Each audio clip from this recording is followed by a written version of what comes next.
And we are live. Hello, everyone. Welcome to the Alien Spaceship stream. You could be watching from anywhere around the country or the world, and I really appreciate every single one of you. Coming to you from the Spaceship Studios from a galaxy far, far away. Oh, hello there, Zero. Hope you've been doing well, buddy. Glad to have you on board.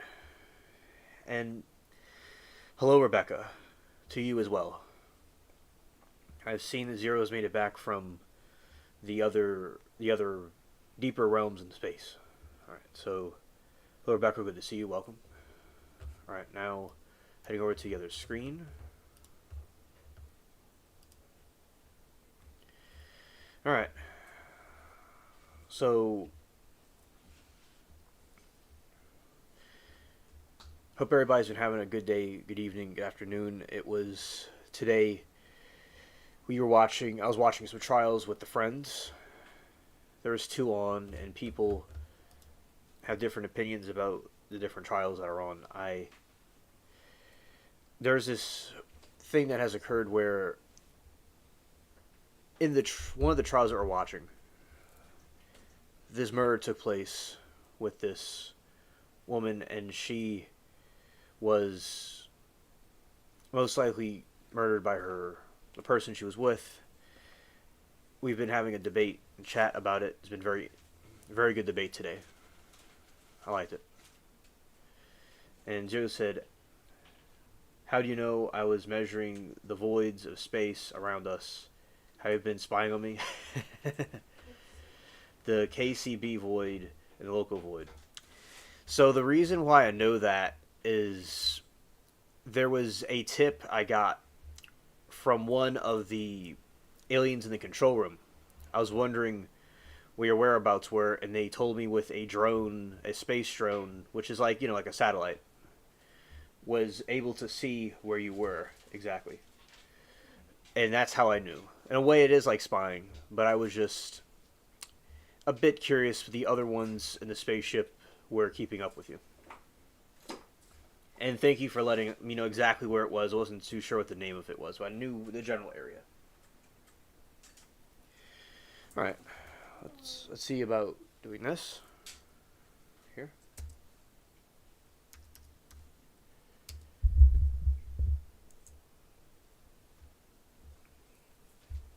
Try to fire up this game. Let's go here. Oh, wrong way. Let's go like this.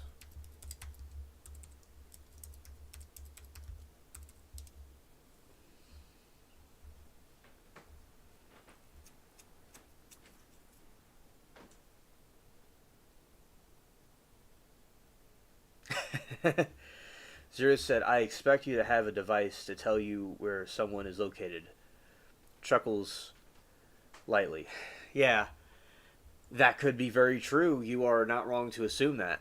I have all kinds of gadgets on my alien spaceship. In my captain's chair itself is quite a gizmo in its own right. And I have all kinds of gadgets to know different things, even things in other dimensions. Hello, Abs. You won't use the cushion, I got you. Okay. Yeah. Yeah. Thanks for reminding me. Right. Ab says, "Want to say take care again tonight. Too depressed in chat. Have a great night, guys. Happy pre-Halloween or Halloween Eve." Yes. Yes, absolutely. And Zero says, "Yeah, I still can't load the game." Yes. Size allow. We'll try again. "Yeah, I still can't load the game size loudly. Not until I get my computer back or buy a decent one." Okay. Oh, understood. Play the game as we have people come through. This. Alright, switching over to this other window.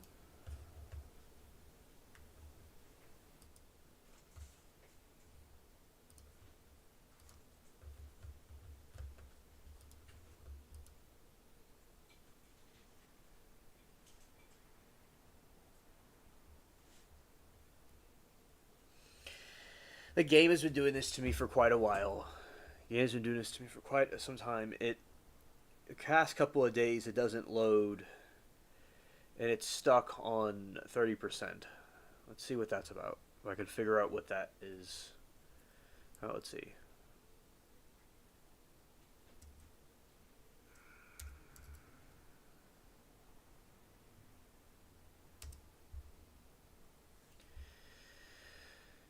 And tomorrow we're going to be having our Halloween stream. We're going to have a special Halloween stream. Probably around this time. For y'all that want to come. Want to see troubleshoot this exact issue with this game. Let's see.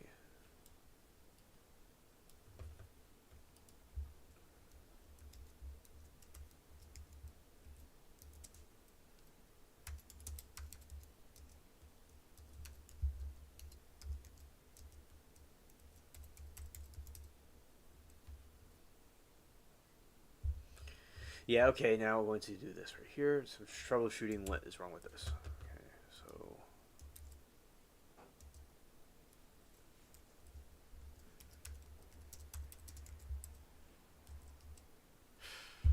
wrong thing.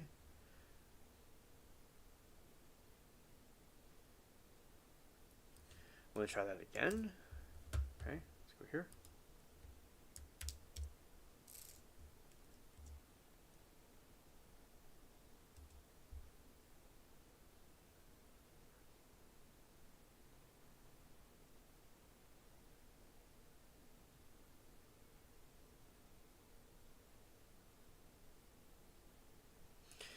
All right, getting stuck on 30% while loading the Legend of Pirates Online is known issue for which players have found several effective workarounds. It often happens when the game client has trouble connecting to the server, especially a populated one.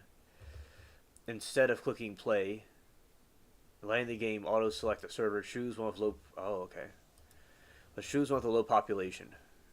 So let's go here and go this way to the Legend of Pirates Online. We're going to try this again. Okay.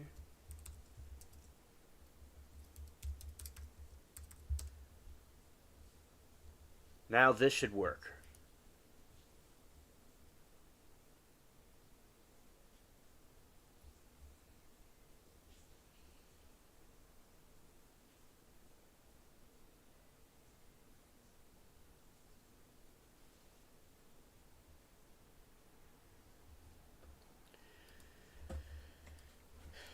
Scared.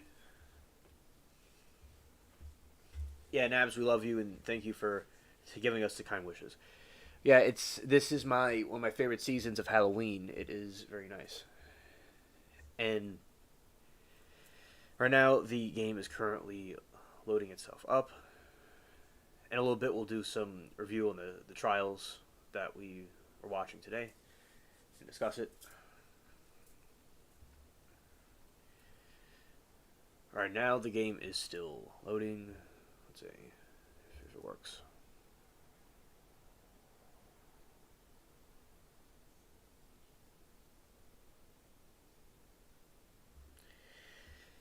Doesn't seem like it is doing it. Let's do this one more time and then we'll do something else. Like right here.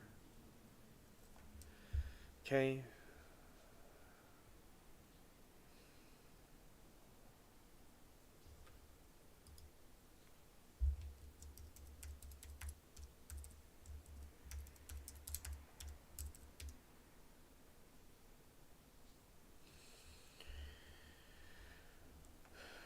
Got something else in mind if this doesn't go well. Pirate games have been pretty cool. They added rain to the game. There's also the Kraken too. There's also, and their Halloween theme is really nice. You know, because the pirate movie is very Halloween oriented. You know, it has lots of spooky themes to it, and it's very good for that kind of season. I remember when Jolly Rogers will sometimes come and cause a problem. It will, the sky will turn like a green color, and then there's this ambient moon with Jolly Rogers on it. It is quite interesting. Oh, hello, Anna. Good evening to you. Welcome to the stream.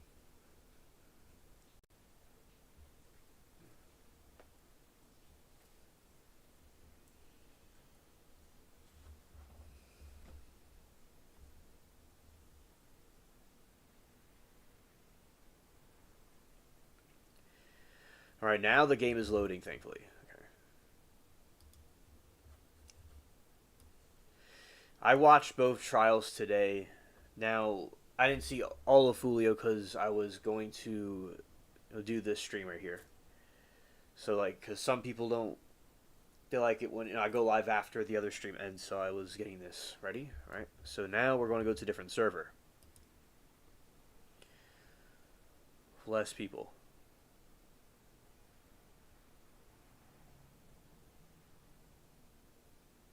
Oh, you missed abs again. Yeah, yeah.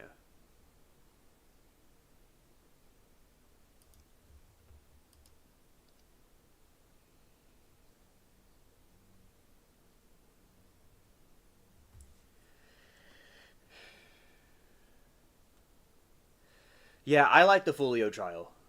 I like it too. Some of the chat doesn't like it, but I like it. Yeah, I've been keeping up with it.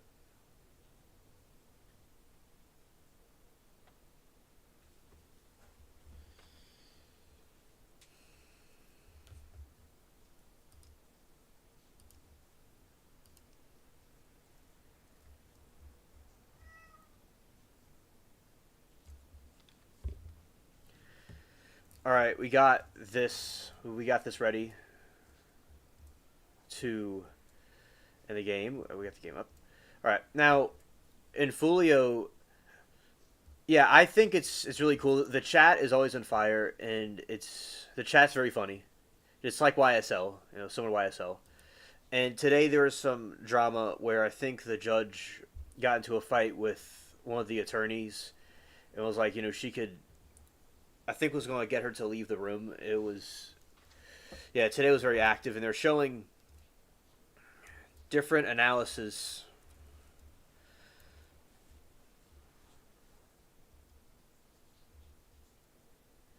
Oh, you watch parts of it at night, not chatting. Okay. Watching her police interview again.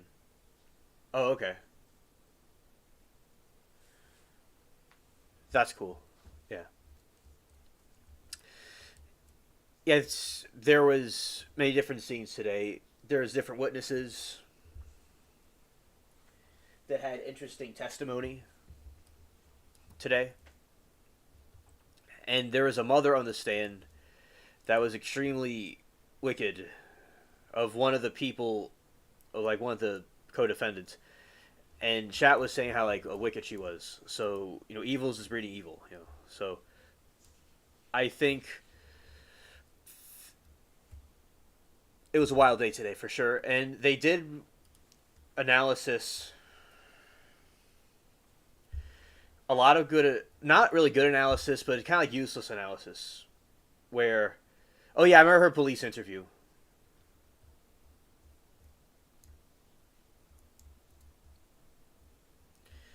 All right, the game was buffering a little bit, and it caused me to sync. All right, nice.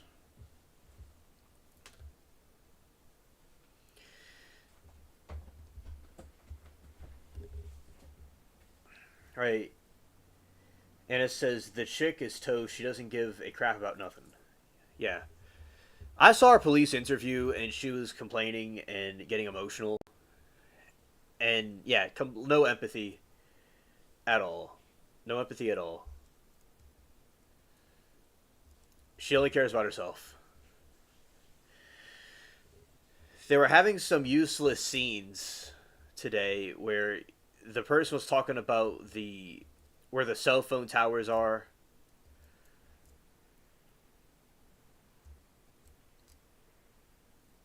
Oh, another Pirates of the Caribbean popped up.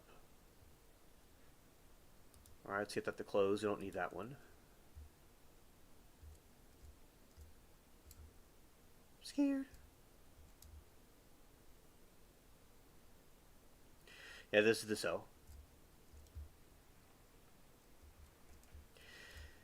and they're talking about the analytics of the cell tower signals, and like Shaza was pointing out, it's that doesn't really mean anything. They need to get to more of those facts, like what the people were doing, not necessarily about these different cell phone towers. They did that in the YSL trial, and yeah, I think she's toast. And I think although gang activity is not good, and Fulio was obviously involved in it, which is wrong. It's a waste of a life. Of co-defendants seem bad too. Yeah, we and this time, I just think she knows she's toast. Like when she was like involved in these things in the beginning, she thought she'd get away with it, but just like the other ones, she's not gonna outrun justice because they think they're smarter than they actually are. They have Temu logic and Temu reasoning. And I love the chat was talking about Temu. Oh, the whole time. I like that.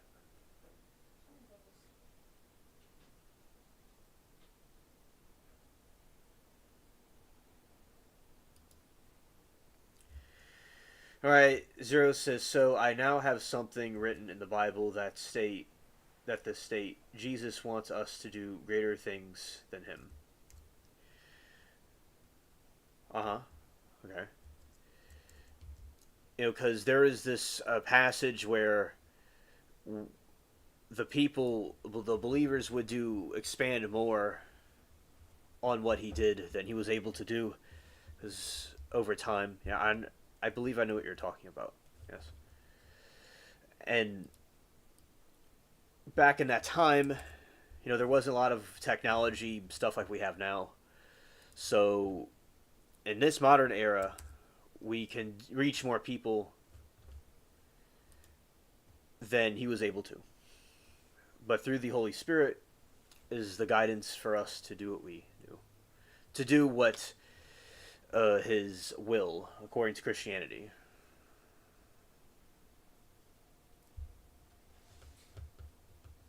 Amen. Yes. But think of a live stream. You could talk to people all over the world, and you're not just confined in a small little village. So it's quite interesting. Yes, indeed.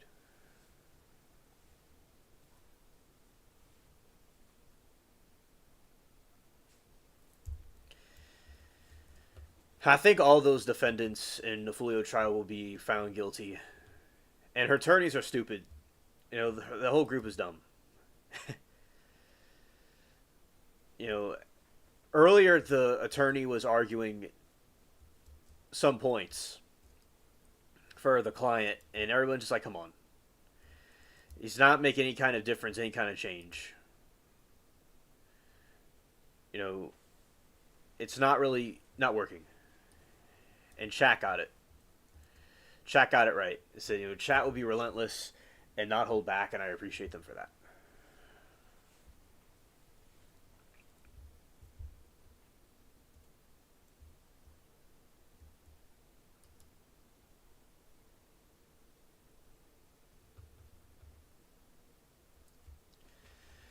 All right, I'm gonna sink some ships with this big destroyer. Scared.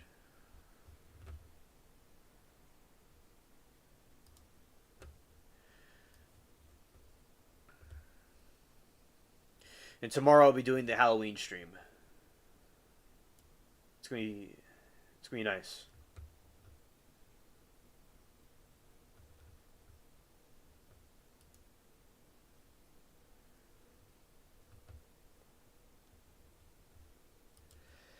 Let's go this way.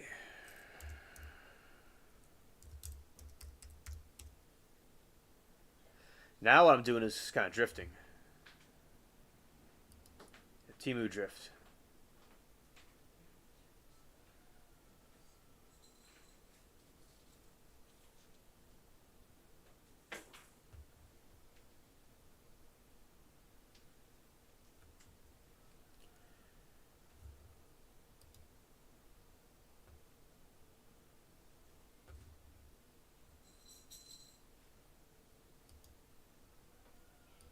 Ah. My method was going through all these different ships to reach the right ones. These could be quite dangerous. Quite dangerous. Indeed. Now let's fire this way.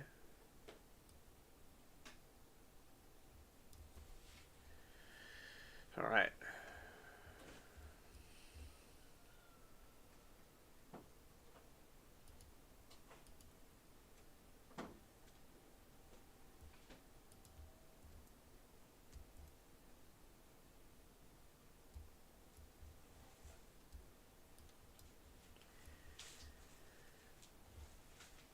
Alright.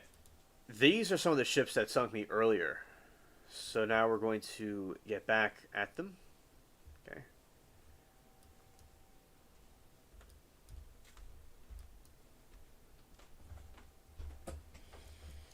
Yeah, it was this specifically. Now it's going to pay the piper.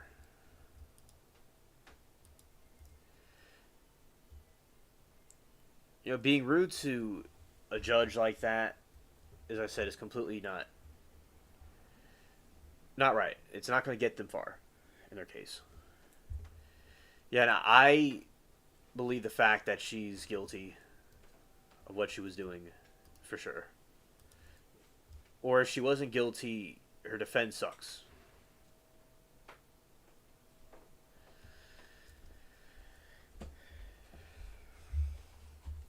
I like the unity of the chat itself.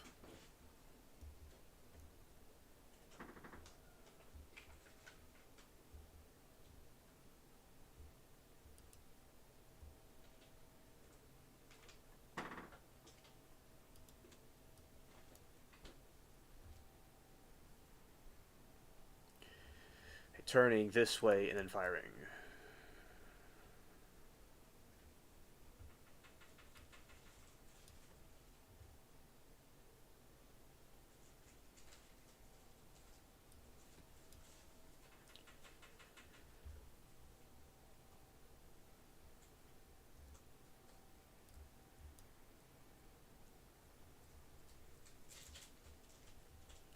Aha! I found this one lurking right here.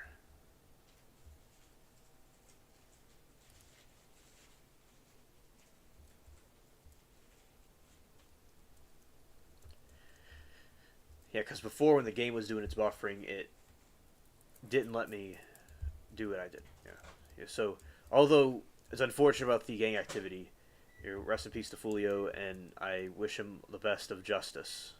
You know.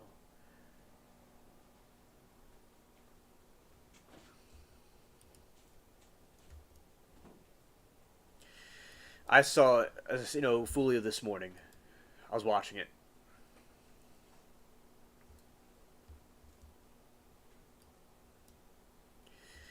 We had a complete full day. Complete full day. Just when I say a full day, it means there's so much things that were going on in it, all over the place, that all the way around, it was like a whole saga. It was an odyssey of different things. Yeah. So I was watching two trials. Also the murder trial. That other one was cool too. I mean, not cool, but it was nice to debate, chat about the mystery.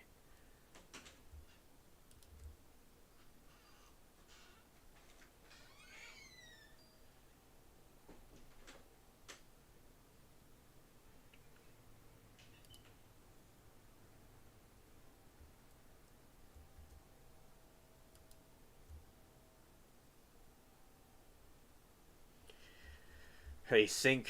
Now this shall sink to the bottom of the ocean, for sure. Not the ocean, the sea.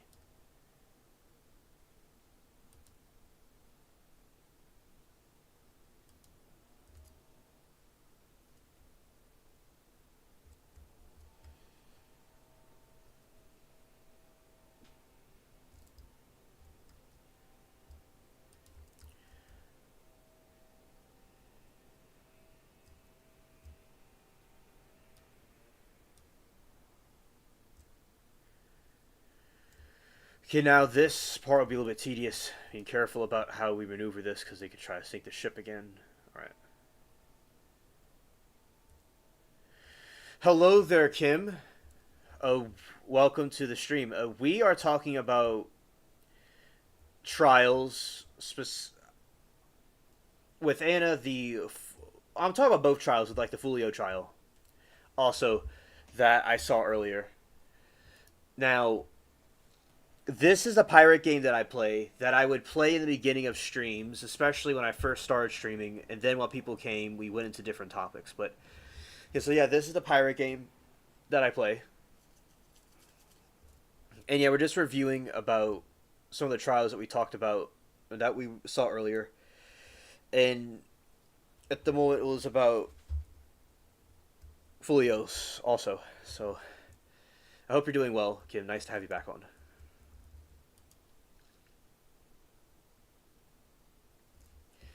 Now, it was the other trial that was not Folio, the other one, was, as I said, a good debate about what the possible motives of the murder could be. That was certainly a good debate.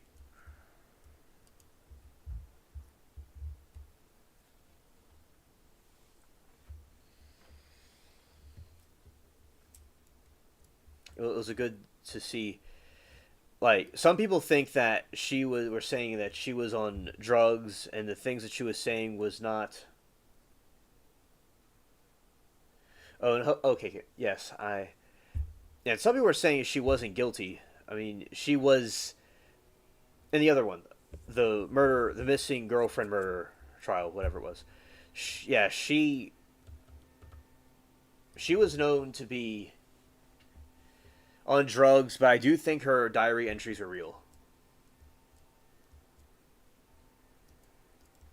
Okay, Kim says, "Hey, alien spaceship, what happened in Folio today? And anything happened in the find the body trial? I had to deal with some stuff, so I missed it."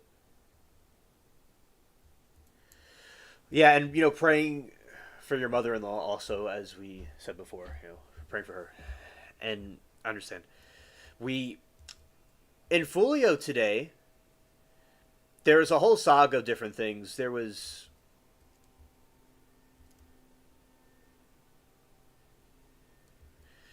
Yeah, I think she's guilty too. There was a police interview that she did, and it was so funny the way they interviewed her. There are lots of personality, and with the personality that she has, she very arrogant, just cares about herself, and it doesn't seem remorseful about anything. So yeah, we think she was involved somehow. Like myself and the others agree with you that have been watching the trial. I think some sort of an accomplice or just didn't care. Yeah, the gun violence is completely atrocious, and there's a point where the male lawyer, I don't know what his name is, was trying to appease the judge to get something done that he wanted for the client. And he was not like Brian Steele of YSL, who was very zealous and stern. This dude was. He was not. The judge wasn't amused, and he was not making his position well at all, and chat was cringing.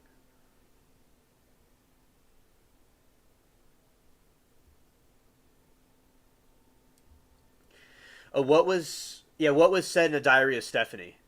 Oh, in the diary of Stephanie, she was recording tons of. Yeah. In the diary of Stephanie, if you don't already know, it was entries about lots of abuse.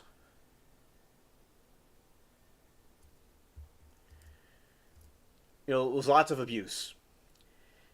And also about hearing like a gunshot and an ears ringing, and lots of verbal, physical abuse. And she just felt very sad and was living a miserable life. But people in the chat were saying that she was making it up because she was on drugs and hallucinating things. And I just don't think that's exactly the case. I think that, like I was famously saying in chat, which the kernel of truth became the word of the day, because I kept saying that there has to be some truth to what she's saying. I don't think it can't be all made up, but I think it's certainly, yeah, all like what she was saying was true, and she was sober. If she was sober or not, we don't know, but people that were skeptical did not really have the best convincing arguments for me that she wasn't experiencing these horrid abuses that were happening.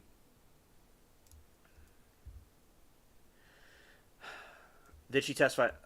So far, unless it's something I missed in the Fulio trial, she has not testified. Unless I missed it. There was an attorney today at the Fulio trial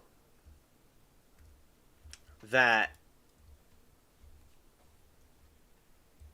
she was getting in trouble with the judge and almost got kicked out. That was wild.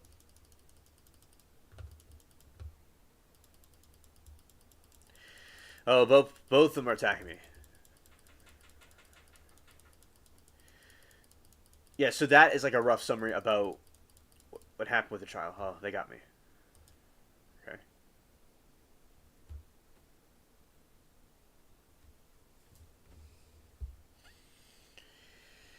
So I think the defendant in the Stephanie trial, I think Matthew is guilty. And I think in the Fulio trial, the other one's guilty too. Some people don't like either trial. Yeah. Right.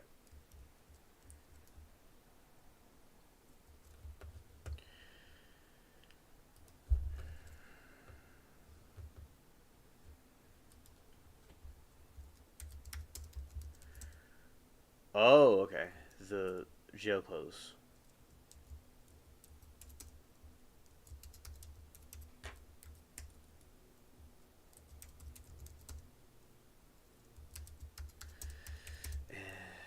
We're going to do a little bit of a review.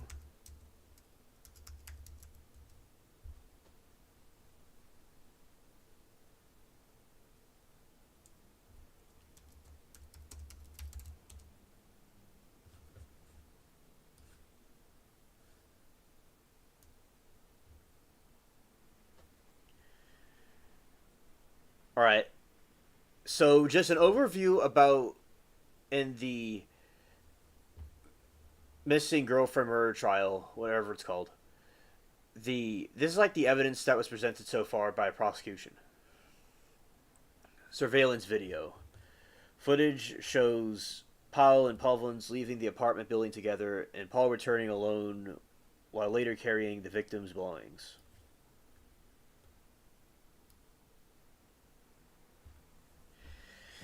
And Kimberly says, Xanax and oxycodone does not make you see things or make things like you're not off your rocker. It's a pain med. It can make you feel good, but not see things that aren't happening or paranoid. Thank you, Kim. That's what I argued earlier. Because I was going on a roll. I was with the debate, with the friendly debate with our friends. And they were saying with the drugs how she was high on the drugs and hallucinating while she was writing. And I said, it's hearsay because we don't know where she was, like if she was high or not. And what was she taking to cause her to hallucinate? Because if she was taking something that doesn't cause hallucinations and it wasn't the medicine, it wasn't the medicine, it was something else, or the drugs rather. And he was also taking drugs from her. So thank you for that, because if she was on some demonic mushrooms or something, maybe, but it's like, oh yeah, the Fulio draw, yeah. Chat was on fire today in Fulio. Chat was on fire.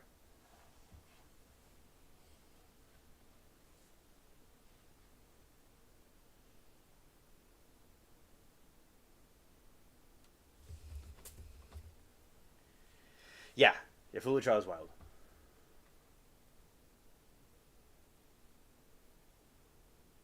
Okay, and yeah, the chat, definitely, there is cringe in the chat. There is.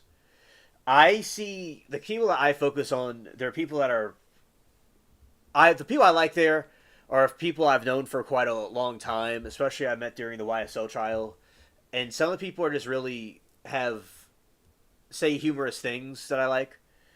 But there are also trolls and spammers and other like people that could be cringe in there too. So it's not the chat's not for everybody, yeah. But definitely the trial itself, I do agree about chat. That chat can be unhinged, and I I think with what you're referring to is the trial itself being very interesting, and I do agree. Yeah.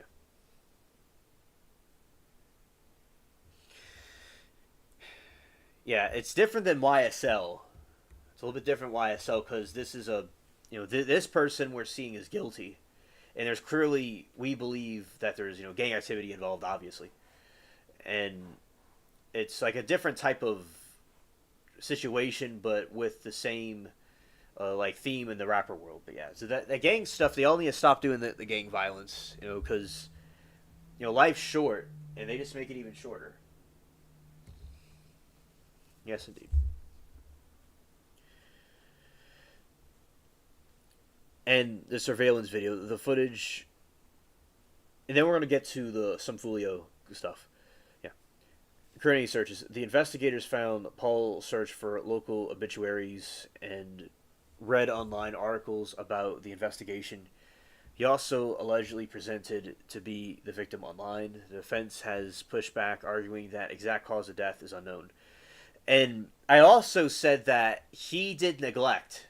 And people that are skeptical, in the other trial, the Stephanie murder, that he did neglect by not reporting her missing. So, yeah, it was a good debate today. Good debate. And I was seeing some of the cats in the cat room while I was doing it. Yeah. Paul was held on a $2 million bond after prosecutors argued he was fighting a flight risk.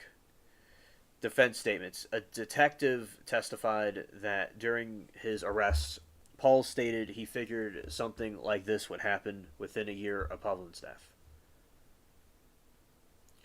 Searches on Fowler's computer. An investigator testified about internet searches found on Fowler's computer, which began after Pavlin's disappearance and included terms like Stephanie Pavlin's Waukesha coroner's office and Waukesha death notices.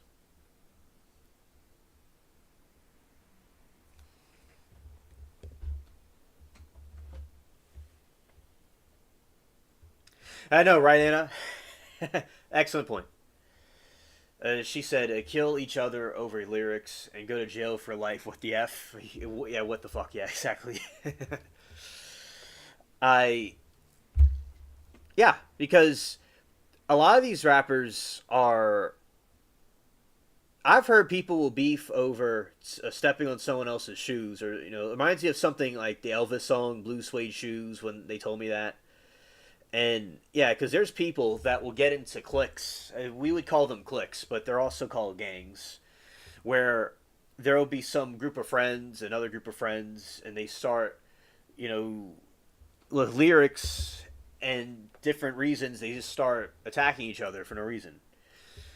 And with the lyrics, it's a silly thing to die over.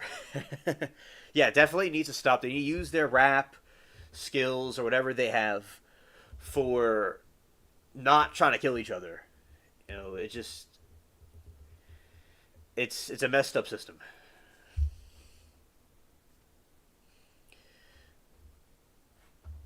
Yeah, and I said her attorneys are just goofy. They're silly people, and the one of the attorneys, she wears too much makeup, and people were like calling her out for that.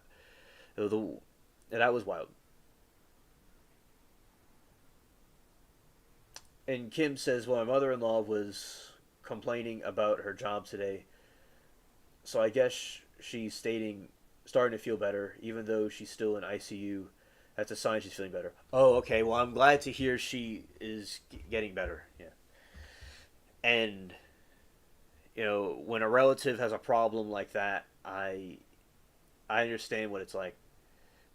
And if I didn't mention earlier, I hope that you're doing everything's going well with both of you, Anna, over there. So yeah, I they let their emotions rule their judgment, and they get out. This group and that group. They get nationalistic about their different groups, and they're given the firearms and they use it. And as I said, Fulio could like young Dolph was another one that was a victim of gang violence. Young Dolph was another one where he was a rapper that was deleted, and it's a it seems like a very dangerous circumstances that doesn't need to be done. And also, like what Anna mentioned, they could go to jail the rest of their lives. I mean, the jail thing is not, unless like, I don't know, somebody did something in self defense and they felt it was justified. They go to jail too, and the jail thing is, I would say, unless it was like no other choice, where I don't know, someone did self defense and it happened, something like that.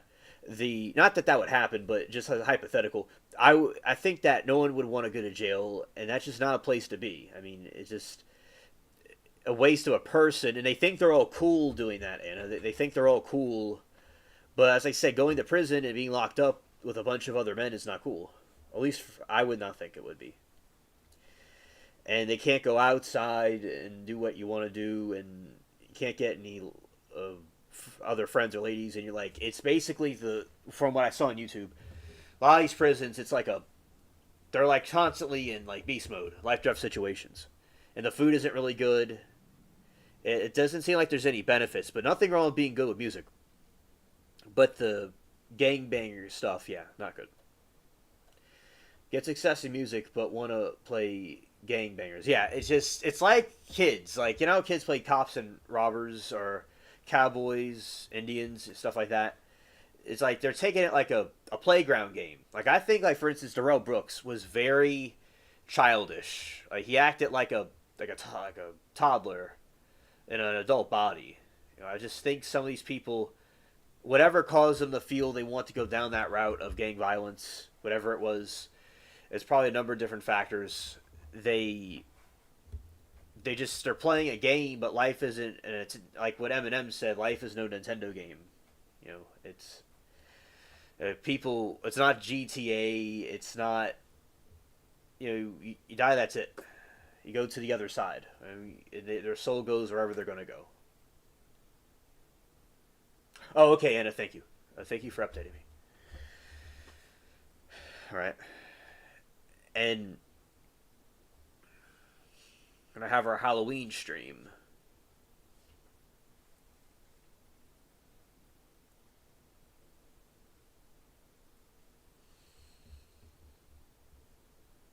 Also tomorrow.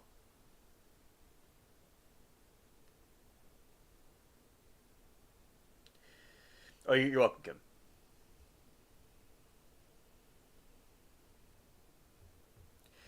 All right, so we see searches on the father's computer. We see all these different factors right here where he's pointing to guilt. Now, he did it pretty well. Where an argument that was used was that the evidence of the body of Steph, they couldn't really tell with the dental bones or whatever, or like how she died or what, the identity, stuff like that. And that's not really, as I said, if he did not do the murder, if she was on drugs and it's all a lie, he was doing neglect by not reporting her missing. And why would he not report her missing? And the diary entries are just it was just appalling. Physical abuse, mental abuse, and just feeling hopeless and helpless.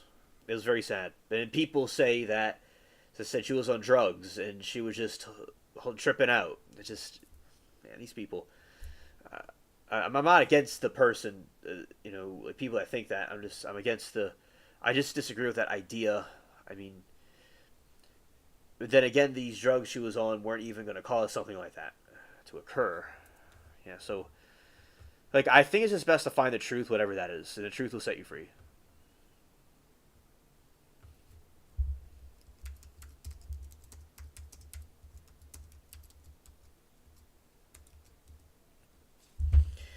Yeah.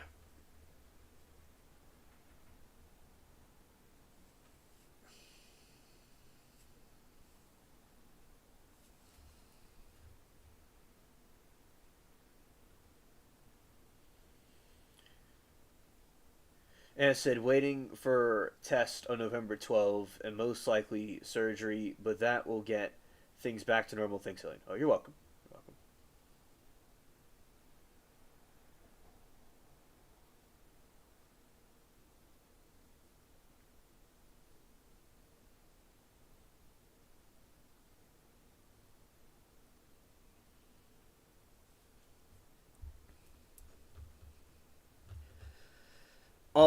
Oh yeah. So, oh, yeah, you're welcome.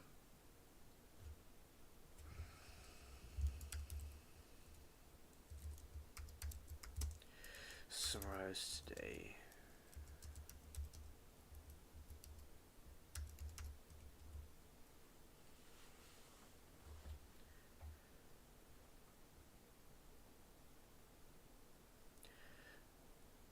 On day four, Matthew Paul murder trial, Waukesha County Sheriff's Office detectives Brian Fredericks continued his testimony. He was cross-examined by the defense, and again identified Matthew from surveillance video.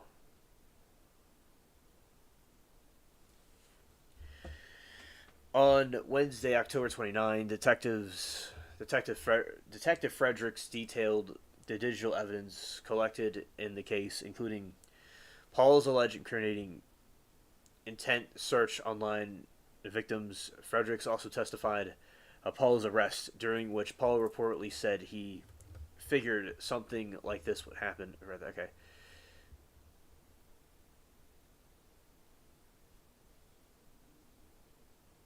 Okay. So that is that trial right there. And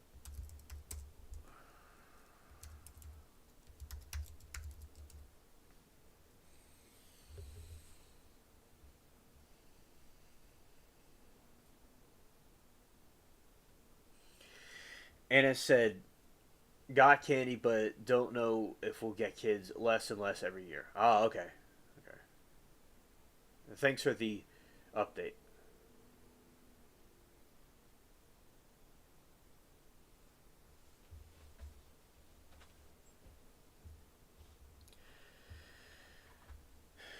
Just although we already know about the Folio case, we're going to like get like a summary of what the case is about. Julio Folio was killed in Tampa, Florida on June 23, 24. The suspect was Rashad Murphy Isaiah, Chance Sean Goth, Alicia Andrews, and Devon Murphy, who remains at large. Motive: the murder is described by investigators of an ongoing gang war. Evidence: surveillance video and phone tracking data shows the suspect following Folio around Tampa on the night of his murder. Ring camera footage from the suspect is also allegedly showed them loading weapons before the shooting. Trial status: the death penalty is being considered for some defendants. Right. Okay. The trial for Alicia Andrews began on October 25. Forensic evidence: a forensic expert. Oh, your weather's cooler and breezy. Mine is too. Mine is too.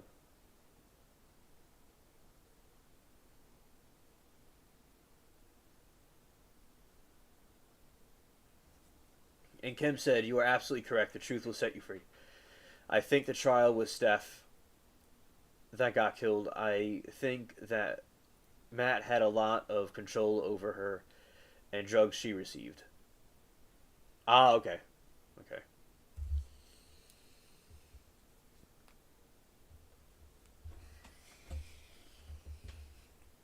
Yeah, totally agree. Definitely. A detective detailed to show evidence from the suspect's phone. Yeah, I mean, and yeah, people could call police if something's happening, but people don't, in this situation, don't do that. It was a Temu Sheen situation. And I love how the chats will say Temu. All over the world, and all over YouTube, people say Temu as a comeback, and my method has gone a long way.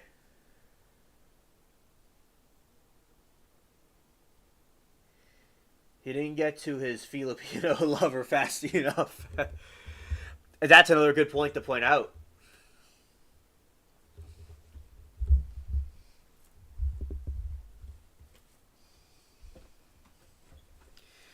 Because he was trying to. As I said, I feel he was trying to leave the United States for extradition, so he wouldn't be going to prison. Just like with Donna.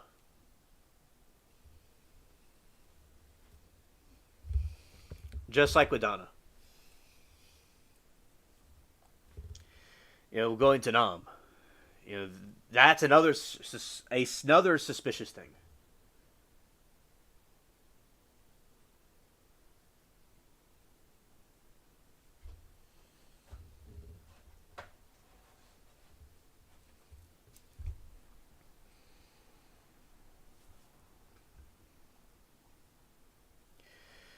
Okay, plea deal, and Julio Fulio himself accepted a plea deal in a separate Jacksonville court for unrelated incident. There's no verdict yet in this case.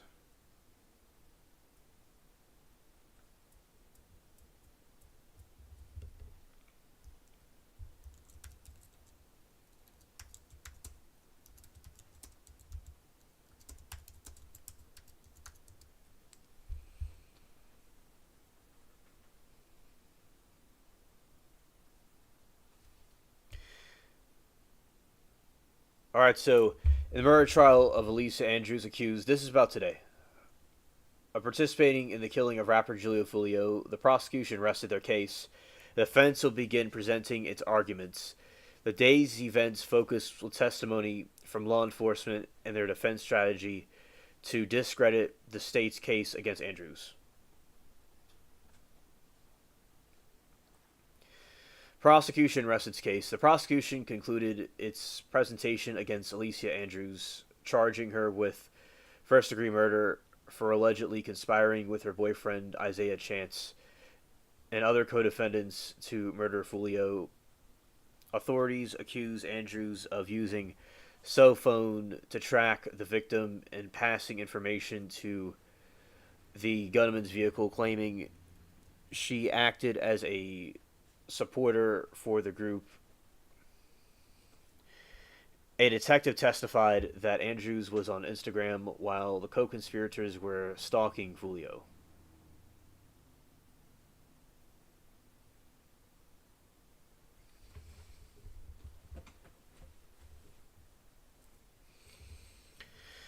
Defense arguments and witness testimony. No physical evidence. During the cross-examination, a detective admitted that Andrew never confessed to the murder plot. It was never seen with a firearm gun. Pew pew.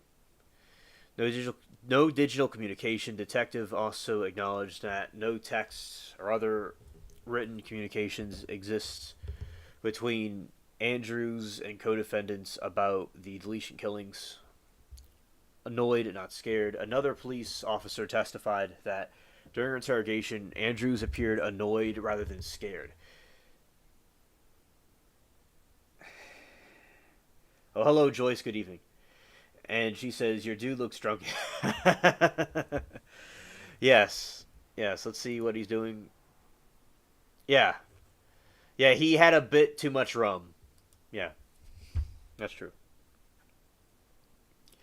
Annoyed, not scared. Another police testified that her interrogation, Andrews appeared annoyed rather than scared. The officer noted that despite being told there was no evidence to convict her, Andrews never showed fear or claimed to be afraid of her boyfriend.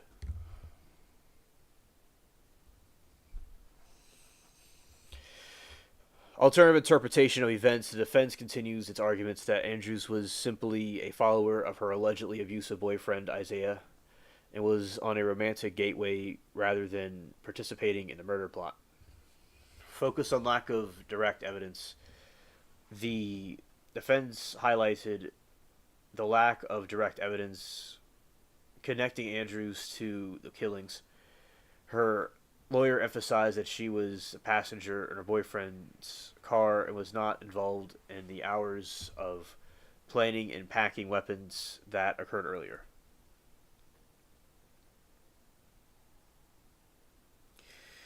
All right, so tomorrow they will continue to present their case, and the trial of our suspect is scheduled for 26. So next year there's going to be a trial for the other, for Isaiah. Yeah.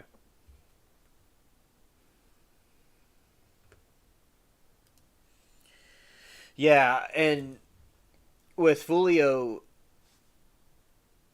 we're talking about both trials, and yeah, I thought he was, it's certainly a wild chat, and just they rested their case. The prosecution did.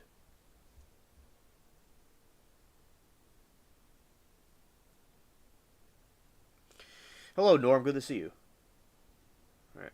Norm says might seem unrelated, but it's shocking to me that people don't understand when you get any surgery, they are cutting through a myofascial sheath to will never be the same and compromised in the future.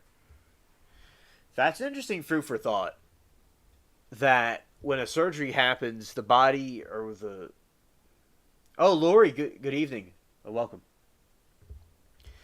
Yeah, when people have these surgeries, yeah, it won't be the same. There's people that I know that have had surgery, and yeah, people are fine, after that surgery, but yeah, it's not like the same like it was before in some places. So yeah, yeah, that's true. It's like it's not what it was. It's been like in a way, like a tarnish in a way.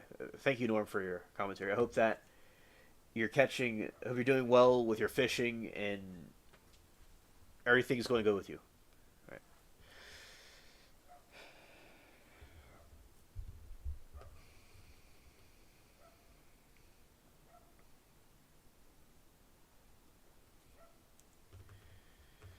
And we're also talking about Steph. I'm listening, heading home from work, Alien. You'll be proud to know that your stream doesn't make it through our school internet filter. Scared. Well, yeah, I've heard, yeah, some people. Well, it looks like the school internet thinks it's must have some constructive criticism about the stream. Scared. Well, I am. My galactic ways are might be beaming off from the school, so yeah. Thank you for letting me know. I hope you had a nice walk last night. All right, so I'm going to see what day this was that this trial happened. Y'all said what? Now, okay, let's just see who's here. Let's just see like what this is. Okay, so we're about to go show the other example. I just don't know which day it was today that this happened. Yeah, my pirate is drunk as a skunk. Yes. That's the wrong button. Let's go to this other region. Yeah, so Folio, very interesting today, and chat was just wild.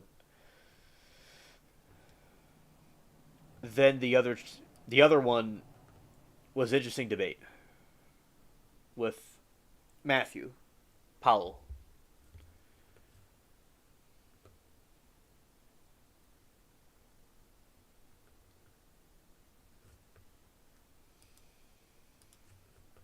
Yeah, the fence was making faces, definitely.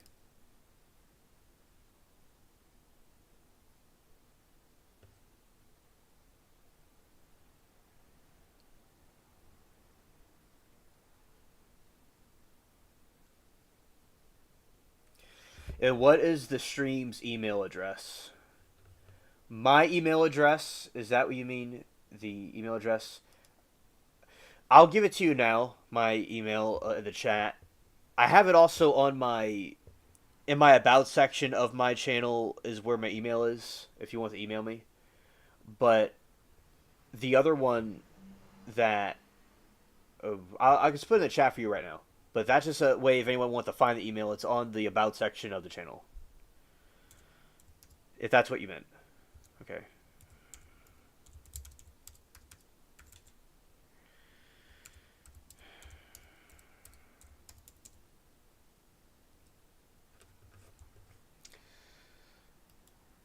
All right, so there it is, right there.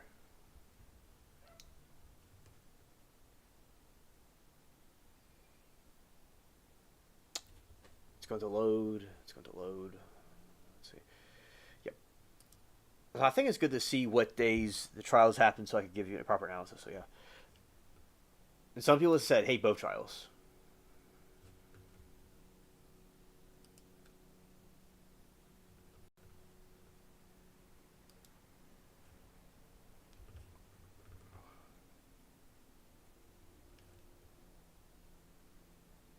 Oh, you didn't even look there. Oh, you're welcome, Joyce.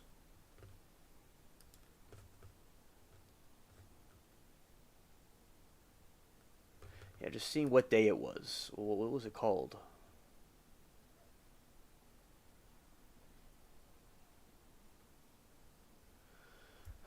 Christmas is coming. Okay. There we go. Right there.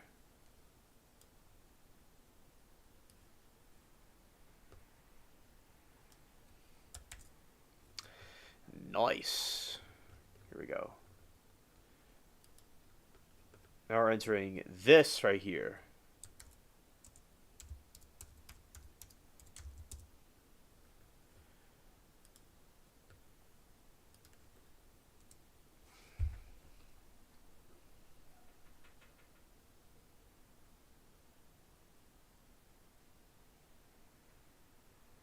Hey, Norm said, for some reason, physical and also transfers sensories information to the brain faster than nerves ending do.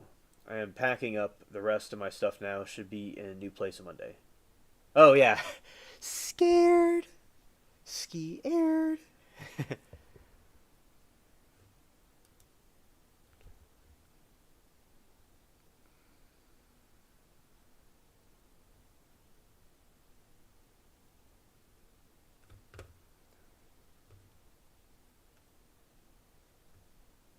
Oh, yeah. I'm getting to it right here. A pirate is sleeping. Oh, okay. So here we go. It's going to work. It's going to work. All right. The Waukesha County Sheriff's Office, Brian Fredericks, returned to the stand for cross-examination.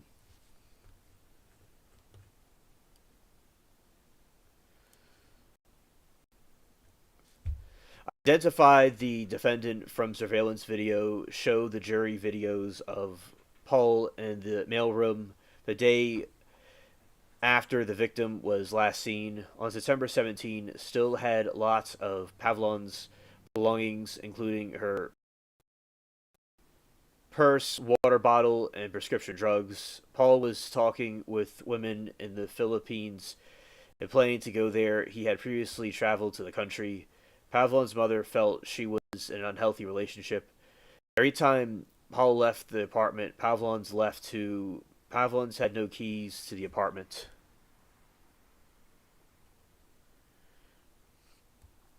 Alright, Racine County Sheriff, K9 officers Andrew Willis.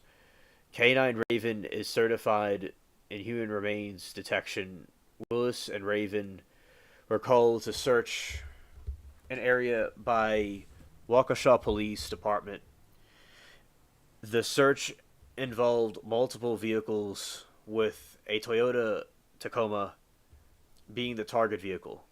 Raven initially walked past the vehicle, then made a 180-degree turn and sat at the back of the truck. The formal alert indicated that Raven detected the scent of human remains. Okay.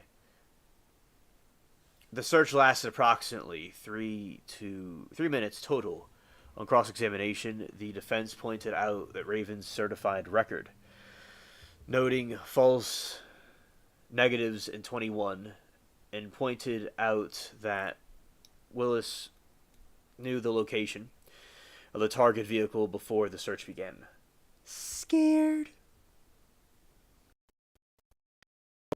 The sheriff's detective Marshall Jensen asked to search a section of a bedroom and found small pieces of paper with login information as well as a bag with documents and currency. I was not aware that Paul had returned from the Philippines.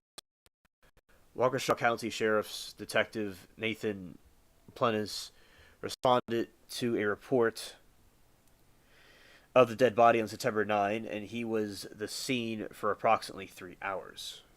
No identification was found. The body, Paul did not approach him or report missing.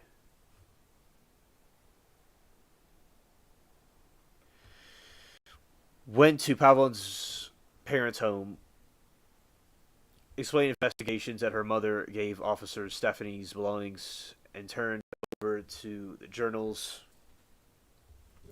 covering July 10, 2010, 2020, and April 21 documentation. Paul's relationship ups and downs, received medical records showing Pavlon's was treated for a blown eardrum. The journal mentions that Paul had acquaintances in the Philippines. All right, so that's another summary about this day with the missing girlfriend murder trial, right there.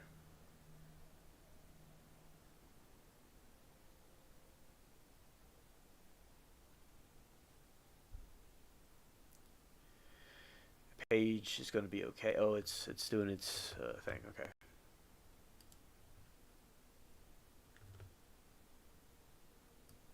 Let's do this. Right here. Oh, we're getting there. Okay. Is it going to do its thing? Oh, there we go. Lots of cookies in that website. Okay. Now the pirate is up and awake. Yeah, so those are summaries for the Fulio trial and for the Steph Pavlon trial. Better check the neck while in the Philippines. Okay, Joyce, understood. Check the neck, Martin Lawrence. Oh, yes, yes. And tomorrow we'll be doing our Halloween stream. And we'll be doing some games and hanging out. Oh, yeah.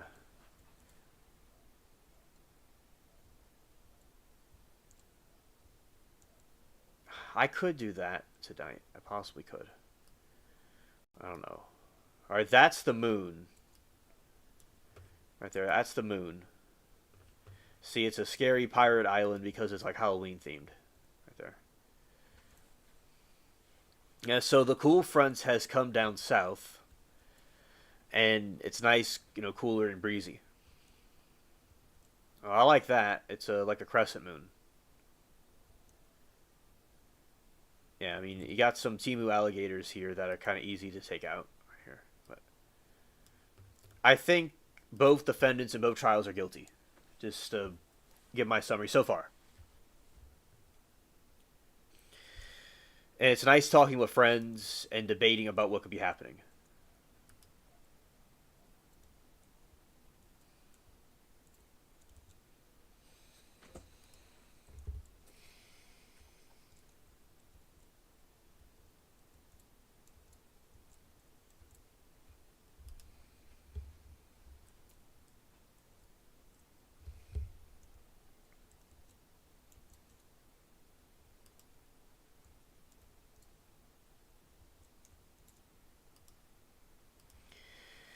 Yes, and this is an alligator being taken out right there. Oh, I missed it a little bit. Now we're going to go this way. Okay. I hope we have a. Although this trial with Pavlon, the Stephanie trial, that's supposed to last for 2 weeks apparently. See, it's a treasure chest in the middle. All right, so people that are just watching, I mean, that are like lurking or whatever, you have like a green sky, right? And you have a swamp, like a bog swamp, right? And you just, it's like a scary Halloween moon, and I got a treasure chest in the middle of the water. That's you could see the top of part. You could see the top part of it. And then kind of looking under the water, the game does a little bit of a glitchy thing here, where I could see the little critters under there, just kind of floating. Interesting.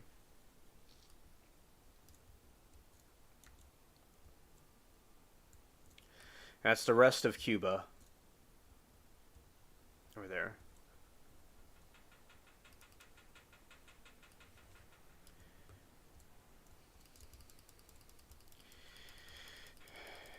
Alien, I emailed you 2 pics of my walk last night. No rush, but wanted to let you know. Oh, thank you. Thank you. I will check it out. Thank you very much.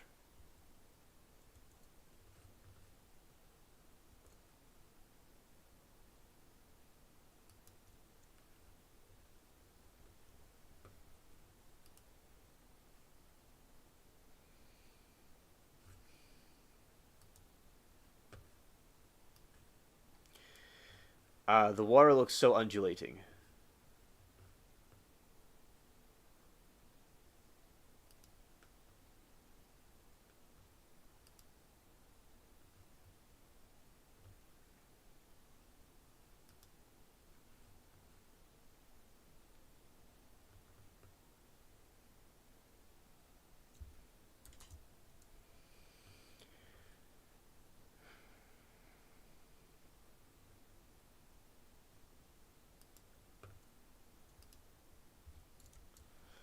Okay, going this way.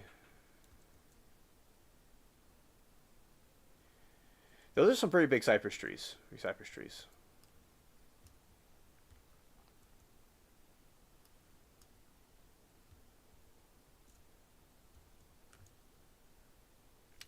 Now going back out to the sea.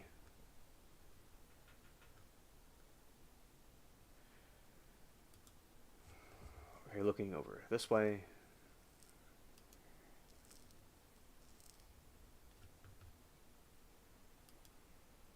Um,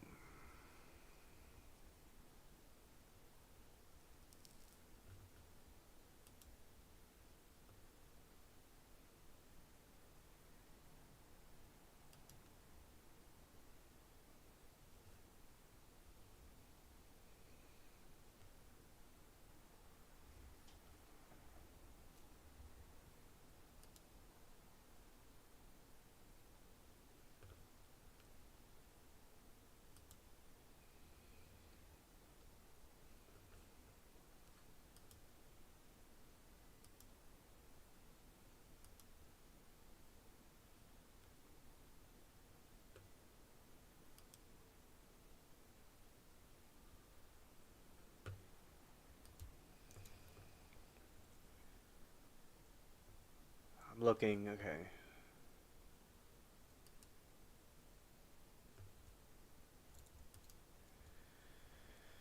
All right, now going back out into the sea. In this part. Okay. I love the ambient glow of the moon. It's so cool.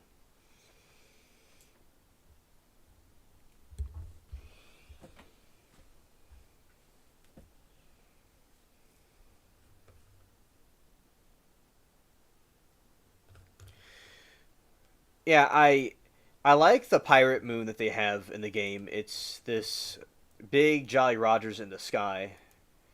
That was very nice. Very nice.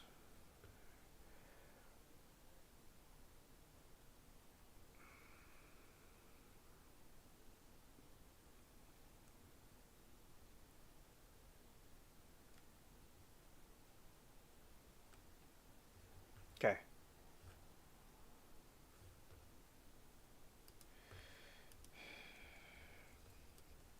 Okay, so I'm going to go and attack the ship right here.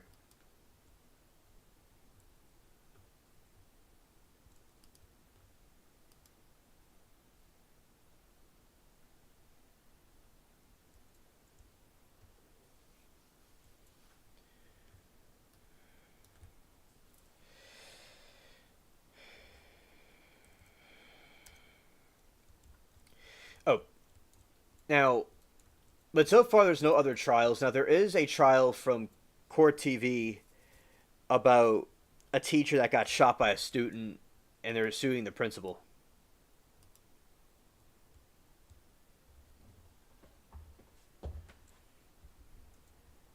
If that is something quite, obviously I'd say the principal is guilty for neglect, in my opinion.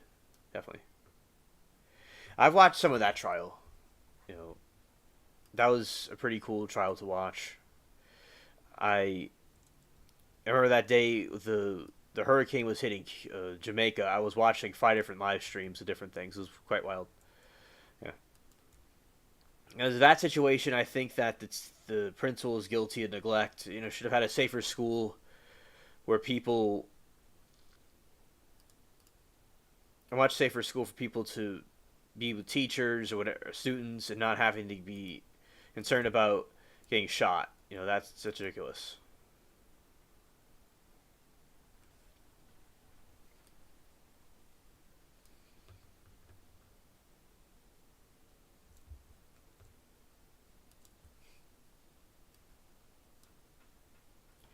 Right?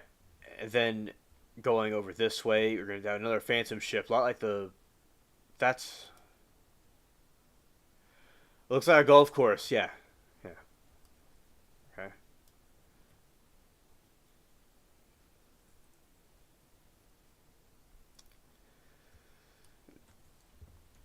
Yeah, so when it has the spooky. Oh, the. Yeah, this. Yeah, there's a pirate curse that's been going on. The curse, and you're forced to fight other pirates. Okay.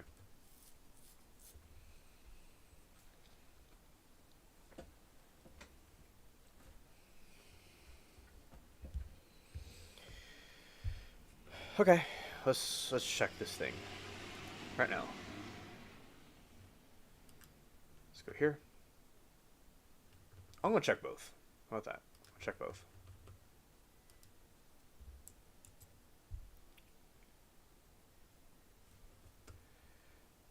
Yeah, this all takes place in the Caribbean Sea.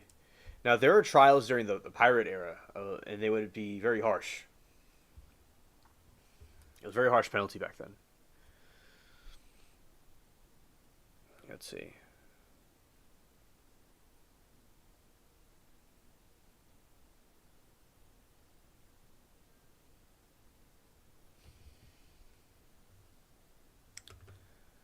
All right. Show more. Let's see.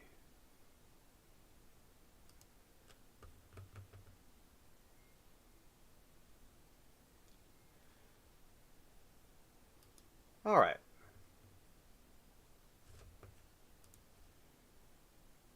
Checking both regions. Where I could look. And going that way.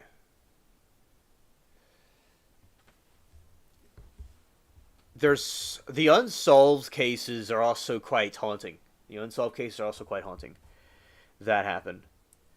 And it's another thing that's crazy is when somebody's like found guilty, but years and years later they're found innocent. That just shows that there could be all kinds of human flaws, different things.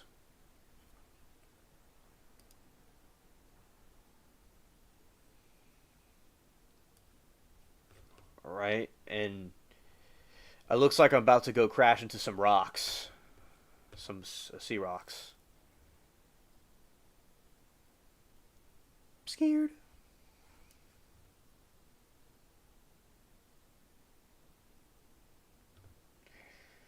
Oh, no, no, no.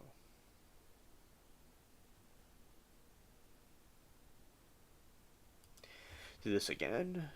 Go there. Or there. And it is not there.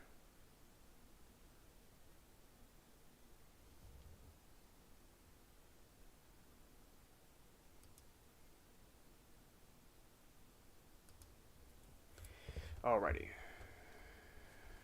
Going to hit these other ships. Oh, they were trying to swipe by me because I was passing up.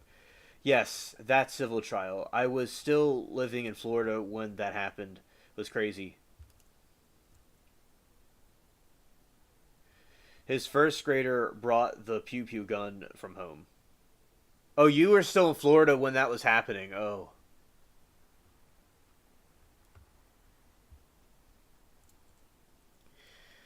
Ah, okay. Wow. Yeah, that's just as I said. That is completely uncalled for.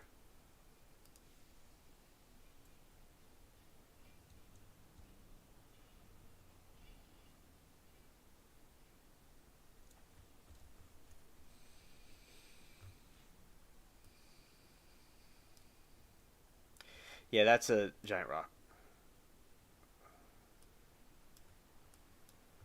Gun home. Alright, now we're firing at will.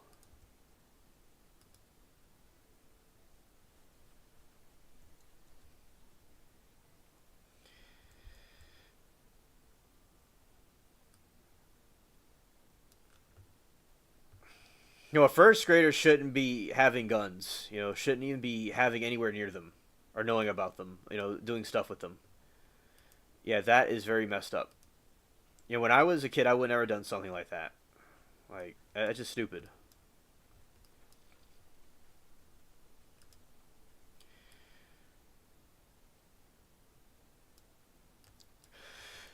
Alright, then going in for the kill right here. Dun dun dun dun dun dun. I'm gonna fire at that one. Then go here. Okay.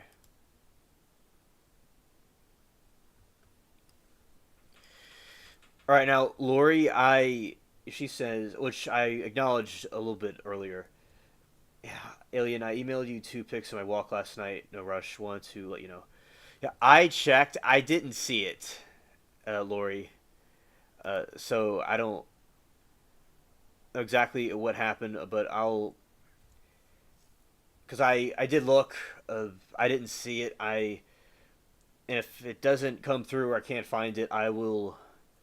Uh, Eventually, I'll send you an email. Although you already know my email, I'll send you an email, and you can resend it that way if some kind of a glitch happened. All right. But thank you, Lori, for the. I always like the emails and the different pictures. I love the different pictures you send to the different things. I enjoy it. But I did not get the recent ones you said you sent. No. Okay. I think the lighthouse was really cool. That was nice. It looked like something from a fairy tale.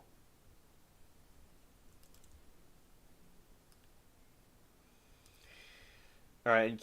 Yeah, Kim. So, yeah, also responsible on the parents too. Irresponsible on the parents too. The parents should be held accountable for letting their kid be around something like that. Because that's negligent. Like say with the Crumblies, they were held accountable for what happened.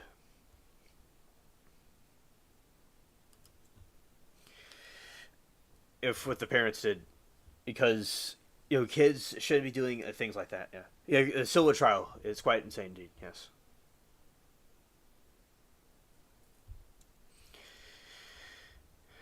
Kim says DNA has really helped people that were in it truly innocent. DNA has come a long way.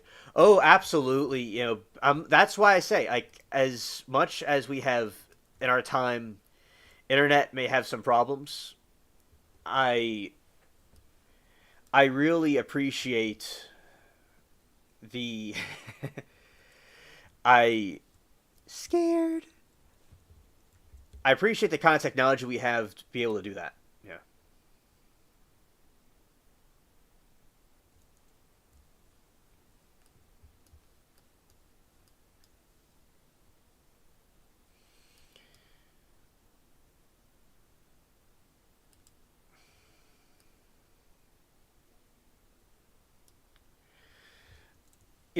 there's people that were caught. Oh, it could sink me. It could sink me.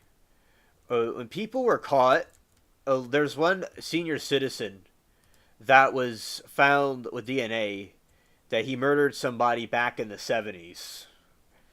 He was a serial killer. And they found him a couple of years ago and he died in prison and he was really old. So DNA has also helped people find killers that couldn't be found before.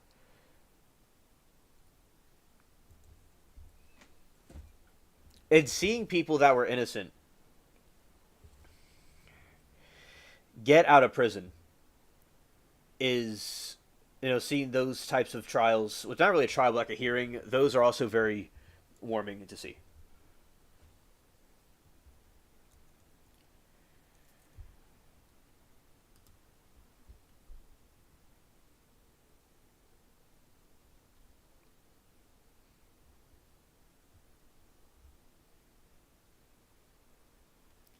Okay, so there is a undead kraken lurking around. The same kraken from the movie.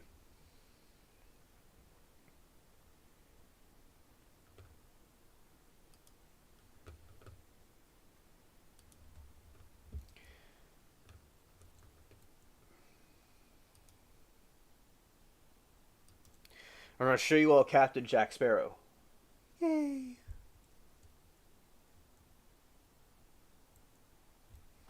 Over this way. Alright. Oh, okay, Lori. Understood.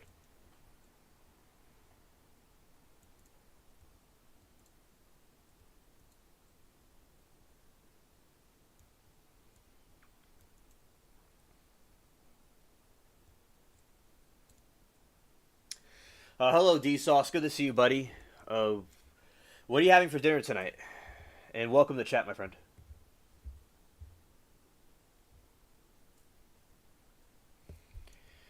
All right. Oh, it's still uploading. Okay. There is Captain Jack Sparrow right there.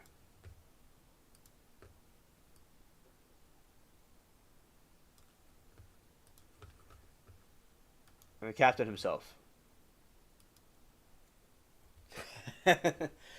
Temu cell towers here in Oregon. Scared. Shout out to Mary Toodles.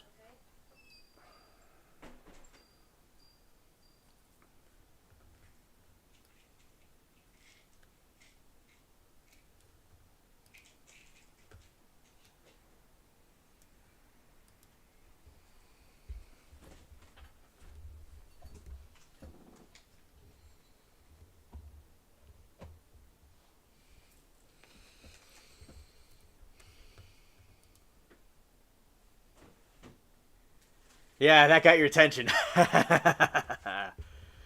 All right, yeah, so that is Captain Jack right there. He is, and that is me. See, I'm wearing my bandana in the game, and he's wearing his, and we're just showing. Yeah, yes. Yeah, Joyce says howdy to Captain Jack. Yes.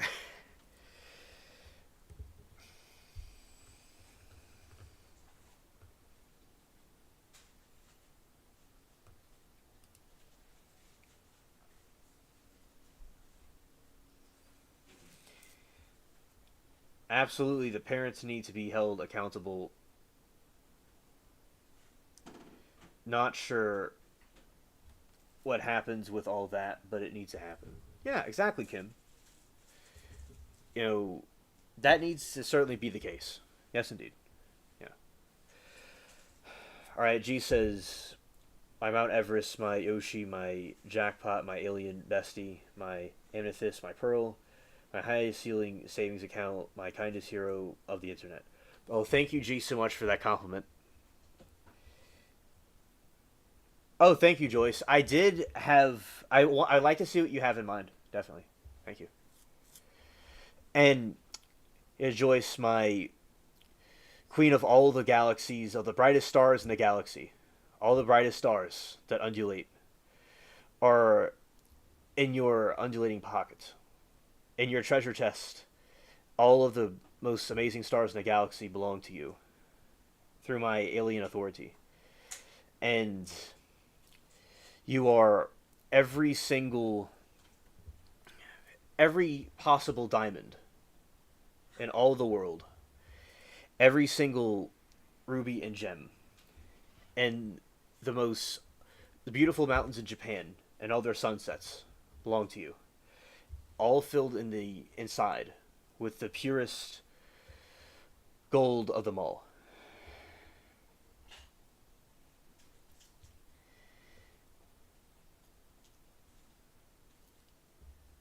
And we have yeah, let me play around a bit tonight tomorrow. Okay, Joyce, understood.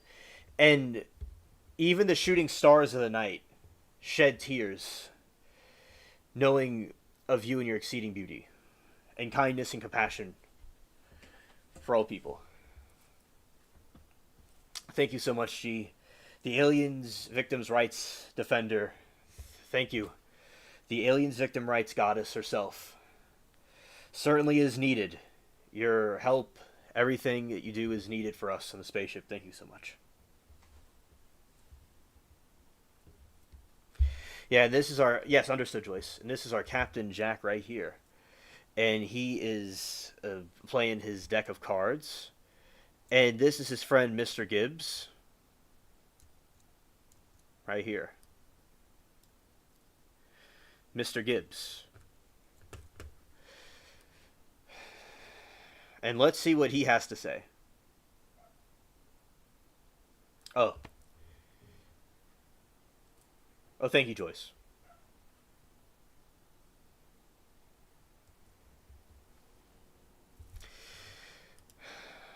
Okay, and let's see what Mr. Gibbs has to say. Alright, I got some Nority points. This is Captain Jack's sidekick. Right here. He says, you just might be the game playing Scrooge I'm looking for, so here's the deal, matey. You will find the pieces of this wondrous chess set. I'll be care of the fence. Wouldn't ye want law catching with such profile plunder, would ye? Farwin's mate. Okay, yes. Treasure test. And let's see. Oh, gee. Today in Paul trial. That trial was so interesting today. I had an interesting debate with the chat and about the situation with the diary. The diary entries are being shown and about the abuse that she was enduring, because she would write about the abuse that she had and in the diary. And, physical, psychological, and she just really felt hopeless in her life. So there is debate in chat, and some people were saying how they thought she was on drugs, or when she was writing these things, and it wasn't really logical what she was saying. But I was arguing that, hey, we don't really know if she was on drugs or not, and if the drugs she was taking would cause these hallucinations. And yeah, because I was wondering about you, G, because I was really getting into it. Because I've always seen you, and you've helped me with cases and taught me a lot of things, and I've seen you in chat discuss the things other people, so it was also cool to continue doing that with the others. But yeah, it was a very interesting debate, and I was going a bunch of different paragraphs and explaining to everybody why it's and I was saying, look, whatever really happened, he did neglect by not reporting her missing, at least. And people might be in doubt cannot deny that fact. And it's just really weird for this abuse to happen that she was writing about, and then she just winds up missing. It's a messed up situation. All right, bravo, my sweet. I am so proud of you. Oh, thank you, G. Thank you. And then the word of the day became kernel because I was using the kernel of truth because I remember chat was some people in the chat were like talking about how they thought it was completely not true about everything she wrote. I said there could just be a small kernel of truth in it that maybe some of this stuff could have happened, and by doing that, it shows that in dealing with absolutes, because when you're dealing with absolutes like this, like with Donna, like she was not guilty at all and she had nothing to do with it, but she lost the case. So in that situation, doing this more flexible stance can help people see the position better. And G said it's important to defend the victims as required by mere humanity, especially in our faith. Amen. Amen. We have to be the voice for the voiceless. Did anyone attack you? Because I'm going to go at it on Monday.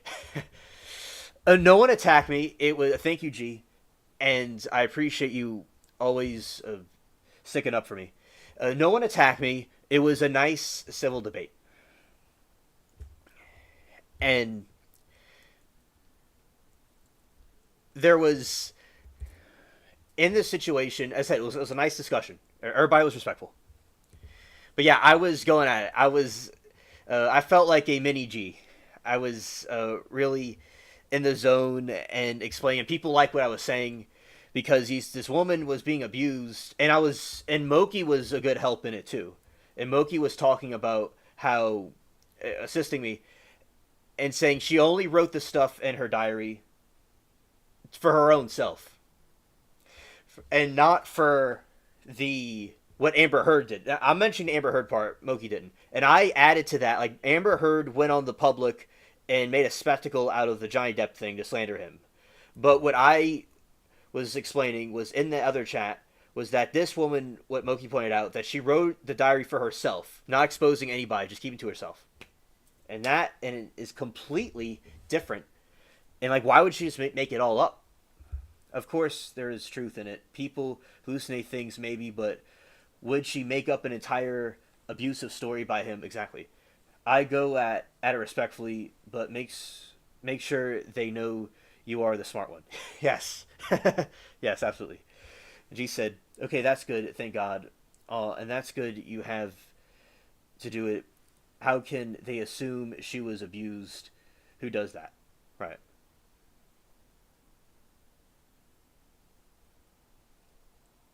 Okay, Joyce, I will do that a little bit later. Yes. All right." And G said, "Yes, this woman didn't do what Amber Heard did, 100%. Yeah, and I was saying it is because some people were talking about like how can we take it seriously what she's saying, what she's saying like somebody's on drugs, and it's like, I asked a question, why would she lie? What would be the motive of it? You see, because it's always asking the question and challenging what they're saying, and I enjoyed it. It was a good exercise for me. Yeah. Oh yeah, I can't type. Yeah. Oh, it's Johnny, Captain Jack rather. Captain Sparrow had you under a hypnotic spell for a second, but that was why I couldn't spell. Right. Yeah, and I made a joke. I said, "Was she on some demonic mushrooms or something? Like, what was she on?" And then Kimberly pointed out that nothing she was on would have caused hallucination. And as I said, for all those skeptical, you cannot deny.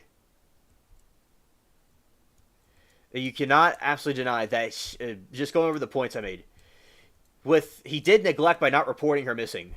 She has a diary entries of what happened, and people were arguing how there was no physical injuries that were shown. Oh, hello, Moki. Great to see you.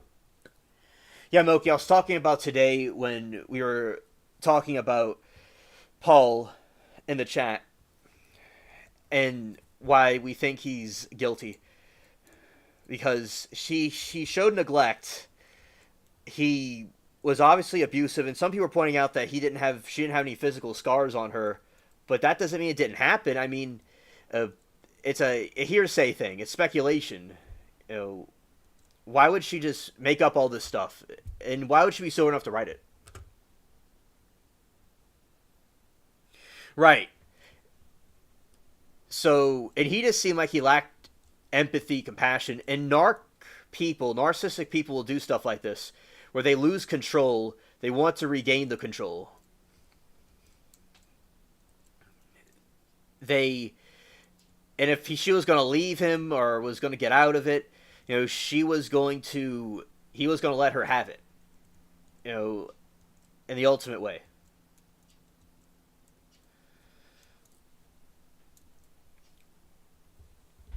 She said, "Oh, Mokes, of course he is. I mean, either that or we're all dummies, and I know that's not true." Right on. And yeah, Moki made very good points. Loma chat, I like that because I was going at it. I was not holding back, and I was over in the cat room with the cats. It was fun. I liked it.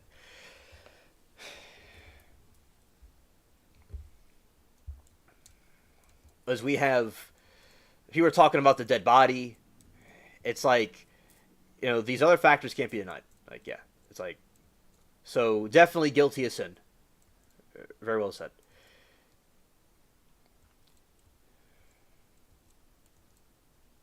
Yes. Yeah, shout out to Moki.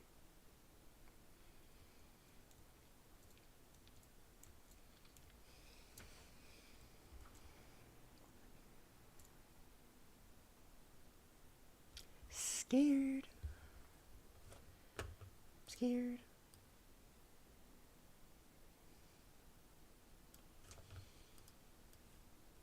Ah.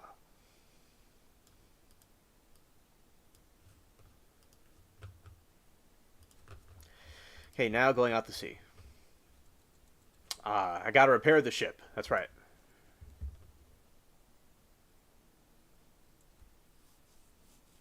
Oh, okay. Thank you for letting us know, Moki.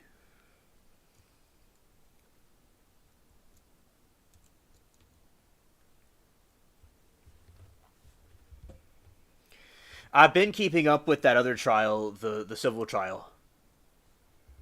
I was talking to Kim about it earlier. Uh, it's just absolutely absurd for a kid to bring a pew pew gun to school. Absolutely absurd.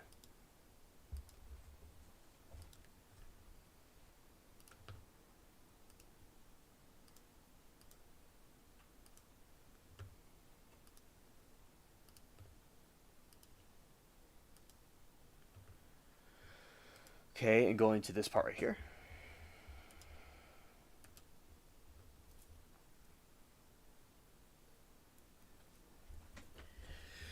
Yeah, and it's cooler and breezier where you are. Okay, yeah, yeah. We're gonna have our Halloween stream tomorrow. I'm excited. We're gonna play some. We're gonna do some murder mystery and some trivia. Some Halloween games.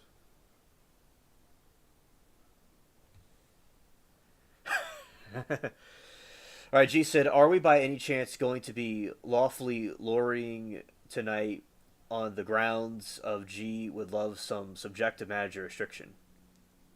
Oh, absolutely, G. We're going to be doing that. Yes, we'll be playing our boy Darrell of maritime law himself, and it's so perfect because that prosecutor is again prosecuting this other trial. So that is what we're certainly going to be getting into. Absolutely. I've also recently been covering the last night we did the what's it called, Treehouse, parts of the Treehouse trial too. That was pretty funny. The dude was like on crack. Yeah, yeah, he's a wild one. And she has patience. She really is tough to have to go through Brooks and she's still prosecuting. As I know that was a pain in her arse. Or as the cool kids would say, the pain in the ass, what Brooks did to her. Alright, Daniel's lady pew-pewed a pastor and his wife. Wife lived in and said, Daniel said, "You broke my heart," when she shot him. Oh my god. Oh my goodness gracious. Oh my pearls. Ryan Joyce says, "How did the Alfredo come out last night?" To asking to Sauce. Facts.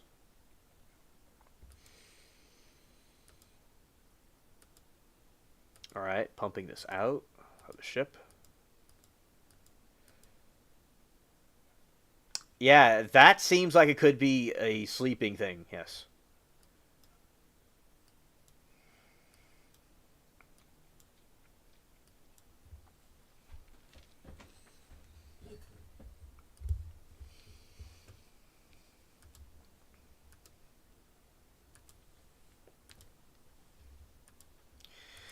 Alright, we are hammering down.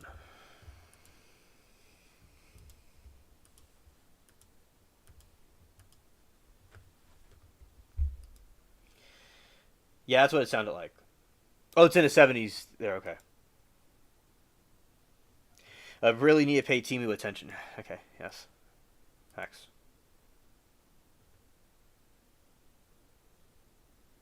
Want to be proper, not jump the gun. You're right.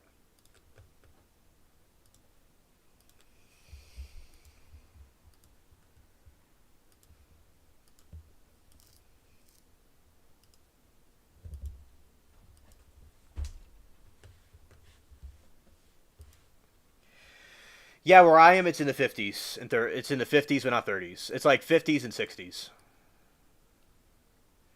All right, soon we're going to be playing Darrell Brooks in a moment. So buckle up for the unlawful ride of the grounds, of the playgrounds. A dude says grounds like for no reason. Oh, okay, understood, Mookie.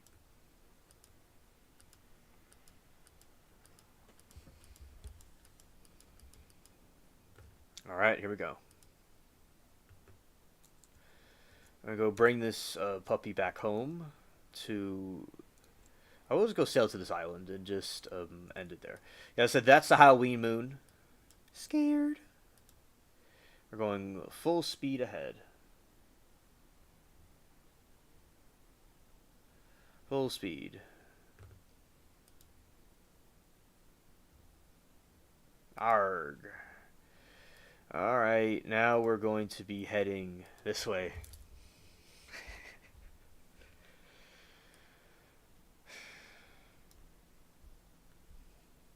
Alright, now we're going to be docking and then playing our boy Darrell Brooks. Alright, let's get this one out.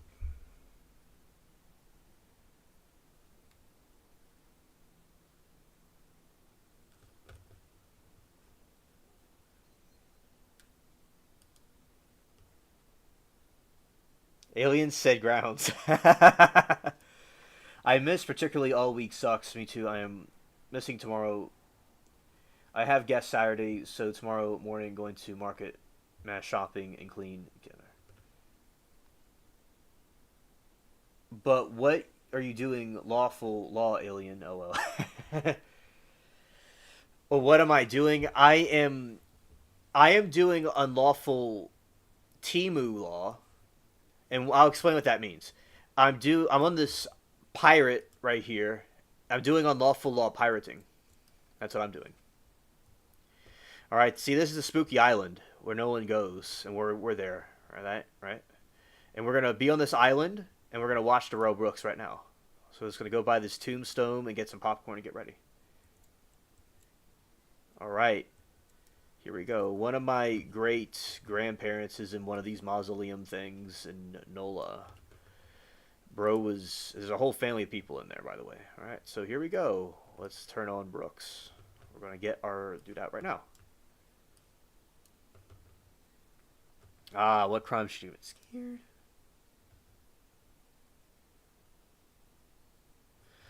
All right. Loki said, got a lawyer appointment and then going to watch hockey and sports bar. Oh, okay.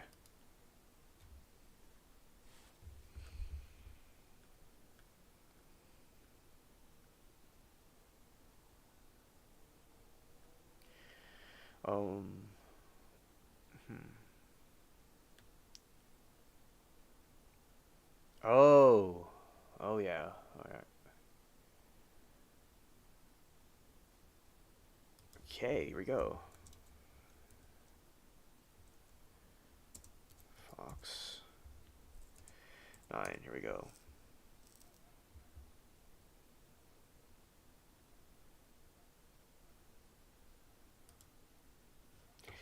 that's not what I want. It's part 1.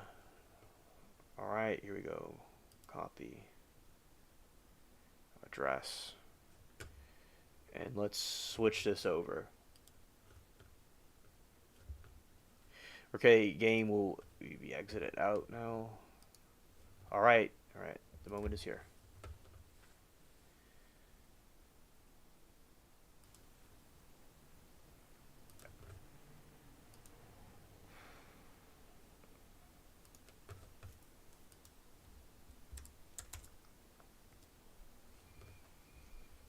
And just for the record, please state your name for day 2. Detective Jay Carpenter, Jaycarpenter. All right, thank you. Go ahead, you may continue. Sir, yesterday when we ended for the day, we were at the point where we were talking about you interviewing the defendant, Daryl Brooks, on November 21st, 2021 at approximately 11 o'clock p.m. Do you recall that? Objection, I don't think it's being called that name, for the record.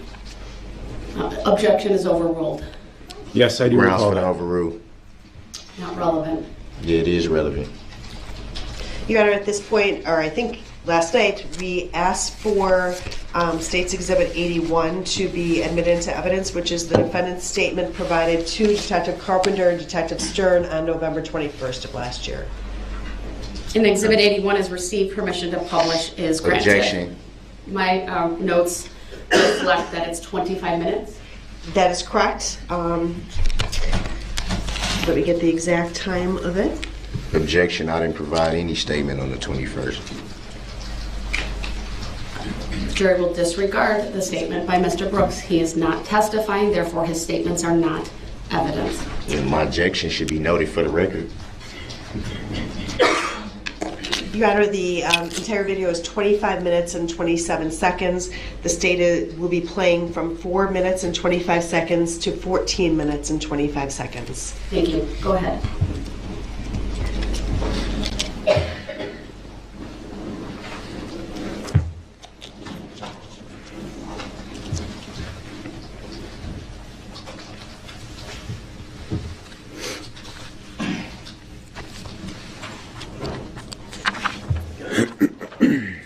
So before it begins, I just want to clarify, we had talked about it last night a little bit.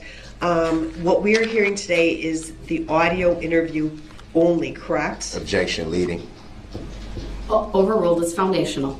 She may ask it that way. Go ahead, you may answer, sir. Yes, that's correct. Okay, thank you.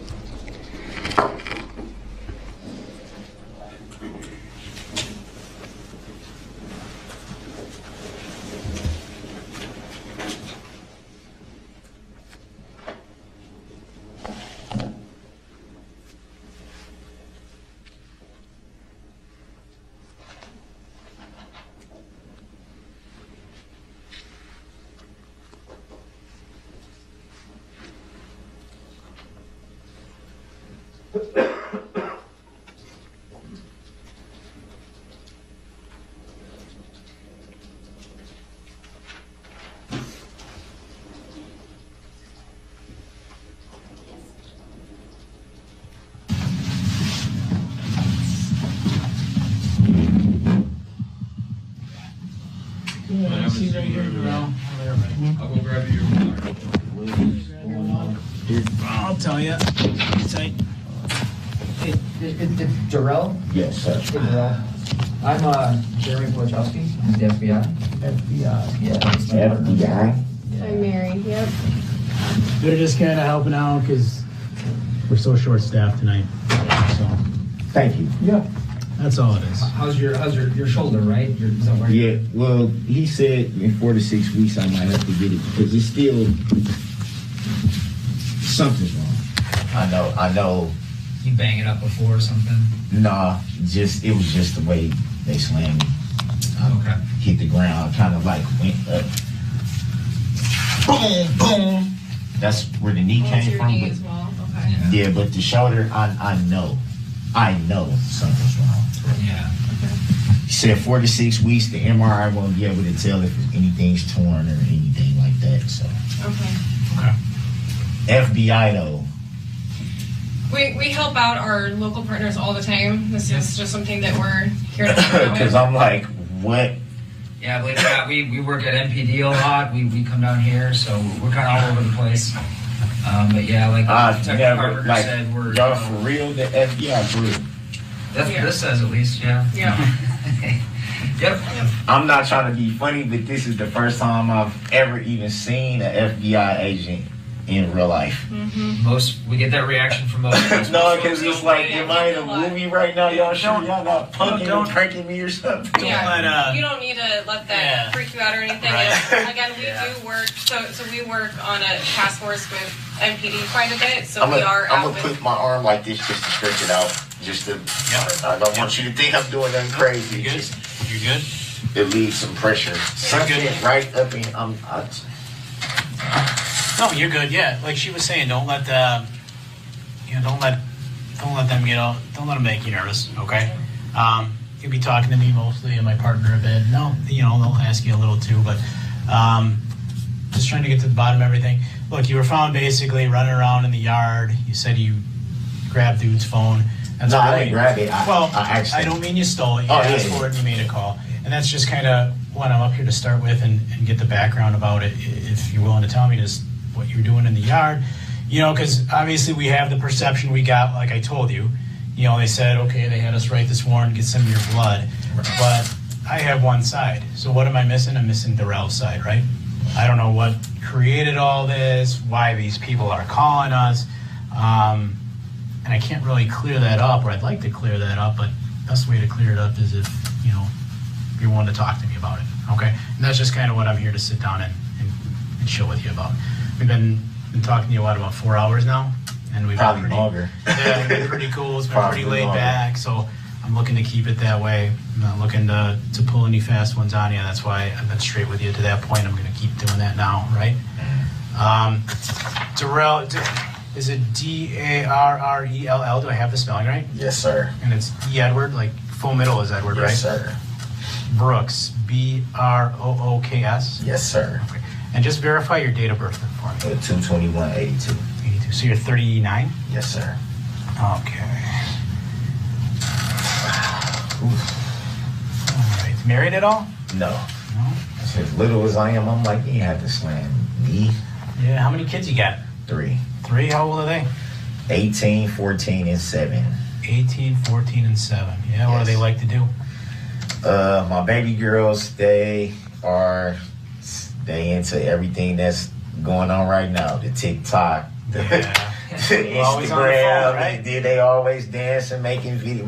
My oldest daughter just started high school. Yeah. And my baby girl she just started the 1st grade. So, Yeah. So they could all my son is the oldest. My girls are the youngest. They could build a computer, but can't normally talk like we know how to, right? Yeah. So you're born in Milwaukee? Actually, Detroit. Detroit. Yes, sir. Living in Milwaukee now? Yes, sir. Grew up here. We left Detroit when I was I don't even think I was walking and talking yet. So, Okay. Milwaukee's home, Wisconsin's home, born and raised. Okay. Not working right now, right? No, not at the moment. No. What do you do when you're working? What do you consider your job? The last job I just had, I was working at a sheet metal place. Okay. Basically just they would have these hook things, you just basically, it's strenuous because you got to do a lot of lifting, and it's a lot of heavy lifting, but you basically just hanging these pieces on these hooks and they're going through the thing, they're steaming them, painting them, then they come back around and then you just box them up and load them. So you're not married? No. You have a girlfriend? Yeah. You live with her? No. What's her name, your girlfriend's name? Her name is Erica Patterson. How does she spell it? Erika. P-A... Yeah, Patterson. Okay, and it's 4014 North 19th Street in Milwaukee. Do I have the right address? Yes, sir. Is that an apartment or a house? It's a house. Okay. What's the zip code there? 53209. Okay. And last grade you completed in school? 12th. Grade? Okay. Graduated high school? Yes, sir. What school did you go to in Milwaukee? Riverside. Riverside? Yes, sir. Milwaukee Riverside Tigers. I see you smile. You know about Riverside, man? I heard things. We kicked y'all butt in football. It was West Dallas. Oh, no. I don't think we played Riverside. Yeah. Okay. All right. So yeah, I appreciate all the cooperation and all the good dialogue we've had, to this point, Darrell. Being that you're sitting here and I had some handcuffs on you before and all that jazz. Absolutely. You familiar with your legal rights? Yes, Have I you ever have. had those read to you before? Yes, I have. Okay. So as you can see, they're written on this paper. So because, if I was sitting here and talking to you on your couch, we wouldn't have to worry about this. But because you're here and not in your home, it's kind of a thing I got to read to you. Okay. And again, it's just something I got to read to you before I kind of get your side, or hopefully get your side here, and love to hear your side. I'd like to know what Darrell has to say about, okay, we got some people calling us saying this, he said, you made utterance before. No, I wasn't driving. Someone thought you might have been. He had to get that warrant. He ended up calling a guy just to use his phone, kind of loitering around, and just, how you ended up kind of being there. That's what they say. No. I was going to say, I knocked on his door to use his phone. Yep. Yeah. Right, but it probably wasn't him that called because he got his phone, but someone was concerned about something. So just trying to figure out what's going on down in that neighborhood. Does that make sense? Yeah. Okay. All right, Darrell. He kind of, like I said, that wasn't probably the best, but I was just like, I need to get an Uber. Yep. I have money on my Cash App card. Yep. So I'm not trying to rob anybody. Sure. I'm not trying to break it and obviously you can tell I'm not drunk. I'm not, under the influence of anything. So Okay. All right. So basically what it was. Okay. All right. In regards to these, Darrell, then, do you understand that you have the right to remain silent? Just answer everything with a yes or no. Yes, sir. Okay. And then I just write down your reply. You understand if you give up that right, anything you say may be used against you in court? Yes, sir. Do you understand you have the right to consult with an attorney and have an attorney present during any questioning? Yes, sir. Do you understand if you cannot afford an attorney, one will be provided to you by the court? Yes, sir. Understanding the above rights, Darrell, are you willing to speak with me, us, primarily me? I'm the one that's going to be doing most of the talking probably. I just want to know a little bit more about what's going on. Just a little bit. Because Like I told you, I know very little. I just know that, you're down in this neighborhood, someone called, they didn't know what you were doing down there and things like that. So I got limited from their side, but I'm looking to see, what you have to say about it. I'm looking to see, maybe the caller was just on some BS down there. I don't know. I don't know. But I can't really show the court that if I don't have, if I haven't talked to you. So that's why I'm here, just to kind of see what you got to say about it. Get your side of it. Running around a neighborhood's not the end of the world. It's not a huge deal. Right. You know? Right. Unfortunately, I wouldn't have had to do that if I made better decisions with women. Yeah. But not gonna point the finger. Sure. I'm a grown man. I make my own decisions, so I'm not gonna point the finger at nobody. I just didn't think. Didn't think, yeah. What the hell? You willing to speak with me, Darrell? Not right now.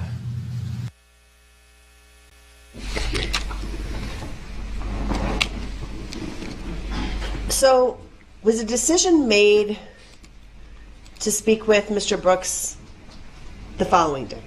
Objection. I don't consent to being called their name, leading the witness. The objections are overruled. The witness may answer. Yes, ma'am, it was. Now, when you spoke with the defendant on the 21st, what did you have some general information as to casualties from the parade? Yes, I did. What information did you have at that point? At that point,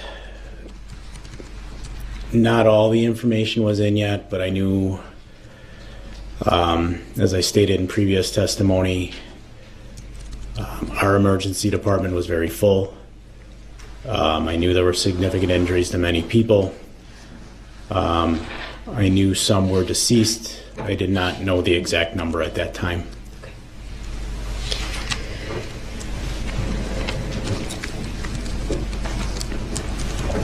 You had approximately another couple minutes of conversations with Mr. Brooks before you called it a night. What was the vibe that you got from him during those couple minutes? Objection, I don't consent to being called that name as leading the witness. The objection's overruled. You may answer. I would say friendly. I think when you heard the clip there, Mr. Brooks jokes about Riverside and football. The individual he was talking to at that time was Detective Stern, as you can't obviously see him in the video. I could sense, and I believe you can hear it in Mr. Brooks's voice in that clip, the FBI put him on edge. It was unusual to see them. I could sense the nervousness. He did transition as I talked to him more throughout that clip into a more normal conversational tone again. But when I was speaking with Mr. Brooks casually throughout the night, that was the type of tone he had with us. It was very friendly, and he seemed, when it came to myself and Detective Stern, very comfortable speaking with us. Now, you had stated your initial intent was to talk to him about loitering in the area that he was arrested. Do you recall that? Objection, speculative. Overruled. The witness may answer. Yes, I do. Did Mr. Brooks at all talk to you about the loitering in terms of what the focus of your investigation was that night? Objection, I don't consent to being called that name, leading the witness. Overruled. The witness may answer. Yes, the statements he made in there, about, being in the area because he needed an Uber. He says more, to us about not knowing the area of Waukesha. He doesn't know the streets, things of that nature, and he just needed an Uber to get home. That was his reasoning for being down there, and he stuck to that reasoning the entire time. Direct your attention then to the next day. So, strike that. That night, was he transported to a Muskego Police Department? Yes, he was. And did you go to Muskego Police Department? Yes, I did. Did you transport him? So it was a dual transport. Officer Leha from the Waukesha Police Department responded to Waukesha Memorial Hospital in a marked squad car that has an appropriate rear backseat transport compartment.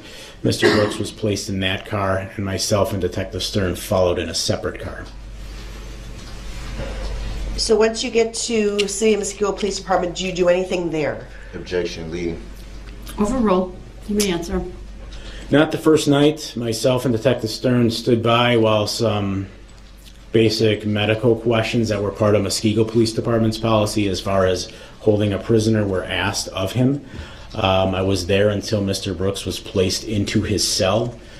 Once Mr. Brooks was in his cell, I explained to him that me personally, would be returning the next day to speak with him more and give him more information about the investigation. Did Officer Leha end up staying at the Muskego Police Department with the defendant? Objection, speculative. Overruled. Yes, he did. Why was that? Objection, leading. Overruled. That was Muskego's request, being Mr. Brooks was, because of the transition and we did not have our own municipal lockup facility, we requested to use Muskego Police Departments and they allowed it. But being Mr. Brooks was technically in our custody, they requested that one of our officers stay there to do the monitoring and the jail checks.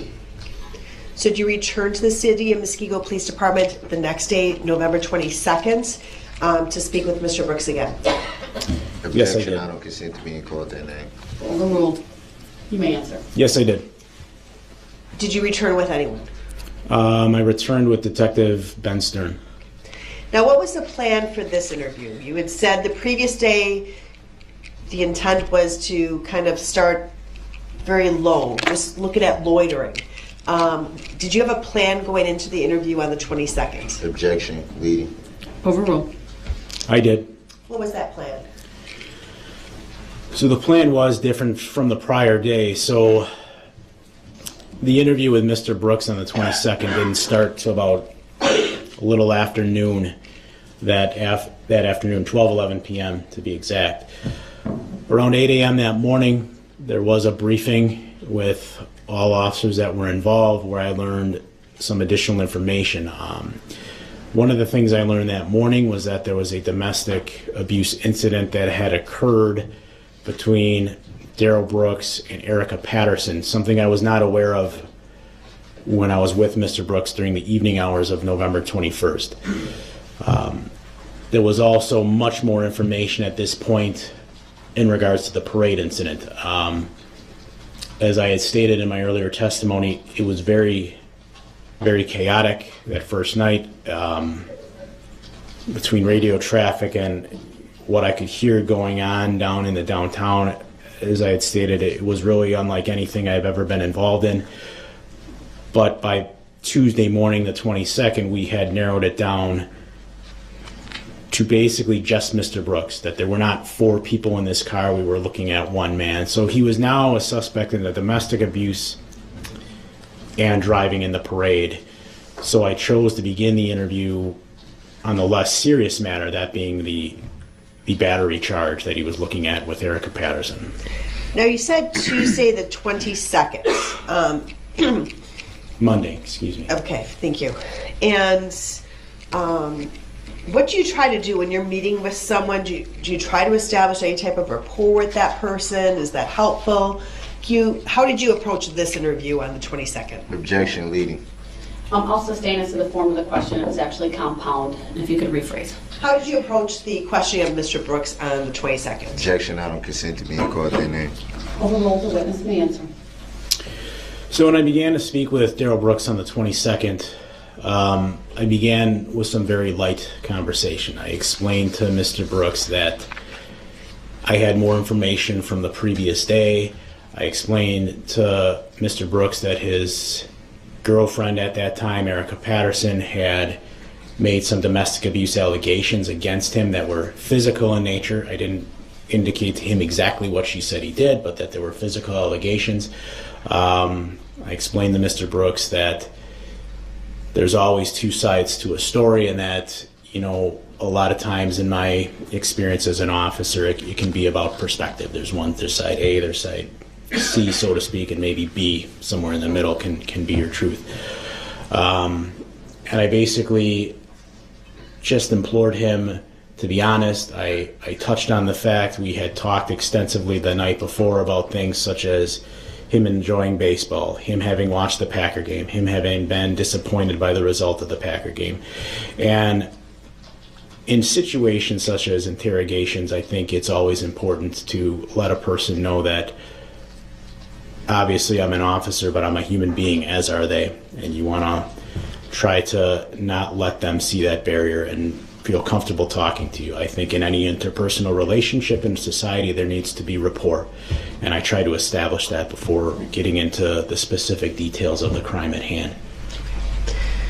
Now, you said that you had a briefing prior to going back to the City of Muskego Police Department. Yes, ma'am. Did you have, you said you had more information about the parade incident and also the domestic incident, correct? Objection, leading. Overruled, his answer may stand. Next question. Did you know at that time, prior to speaking with Mr. Brooks, how many people had died during the parade incident? Objection, leading. Overruled. Yes, I did. And how many people was that at that time? Objection, leading. Overruled. At that point, it was 5.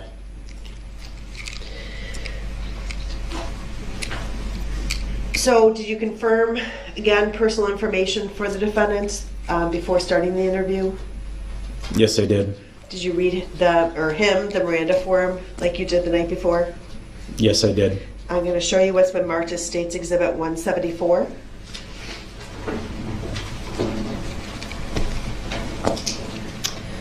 Now, is that the Miranda statement form that you completed on November 22nd with Mr. Brooks? Objection, leading. Overruled. Yes, it is. And what time was that completed? 12:11 p.m. What exhibit is that? 174. 174? 174.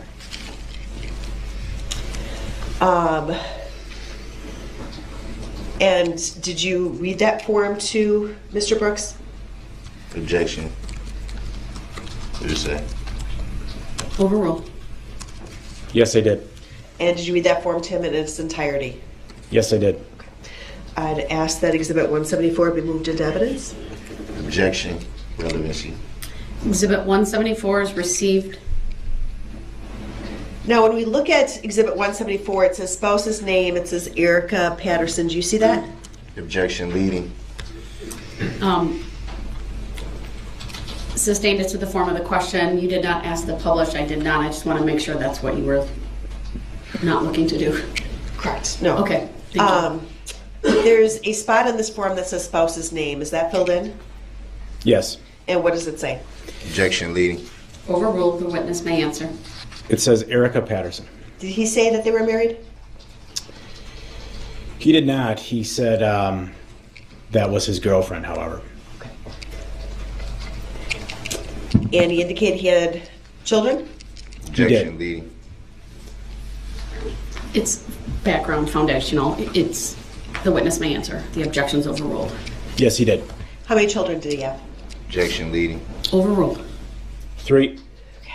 And you read each of the 5 rights that are listed on this form? Yes, I did. And did he agree to speak with you?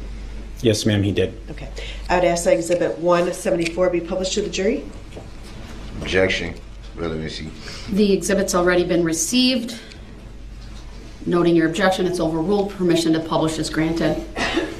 Now, as that form is coming up in the jury box, just for the jurors to see, when you initially had contact with the defendant that morning, did you verify if he had been fed? Objection. Speculative. Overruled. The witness may answer. Yes, I did.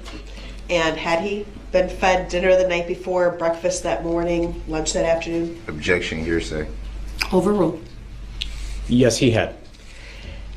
And was he complaining about any physical injuries? Objection. Hearsay. Overruled. Yes, he was continuing to complain about, excuse me, he was continuing to complain about the injury to his right shoulder, which he still at that time was asserting occurred when officers at the time of his arrest body slammed him. Now, with regard to the second interview, the one that took place on November 22nd, was that recorded? Yes, it was. And would it be fair to say that recorded interview was 4 hours, 55 minutes, and 30 seconds? Objection. Hearsay. Overruled. Yes, that would be correct. Okay. And you've had the opportunity to listen to that interview? Yes, I have. I'm going to go through that interview with you. I'm not going to play the whole 5 hours, but just portions of that. I'll stop it during specific clips that I'm providing to Ms. Gussie, and we'll talk about it. Is that all right? Yes, that's fine. Okay. Before you do that, I'm told our interpreter will be here momentarily, and rather than you start, I think it would be best if we just take a short break till the interpreter's here. Is the witness here? I believe he was coming at 10. Oh, okay, that's fine then. Then I appreciate that additional information, then we'll keep going. Sorry for the interruption. Let me see if maybe he's here early. Okay. Yeah.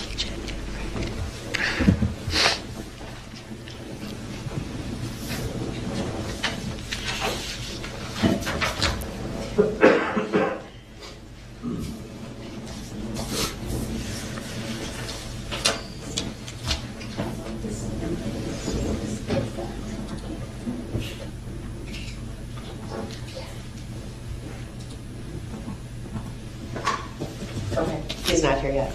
Okay, then we will keep going, and just let me know when the witness gets here. Okay, we can take this exhibit off the screen. If we can go to 7 minutes and 30 seconds to 8 minutes and 20 seconds. To 8.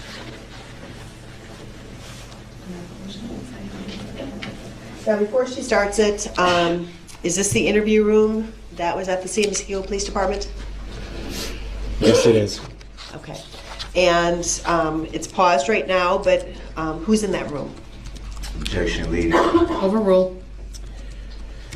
The person in that room in the red t-shirt with the mask partially covering their face, longer braided appearing hair, is Daryl Edward Brooks.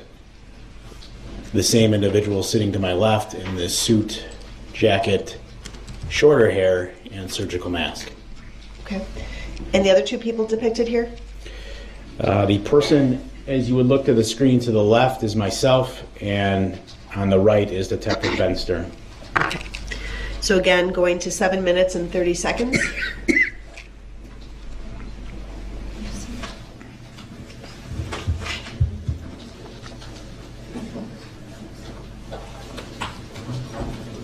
We're going to play it, but not with sound, until 7 minutes and 30 seconds. Go ahead. Okay. So it now is at 7 minutes and 30 seconds. If we can play until 8 minutes and 20 seconds. Hang the metal pieces on the little machine thing that comes around. They take them. The pieces go through like this little steamer type machine thing, and then they paint it, and then they come back around, and we just take them off the hook and just put them in the box, load them up, put them back on the truck.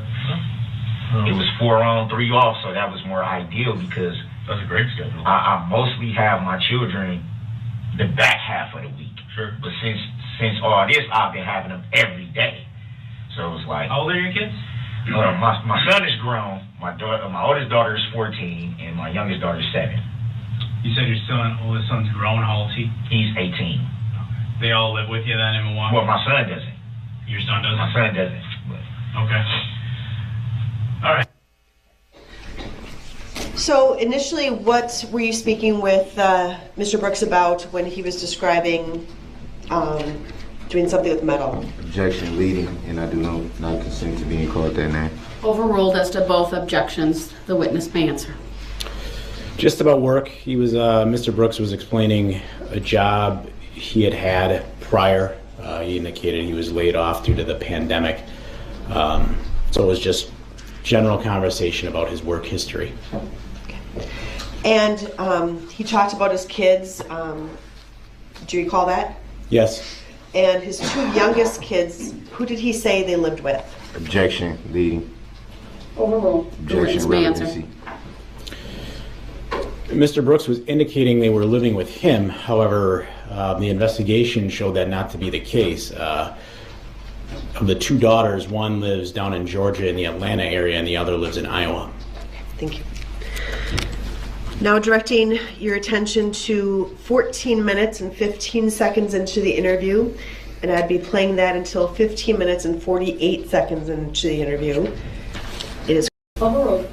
It'll go back and forth stuff that guys like you go through with their baby mama all the time. And they're all, there's a lot of guys out there in your spot, and a lot of times, maybe it's not always fair to them, but that's kind of what I wish they had a law to where people can, if you do that shit, you should get in trouble. Sure. Yeah. Like, why? You shouldn't be able to just be like, oh, I'm pissed off, so I'm going to call and do this. Yep. I agree. Like, why would you put me in that situation and then we're going to end up being together anyway? Why would you do that? Trying to judge that credibility. Yeah, and that's total BS. So that's what that's why we're sitting in here with you to try to sift through the BS, if that's what we got, and just go from there. Crazy, man. Does that make sense? Yeah. All right. Fucking girl, man. I said this last night too, didn't I? She get drunk and remember I kept saying that she fucking acts a fool and I'm the one that pays for it. Yep. Can you tell the jury a little bit about this clip? Overruled. So in this clip here, I'm just explaining to Mr. Brooks the background of the domestic abuse allegations that officers had received from Erica Patterson, and that I was looking to get basically clarity on that, his side of the story on that, have him help me understand what aspects of it may or may not be true, and just walk me through what had occurred between the 2 of them. And again, although we're approximately 15 minutes into the interview, have you mentioned anything about the parade incident or any victims? Objection leading. Overruled. The witness may answer. I had not said anything about that at this point. And why was that? So what I wanted to do with this interview, as I stated in my earlier testimony, I wanted to start with the smaller things and get to the bigger things. The parade incident with the injuries of the individuals and the loss of life was obviously very serious. Part of what I believe as an investigator is very important is gauging credibility into the interview. And one of the ways you do that is you need to be careful. Obviously, at some point, if I'm going to take Mr. Really quick for the record, Your Honor, I don't consent to being called by the name that this court chooses to identify me by. I want to state for the record that I'm here as a third-party intervener on special appearance on behalf of my client. Can that be noted for the record? It was noted this morning. May it be noted again for the record so that we can keep the record clear and accurate. The appearances are as they were this morning. They are no different. Bring the jury out. And we have yet to address subject matter jurisdiction, Your Honor. I still haven't been shown any verified proof that this court has subject matter jurisdiction.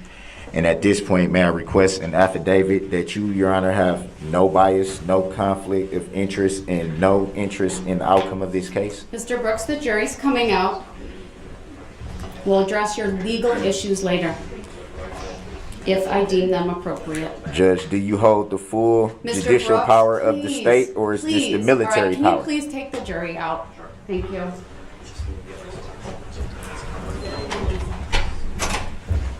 Do you hold the full Mr. Brooks, jurisdiction? just wait till the jury's out, please. I ask that you show that respect. I will. Thank Your you. Honor.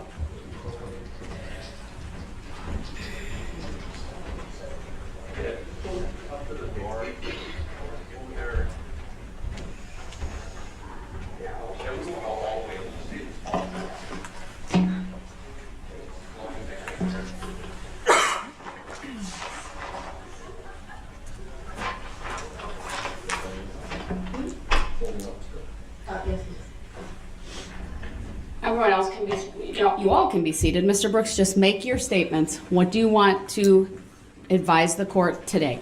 I want to first state again for the record that I do not identify by that name, nor do I consent to being called that name. Your Honor, with all respect, I'm merely asking you, do you have the full judicial power of the state, or is this military power? I'm sorry? I don't understand what you're asking me, sir. I'm asking, is And on what this... legal basis are you making that request? I'm asking, for the record, is this a common law court or an admiralty court? What are we in here? And I'm requesting an affidavit that you, Your Honor, have no bias, no conflict of interest, or no interest in the outcome of this case.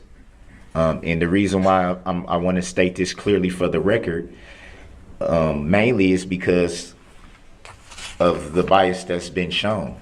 I have not been getting any certified copies of any requests that I've made, which I was told by this court to address inmate communication forms for anything that I may need. I've done that. I've complied with that. Every time I've needed something of the court pertaining to documents, I've done it the way the court has asked me. And I've always stated that I wanted everything to be certified. I have yet to even get that. My court docket sheet was not a certified copy. When I asked Your Honor of your oath of office, I asked for that to be certified. You stated for the record that you would not give me a certified copy of your oath of office, which you are required to show if I ask for it. I've brought up my Sixth Amendment constitutional right that has been pretty much discarded, and that is based on the fact that I have the right to face my accuser, which would be the plaintiff, state of Wisconsin, in this matter. They have yet to show that a claim is I mean, a living human being can only make a claim. An entity cannot make a claim. I've requested for the complaint to be provided. The complaint from November 23 of 2021. The amended complaint from November 29th of 2021. The second amended complaint from January 12 of this year, 2022. I have yet to see those. There was no record of a bond in my docket sheet.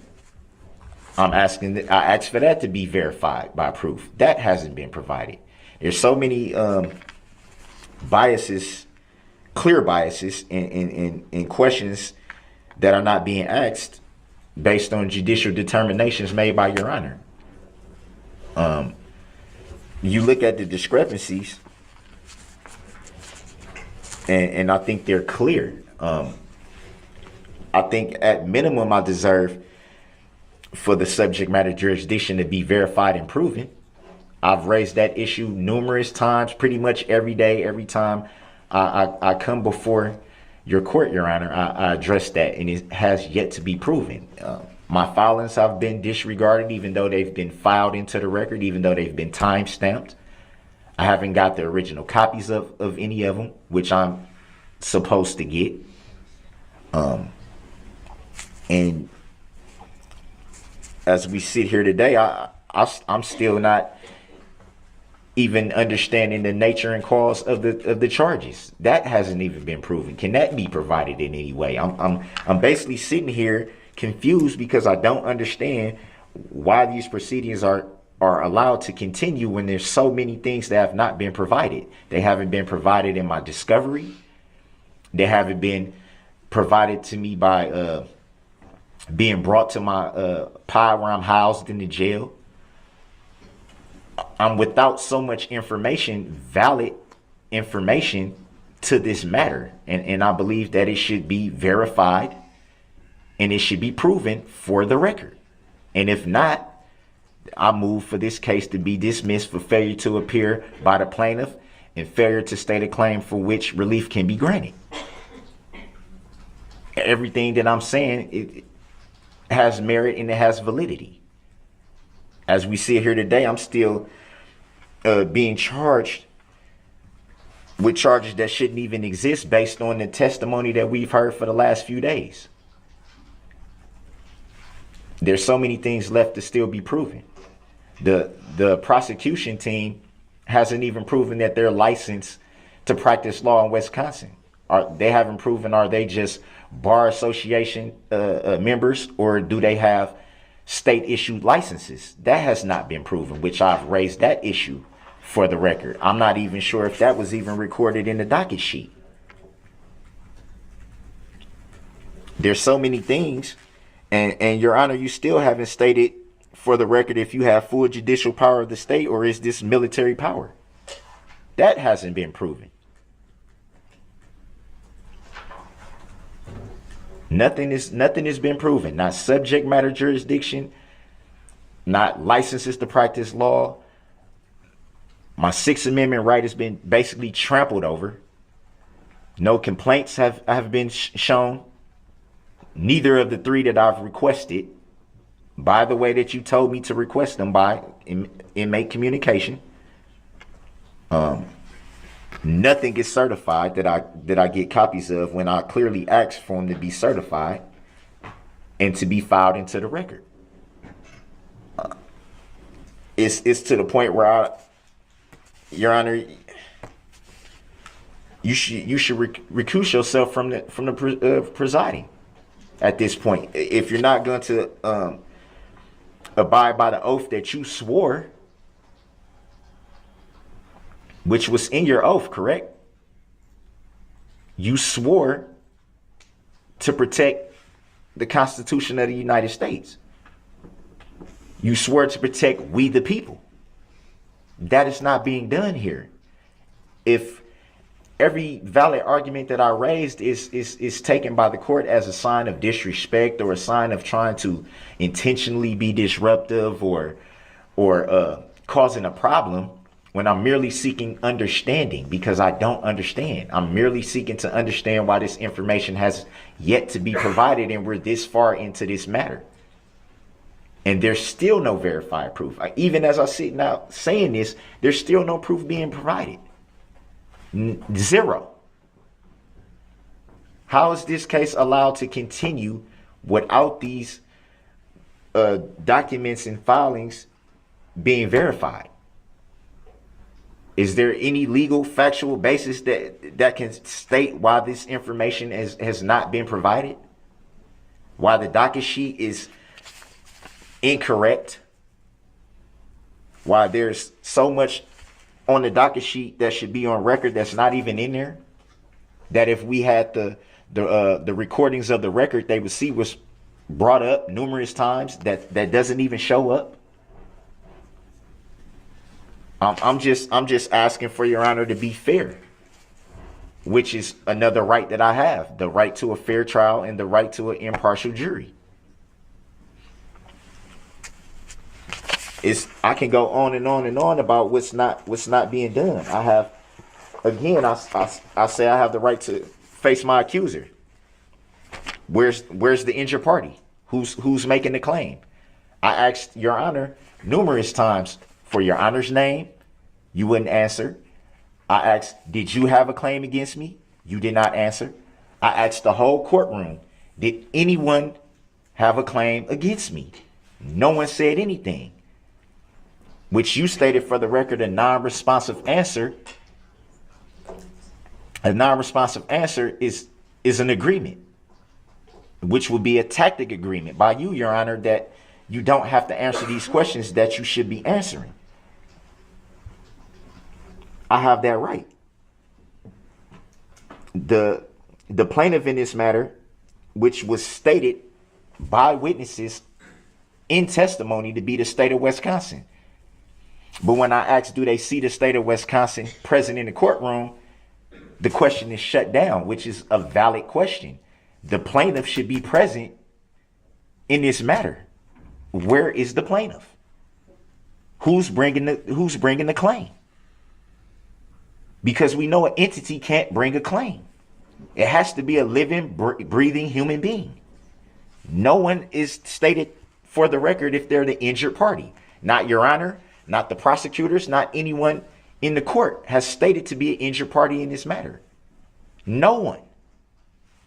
Not one person. I have the right to demand that the court place in the evidence any unrevealed contract.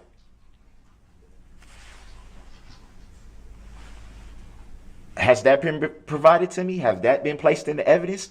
I would like to see it, which is my right. I have the right to inform the jury about the truth and their duty and their rights. That's the First Amendment and the Sixth Amendment. But I'm repeatedly told to shut the question down when this is valuable information that the jury should be privileged to know. They deserve to know. Once they were chosen to sit on this jury, why are we keeping information away from them that they deserve to know? They ultimately have the power. They decide the matter. Why are we keeping information, valuable information, from their knowledge? That's a disservice to the jury. And frankly, it's a disservice to the court that they're not allowed to hear things that they should know, that they should be informed of. It's our right to inform them of everything that they have the power to know, to do, and to know. They deserve that much. It would be a travesty for them to make a decision without being fully informed. And these are all valid things. I have the right to protest and object if any of my rights or demands are not being met. I've done that numerous times only to be shut down. Numerous times. I've raised the issues that I didn't consent to anything that may have been suggested on behalf of my former attorneys. I've never even consented to them making a plea on my behalf. I haven't, as a matter of fact, when it comes to a plea, I haven't even had the opportunity to entertain any plea that may have been suggested by the prosecution. We haven't even talked about that. Not one time was it ever brought to my attention that the prosecution even wanted to offer a plea. That's another issue. I have the right to challenge the jurisdiction of this court, which I've done numerous times. I have the right to demand that the code be construed in harmony with the common law. I just raised that. I'm constantly referred to as pro se when I've raised the issue that I'm pro per. I have the right to conduct my defense pro per free from professional restrictions imposed upon licensed attorneys, which this court is well aware that I am not a licensed attorney. In fact, the court is also aware that I only had 3 days to prepare for a trial that the prosecution has been prepared for a whole year. We see these boxes right here. This box alone is 45 or 50 pounds full of so much information. I haven't even gone through half of it. It was stated for the record that the discovery, in its entirety, was brung to my housing unit on the 29th of September, which trial was scheduled, that would be a Thursday, which trial was scheduled for Monday. How can I possibly go through all that, all the paperwork, all the digital discovery and things of that nature? How can I go through all of that and be prepared in 3 days?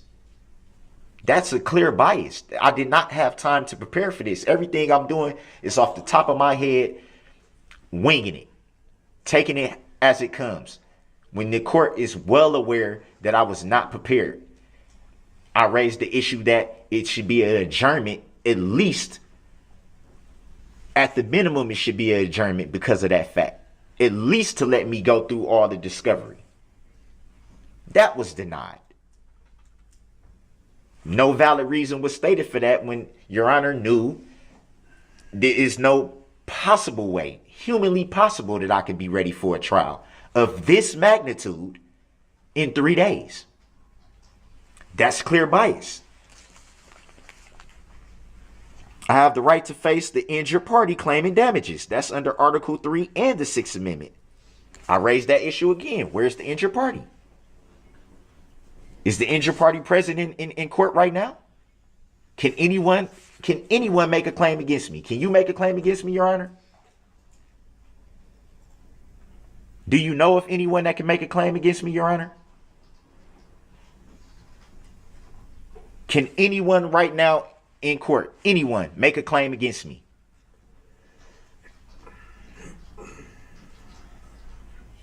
And because of that, Your Honor, the motion to dismiss should be granted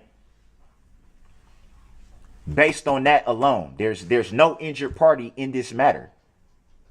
So who makes the claim? Who?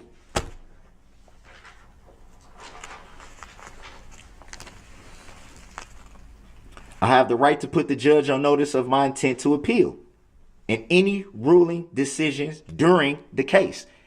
You stated for the record that I would have to wait until the appealing process, but my right is that I can raise that issue during the case, which I've attempted to do. That's been shut down.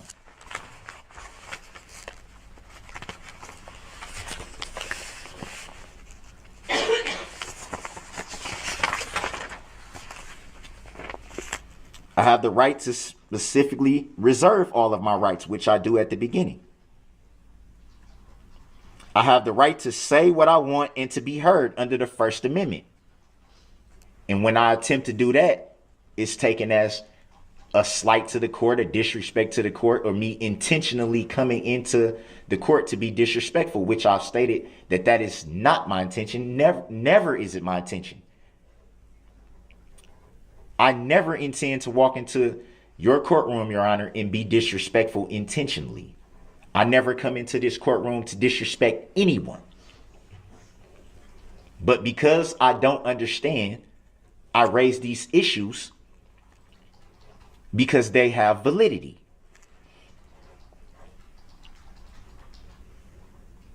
I have the right to object to any statement made by the judge or the prosecution. I've done that and been repeatedly shut down. Without a lawful explanation. I've repeatedly asked the court for a motion for a finding of fact to determine if things are being done legally. I've been denied that numerous times without merit, which is also my right. I have the right to recuse the judge at any time, which is also a right. I have the right to a speedy and fair trial by impartial jury. I think it's safe to say that my speedy trial right has definitely been violated because this matter has been taking place for roughly a year. I've never consented to waiving anything related to a speedy trial. And if that was done, it was done without my consent or without my knowledge. We're way past the speedy trial date. Way past. When the change of venue motion was brought up, I believe that was the first time I came before Your Honor in early March. I want to say March 11th of this year, when the change of venue motion came into play. It was decided by Your Honor that wouldn't be decided until the 20th of June, I believe. That's over the 90-day mark right there for a speedy trial. That was denied, and I still don't understand how that was denied when it's clearly obvious that at minimum the venue should have been changed based on the fact of the magnitude of the matter.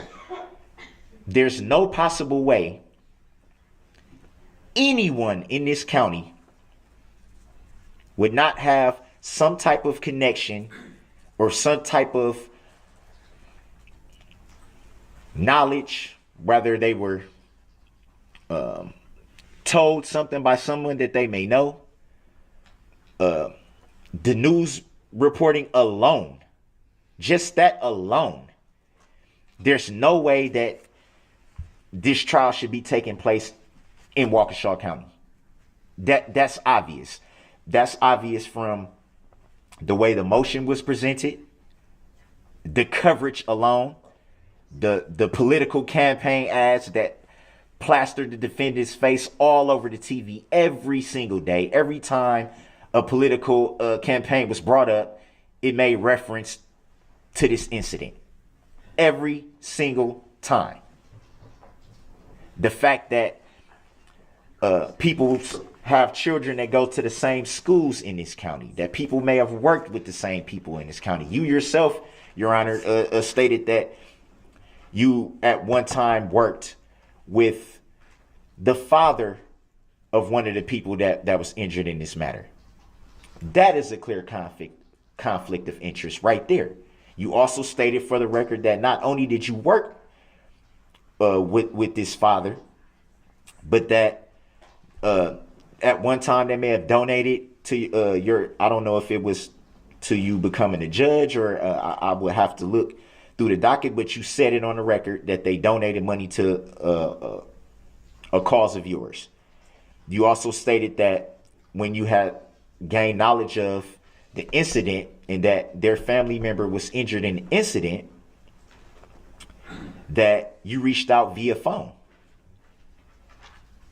I don't recall if it was text message or an actual phone conversation, but you put that on the record. You also stated that the nature of your relationship was strictly professional. I don't know about you, Your Honor, but I've worked numerous jobs, and I know what professional relationships is and personal relationships. I've never had the cell phone number of anyone that was a personal relationship saved to my phone that I can reach out immediately when I learn something. That would constitute a personal relationship of some kind. Whether hanging out from time to time, having a cup of coffee, or hanging out time for time, grabbing a beer, or hanging out from time to time, watching a game, or anything of that nature. It would definitely be more than just strictly professional. That was stated for the record.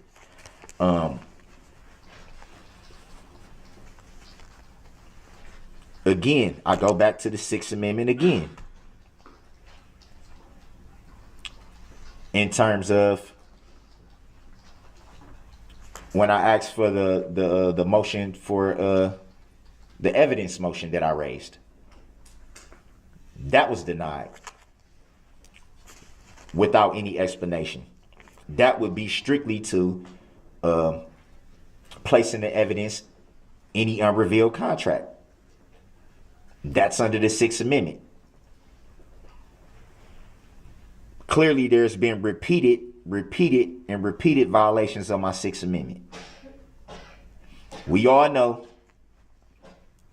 that the United States Constitution is the law of the land, period. It trumps everything. We also know that any law repugnant of the Constitution is null and void. We know that.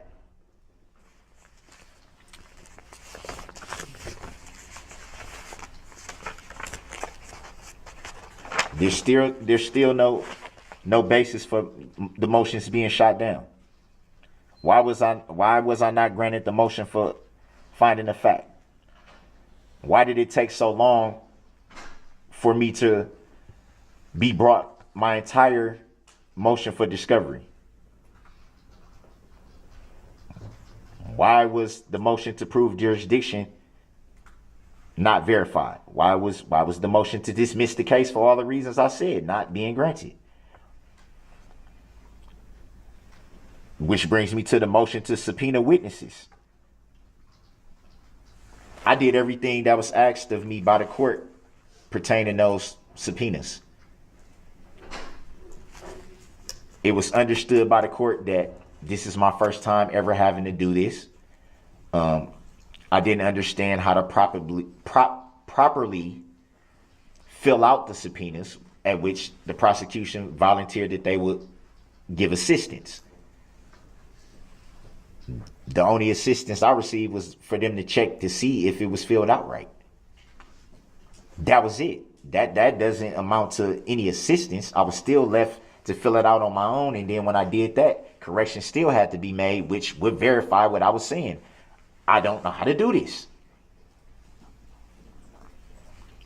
But I still complied to what the court asked of me. And even then, it was a big old thing about the subpoenas. I can't subpoena the plaintiff in the case. Well, how can I not subpoena the plaintiff in the case when under the Sixth Amendment, I have the right to face my accuser, which is the plaintiff of the case? So how could the subpoena not be filed? And how could the plaintiff not be called to the witness stand? That begs the question of, does the plaintiff even exist? Which it was stated for the record that not only by a witness, a Detective Casey, that got on the stand and said on the record that is an entity, which is not a living, breathing human being. And then it was stated again by you on the record, Your Honor, that the plaintiff is an entity. So the question still stands. How can an entity bring a claim if it's not a living human being? So where's the claim? Will the plaintiff in this matter, the state of Wisconsin, be allowed to testify? Will they be allowed to be in the courtroom? No, they will not, because they don't exist. Therefore, the claim doesn't exist. For all those reasons that I just stated, the case should have been dismissed a long time ago. Once those issues were raised, this case should have been dismissed. And at the very minimum, it should have been dismissed because those still have yet to be proven. We're still talking about jurisdiction. That's been being asked for over a week.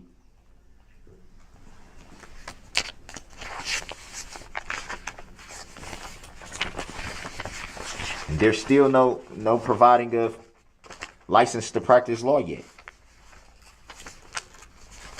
Not even by you, Your Honor.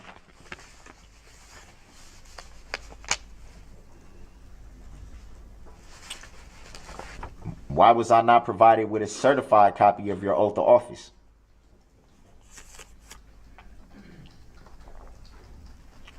Why would you not state the name that is on file with the Secretary of the State? Or I made reference the first time to the Secretary of the Treasury, and then you stated on the record that it's the Secretary of State, even though you knew what I was referring to when I asked. You referred to your name tag,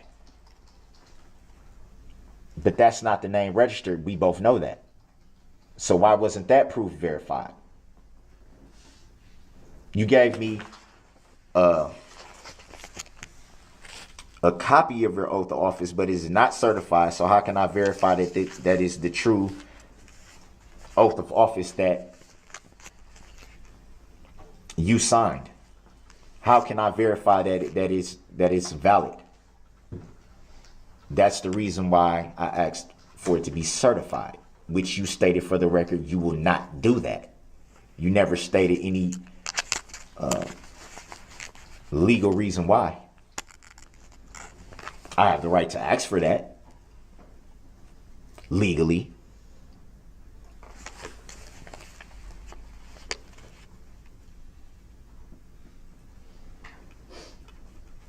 I also have the right to call any witnesses to assist my defense, which is the main reason why I subpoenaed the plaintiff in this matter.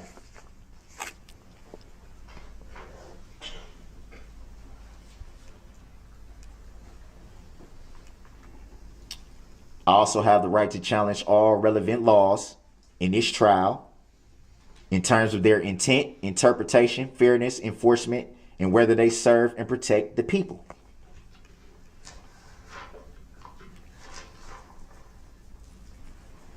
From my knowledge, the design of the statutes of the law was written for the common people to understand.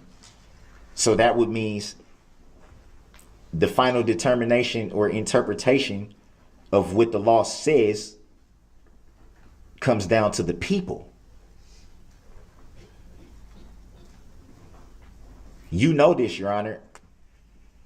Are you not a public servant?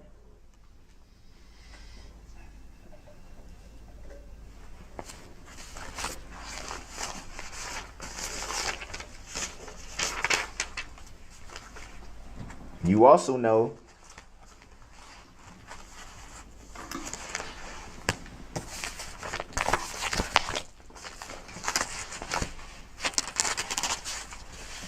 that this docket sheet is inaccurate. Every filing up until the point that I started representing myself was filed in a name that was represented by all capital letters, which is not my name. Nor has it ever been my name, nor have I ever seen that name or individual. Every single filing or paperwork was all in capital letters. Ever since September 29th, roughly around there, now everything starts to go to lowercase letters. Why is that? What prompted the sudden change?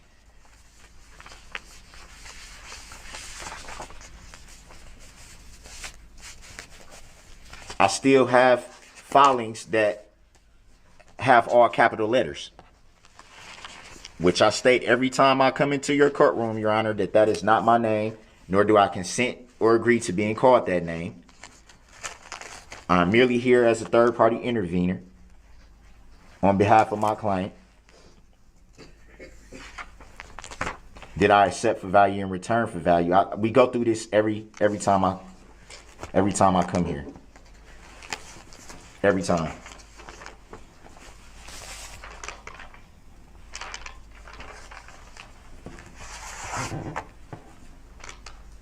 You bring up Illinois versus Allen when we had the issue of me being removed from the courtroom. We went through that where Illinois versus Allen states that there are 3 options when a defendant is being disruptive in court. You stated for the record that you identified a 4th one, which is not cited anywhere in that case. It's not cited anywhere. So the question would be, how did you come up with a 4th option that's not written in that case? Did you take it upon yourself to add this 4th option to justify denying me my constitutional right by being present? You could have done the 3 that were stated. Any one of the 3 you could have done that were stated in the case. Nowhere does it say you can create a 4th option. Not upholding my constitutional rights. I'm sure you know about Title 18, USCS 2381, which states that it's treason not to uphold your oath of office. Treason.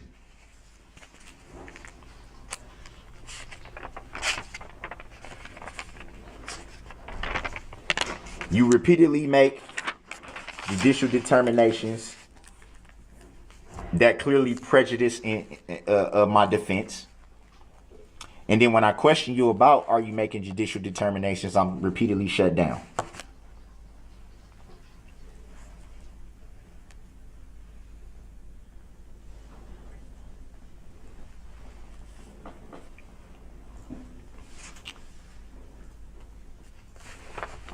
Which leads to today. The constant push not to have an informed jury.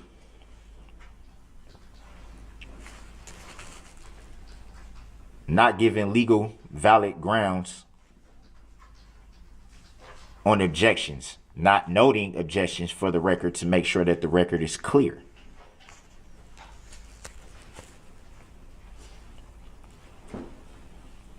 I'm sure somewhere in the jury instructions, you informed them that the state of Wisconsin was bringing a claim. But then you make the judicial determination that I'm not allowed to ask questions about the plaintiff.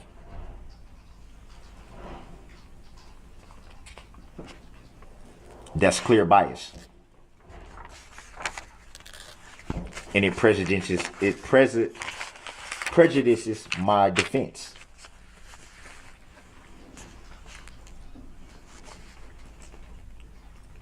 You know also that you have an electronic filing system. I find it hard to believe that I was told yesterday about my subpoena for the plaintiff that I had to wait for a filing in a timestamp when I've seen it done numerous times in just a few seconds right in front of my face. When the prosecution needs something filed, it's filed immediately. I have to wait, or I have to wait till the next day. That's a clear bias and a clear prejudice to my defense.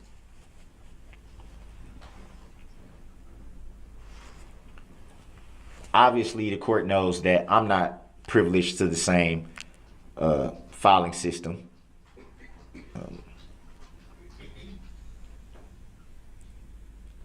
Which brings me to the reason why I brought up the issue of assistance of counsel. Under the Sixth Amendment, I have the right to assistance of counsel. It doesn't say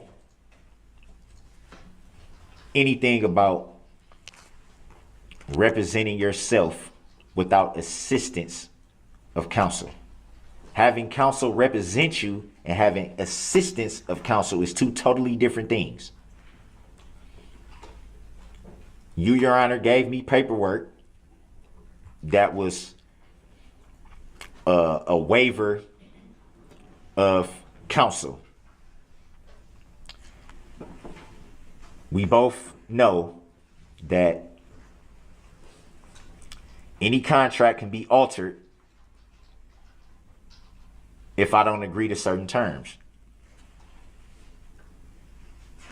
I crossed out everything in that paperwork that I did not agree or consent to, and specifically wrote on that paperwork that I do not waive my right to assistance of counsel. At the very least, I should have been awarded a standby counsel.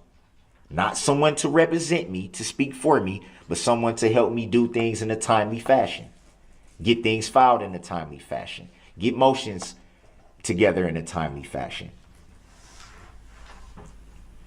Make preparations to get things done that I don't have the privilege to do in my current situation of being housed at the Waukesha County Jail.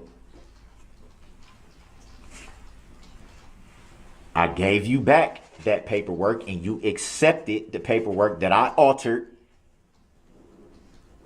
that you understood that I didn't agree and consent to those things that were altered. You accepted it and you filed it.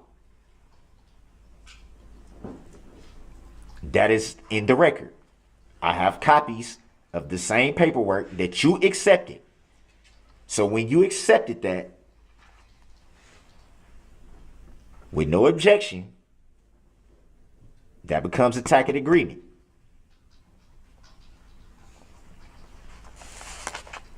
But yet, I'm still forced to come in here with zero help.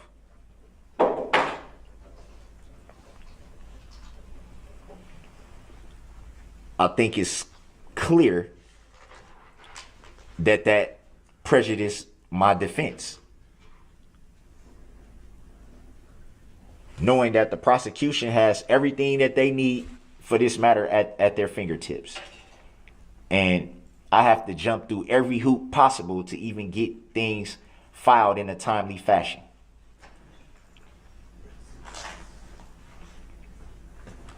It was stated for the record that the unit that I'm housed in the Waukesha County Jail, and per jail administrator Angela Wallenhoff, that I'm only allowed out of my cell for a few hours a day. So I'm roughly locked down 22 hours a day. Not given the privilege to access everything that I should be able to at the time that I should be if I was general population. Arrangements could have been made months ago for me to be at least in some form general population with an upcoming trial.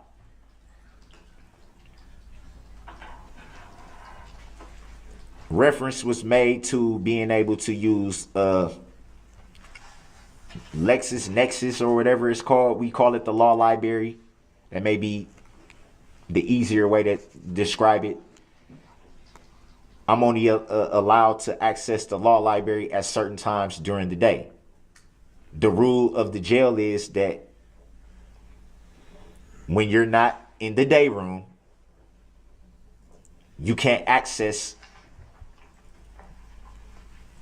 the law library, which is on tablets. We are not allowed to have those tablets in our cells. That prejudiced my defense. How can I work on my case? How can I look up certain case laws? How can I do any of this if I don't have full access to it?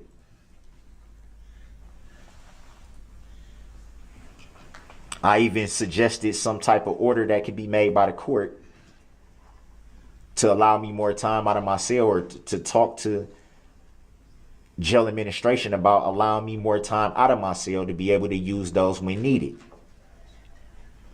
And to be frank, in a proceeding of this magnitude, there should not be even a time where I don't have access to the materials that I need. If I'm not in the courtroom or sleeping, I should be awarded the time to work on this case, seeing as how I only had a couple days to prepare for a trial of this magnitude.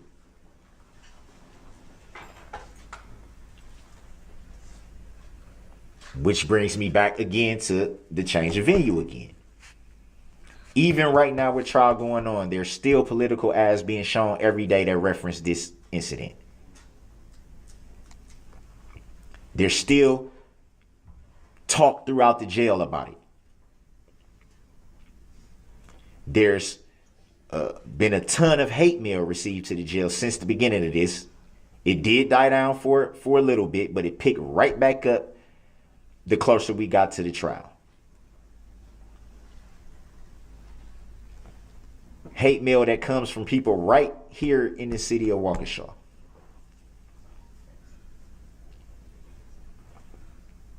Which gives more credibility to the venue needing to be changed. Yet and still, that was denied.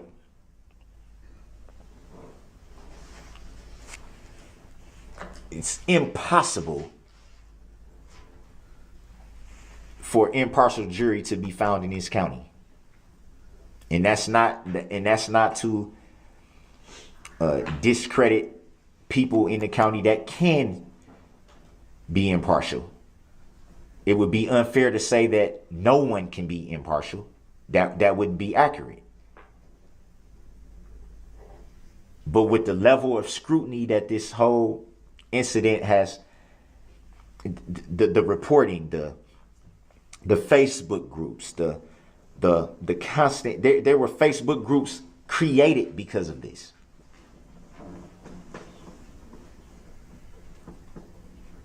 The reporting live stream on Court TV has comment sections where a lot of insensitive and nasty things are said.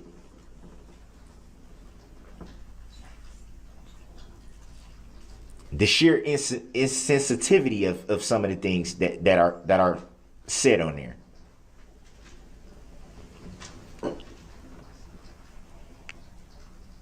I know a lot of people probably don't care about what I'm about to say, but it still needs to be said because it's truth. The fact of the matter is,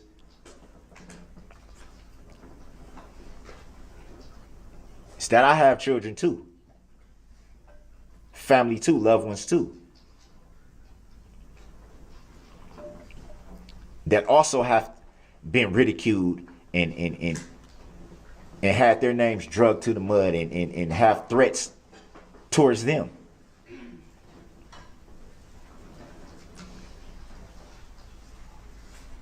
Loved ones that had to leave their home because they were getting threats thrown through their mailbox. Children that didn't feel safe going to school because they were getting bullied behind what was being said. And that's not to sweep anything under the rug whatsoever.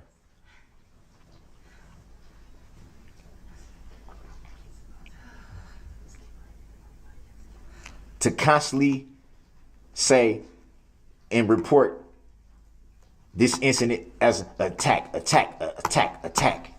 terrorism. It's unfair and it's insensitive.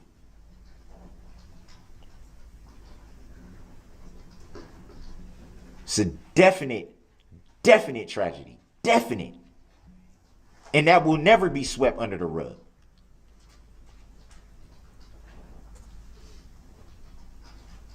There's always going to be healing that has to take place.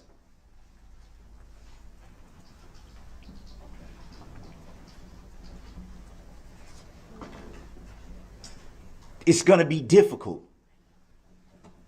And that should not be swept under the rug whatsoever.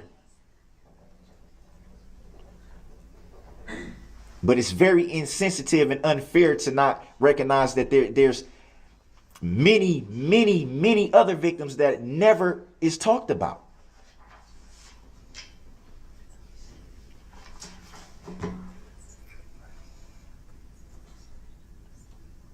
And for people to paint a certain picture, mostly from this county, to put this picture out there,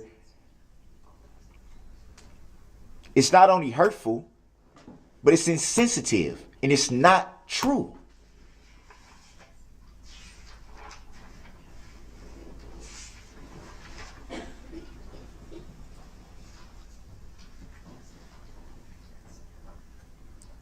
I'm sure the court read through the motion for change of venue. I'm assuming, though it was a lot of paperwork in those motions, I think it was obvious that the venue should have been changed. Obvious. It's too many connections and it's too close. It's too close.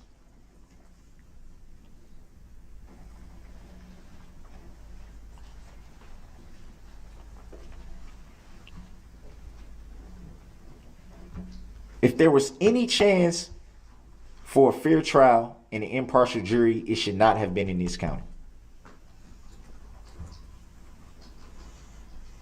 But yet it was denied.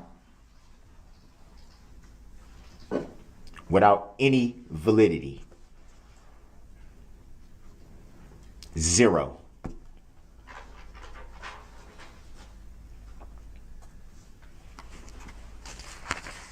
There's so much bias that's going on that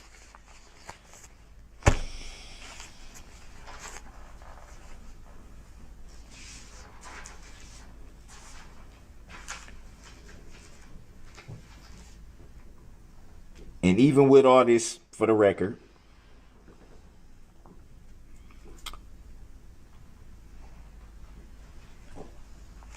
we still have no proof of jurisdiction. We still have no bond on file in the docket sheet.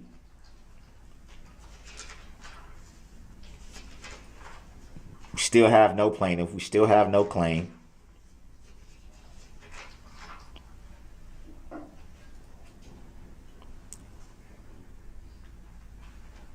We're not sure of the relationship between you, Your Honor, and a father of one of the people that was injured. We're not clear on that relationship, no matter how well prepared the speech was, because it was a prepared speech. That was obvious. Where's the proof? I just asked that same question. Can an affidavit be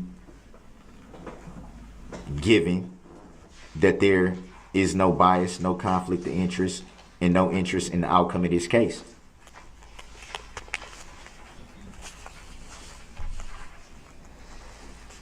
There's no proof if you hold the full judicial power of the state, or is it the military power? Mr. Brooks, I've given you about 50 minutes to make your various arguments. You've now repeated yourself a number of times, so I'm going to turn to the state to see if they have any response. Really quick for the record, Your Honor, I don't consent to being called by the name that this court chooses to identify me by, I want to state for the record that I'm here as a third-party intervener on special appearance on behalf of my client. Can that be noted for the record? It was noted this morning. May it be noted again for the record so that we can keep the record clear and accurate. The appearances are as they were this morning. They are no different. Bring the jury up. And we have yet to address subject matter.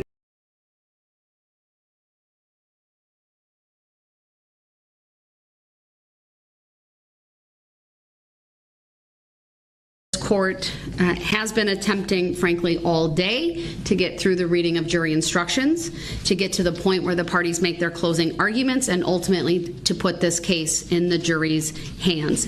It has been challenging. It has been met by resistance from Mr. Brooks. I would once again describe it as being stubbornly defiant, although at times he may. You were just listening in to earlier comments from Judge Doro. Let's take you out live here on Live Now from Fox, as Darrell Brooks will likely give closing arguments himself.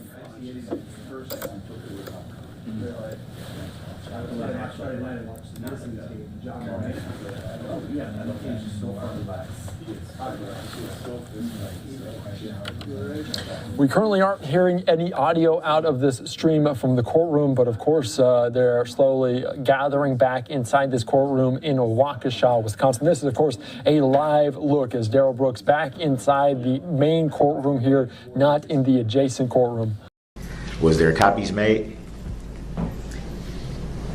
Mr. Brooks, I'm going to ask you one more time. Are you prepared with your closing argument? I'm going to have the jury brought out. There's no other legal arguments I need to address from you at this time. I'm informed of what you're saying. I was merely asking, was there copies made of your, you said written decision? Sir, my written decision has been filed into the record. That is done electronically. You were provided with a written copy previously. Are you asking for another copy of that, sir? Yeah, because I don't have it. As a courtesy, I'll have my clerk print off a copy and provide that to you. Is it proven subject matter jurisdiction? Your objection to the lack of jurisdiction has been noted repeatedly on the record. It is a meritless argument. I've indicated that in my written decision as to why there is subject matter jurisdiction, and I will continue forward with the final stages of this trial,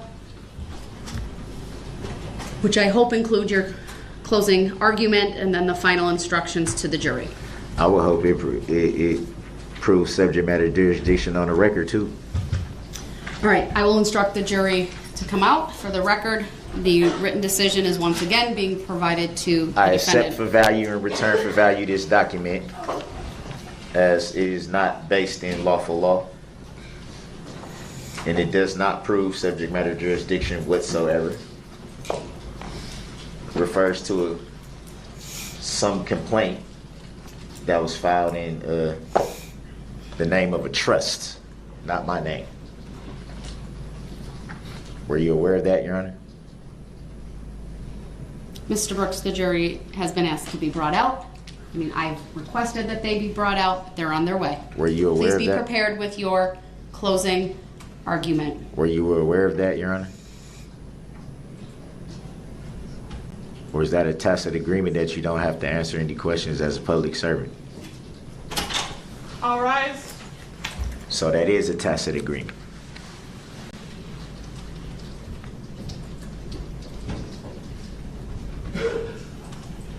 Record to reflect the jury is coming out.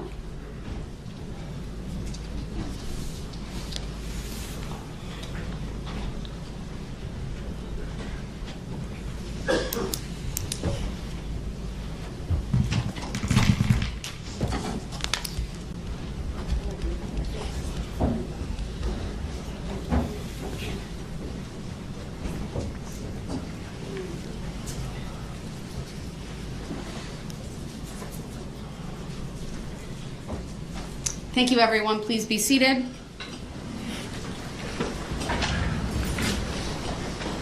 Go ahead, sir. You may begin your closing argument. I'm not ready to begin closing arguments. So this is your opportunity to provide your closing argument to the jury. Please start. I've started the timer of 1 hour. I'm informed of that, Your Honor, but I'm not ready to proceed as I don't understand the reason why the questions asked before the jury was present were not answered. There are issues that needed to be addressed outside of the jury, as you always say, which I don't understand why the jury deserves to Mr. need Brooks, to this know. is your opportunity to present your closing argument to the jury. Please do so. I'm informed of that, but the jury needs to understand the truth, their rights, and their duties, as they have not been informed of their truth, their rights, and their duties. Mr. Brooks, the court has begun the instruction process. I read 73 pages this morning, and into the early afternoon, I have another 30-plus pages to read. Did you inform They will the be jury? informed of the law. Did you inform them that they can Mr. nullify Brooks? the law? Mr. Brooks, you do not have that right to request that. And Were I'm they advising informed? you, one more time, this is your opportunity to provide your closing argument. Please begin. I intend to when ready. I just want to know if the jury was informed that they can nullify the law. Mr. they Brooks, are- you that have they no have right the to power. make that argument to the jury. It's true. They have the power. All right, I'm going to excuse the jury. They should know that they have the power. Please rise for the jury.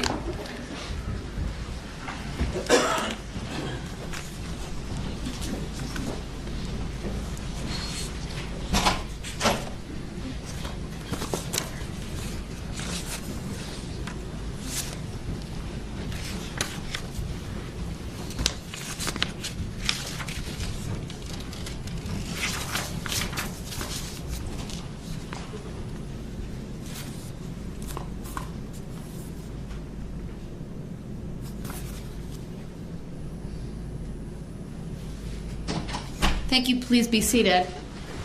Mr. Brooks, you do not have a right to request jury nullification directly from this jury. I direct your attention to the Bjerkes case, B-J-E-R-K-A-S-S, that's State versus 163 Wisconsin 2nd 549. While you are not incorrect that the jury has the power to nullify, they don't have the right to do so, and no party has the right to instruct or to request an instruction or to argue jury nullification. You may talk in terms of fairness in general terms, but you may not go further. You may not argue that the jury should discard the instructions in the law and find you not guilty for that reason. You may not use the phrase jury nullification. You've done that now at least 3 times in earshot of the jury. Twice while you were in the other courtroom, I was able to mute half of what you said the second time, and then of course you raised that once again while in front of the jury just now. You also indicated you weren't ready to give your closing argument. Sir, the time has come for you to give your closing argument. If you choose not to do so at this time, then you will forfeit your right to present a closing argument by your conduct. I haven't made any such choice, so you can't coerce me into a constitutional right waiver when I have not waived the constitutional right, and I will not allow you as a public servant to do that. I have not made a choice. Sir, the time has come for you to present your closing argument. Are you making a judicial determination that you're denying me a constitutional right in I open have court not made such on a record? determination as of yet, but you can forfeit your constitutional rights Under by what conduct. lawful law? Illinois versus Allen, State versus Anthony. Illinois versus Allen does not reference anything pertaining to rights when talking about In closing State versus statements. Anthony, Illinois the Supreme versus Court Allen. of Wisconsin referenced both that decision when it essentially extended the reasoning or adopted the reasoning of Illinois versus Allen to then find that a defendant could forfeit an important constitutional right by conduct. In State versus Anthony, it was not the right to be present in the courtroom, it was the right to testify. Okay, so none And of those the that you just reasoning- named have anything to do with the closing arguments, Your Honor. You've used Illinois versus Allen repeatedly to when it comes to me being removed from the courtroom. Not one time did it bring up anything dealing with a closing statement or a closing argument. So how's that same statute being used for something that it doesn't even refer to or pertain to?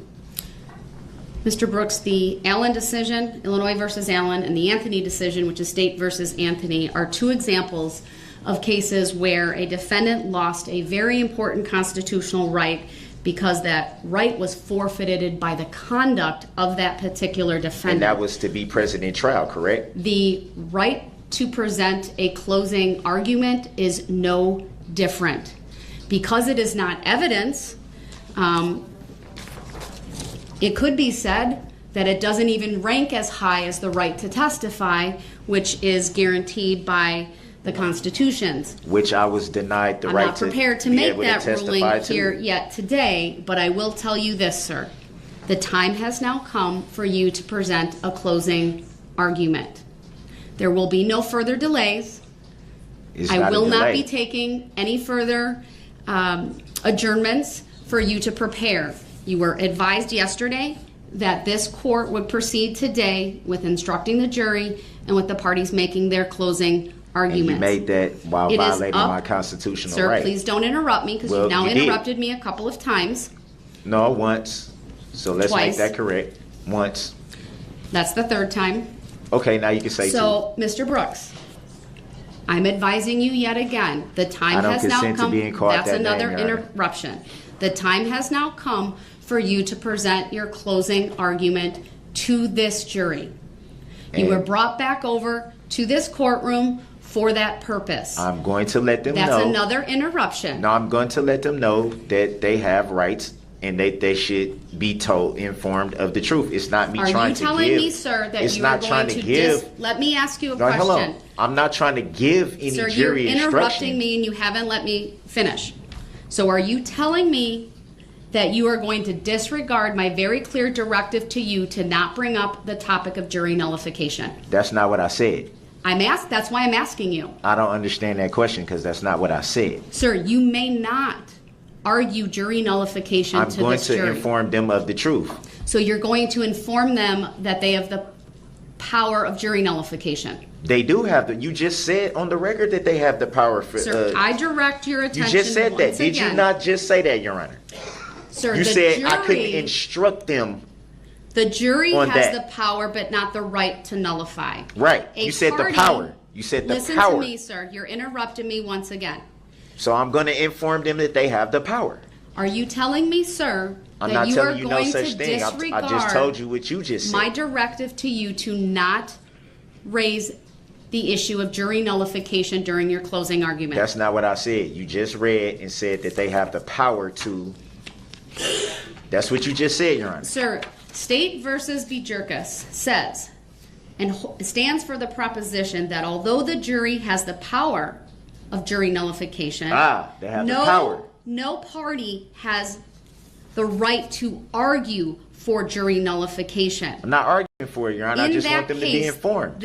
I just want them Sir, merely to be informed. You can That's call it. it informing, making them aware. Yeah, they Whether should be aware you of the are not rights. allowed to make them aware of their power to nullify. That is can I an not make them- improper argument. Your Honor, how can I not inform them that they have a power? How Because can I that not is not a inform them right of a that you power that they have, sir. have? I'm not giving a new jury instruction. That is That's not because what I'm there is arguing. no jury instruction for jury nullification, Yeah, I'm sir, not- I'm because not- it's not allowed. I'm not attempting to give them a new jury instruction. I'm merely attempting to inform them of the power that they have. Mr. That's not Brooks, against the law. I'm advising you one more time. You may not raise the issue of jury nullification I'm going before to this inform jury. them of the power that they have. I'm not You are giving them. telling me that I'm not you giving are them a jury insisting instruction. on telling them about jury nullification. That's That's- what I hear you saying. That's not what I said, though. Don't mischaracterize what I'm saying. You just read and said that they have the power. They have the power to do that. So how is It's an informing them? inherent power that they have. They are not to be instructed on it. That is very clear in the law. In Your addition to, no, let me finish.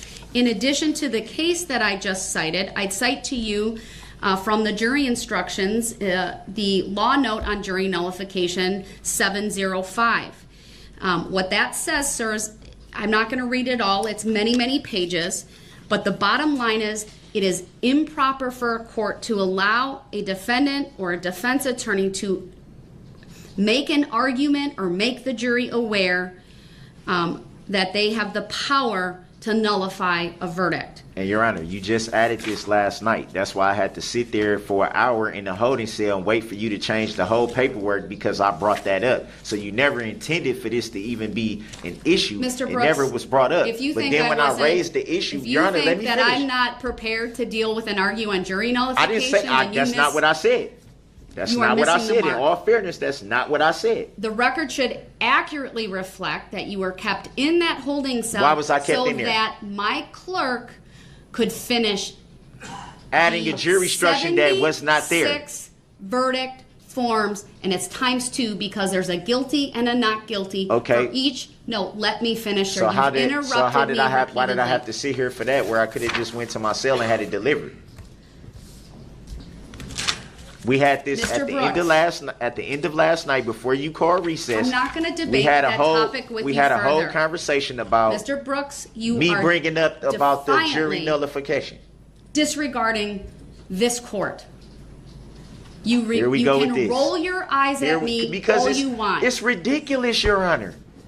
You just stated that they have the power to nullify Would you any like, law, if you would like, but then I will said read this to you, sir, the part of the case that's important, but you're not letting me get a word in edgewise. I'm trying my best not to remove you to the other courtroom, but that is oftentimes what I need to do in order for this court to make a full record without you interrupting me. But you need to be fully aware that you may not raise the issue of jury nullification in front of this jury. It is not an allowable argument or an advisement or making them aware. However you want to describe that, sir, whatever verbiage you want to put in front of it, you may not do so. And this court has the power and the authority to limit what you say to this jury, even in a closing argument. And if you're telling me through your conduct, through your words, that you are going to disregard that direction, you will forfeit your right to present a closing argument. under what lawful law? Under State versus Anthony. It doesn't refer to that. State versus Anthony it may doesn't. not have dealt with It hasn't dealt with the closing right arguments. to a closing argument, sir, but the reasoning You just said it right there. nonetheless is No. fully applicable. No, you because the more can't general change the law, Your principle- Honor. You can't change the law. That's I'm practicing not law changing from the law, bench. sir, but the general principle. I know you used to be in legislation, but you can't practice law from the bench. Sir, I'm You not can't do that. practicing law from the bench. You are if you're changing. Your Honor, I'm not you're making- attempting to make a separate case pertain to something here that doesn't even pertain to it. It has nothing to do with a closing argument. Nothing that you just So, named. Not Mr. Illinois Brooks, versus I Allen. would like to make a record. Would you please show the courtesy and respect for I me will, to Your do Honor. that? I will. All right. So looking at the Anthony case, all right, and that case starting at head note 7, paragraph 54 says the following, and you need to let me get all the way through it. We have recognized two distinct ways in which a defendant may give up his rights, waiver and forfeiture. State versus Pino is the first citation that they reference. Waiver is the intentional relinquishment or abandonment of a known right. Multiple citations there, I won't repeat them all. Waiver typically applies to those rights so important to the administration of a fair trial that mere inaction on the part of a litigant is not sufficient to demonstrate that a party intended to forego that right. State versus Soto. Forfeiture, on the other hand, often involves the failure to make the timely assertion of a right. That's a cite to the Dina case and Olano. Rights that are subject to forfeiture are typically those whose relinquishment will not necessarily deprive a party of a fair trial and whose protection is best left to the immediacy of the trial, such as when a party fails to raise an evidentiary objection. However, there is a second aspect of forfeiture, doing something incompatible with the assertion of a right. State versus Vaughn, 2012 Wisconsin Appellate 129, citing Illinois versus Allen, 397 U.S. 337. They went on, the court, that is the Wisconsin Supreme Court in Anthony. As previously noted, we have held that the right to testify is subject to waiver, not forfeiture, insofar as a defendant's inaction in asserting the right is concerned. We now conclude that the right to testify may, in appropriate cases, be subject to forfeiture where conduct incompatible with the assertion of the right is at issue. They go on to discuss Allen, which was not a right to testify, but was a right to be present. And I am utilizing the guidance from Illinois versus Allen and State versus Anthony. It directly guides this court that a defendant may forfeit a right by conduct by doing something incompatible with the assertion of a right. In this particular case, you are very clearly telling me you are going to disregard what I told you about notifying the jury about nullification. You have absolutely no right to raise that in front of the jury. It is improper. And unless you're willing to tell me you will honor this ruling of mine, then you will forfeit your right to present a closing argument. That is my ruling. I object to that ruling, Your Honor. I object to that ruling. Are you willing to make a closing argument, sir, that does not reference jury nullification? I'm going to inform the jury of their power. Again, I never stated that I was making a new jury instruction. I never stated anything like that. And every case law that you just stated made no reference to closing arguments. It was all pertaining to being present for the proceedings of trial and for testifying. Sir, Not what I'm one time telling did you, hold on, I let, Your Honor, with all due respect, I let you make your record. I didn't interrupt you. Go ahead. Not one case law that you just cited made any reference whatsoever to a closing argument. Not one. So how is me merely informing the jury of the power and the rights that they have, how is that a forfeiture of being able to give a closing argument?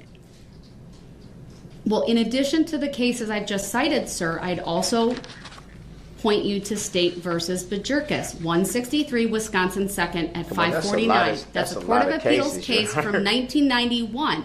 That is the first published appellate decision in Wisconsin to consider directly several issues relating to the jury nullification issue. In that particular case, the court very clearly said that the defense counsel in that case was allowed to talk in terms of fairness in general terms, but not to go further, and could not argue that the jury, quote, should disregard the instructions and the law and find her not guilty because it seems fair. That's a description of jury nullification. To use the words jury nullification would run afoul even more. And so I am telling you that given my inherent authority in controlling the mode and order of this court to ensure courtesy, decorum, and civility, and to ensure that this jury is presented with arguments that are proper under the law, I am hereby telling you I am in creating a rule for your closing argument that you may not raise the issue of jury nullification in any way. Your Honor, hold up now. I'm the only one that has to be made rules for closing arguments. but not the prosecution? How is that fair? How is that balanced? Mr. Brooks, I'm squarely faced with your defiance regarding the issue of jury nullification. It's that not is defiance. requiring It's me not defiance. to address this issue and to tell you very Your Honor, expressly I that that is the vehemently- rule I for vehemently your object to closing that. argument. Vehemently object to that. Your objection is noted for the record, but May my I ask rule for a legal nonetheless reconsideration of your stands. ruling? That request is denied.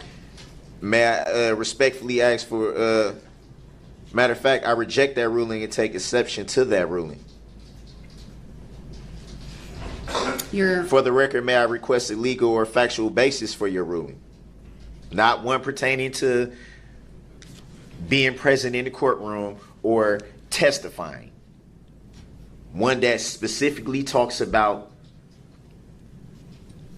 a closing argument.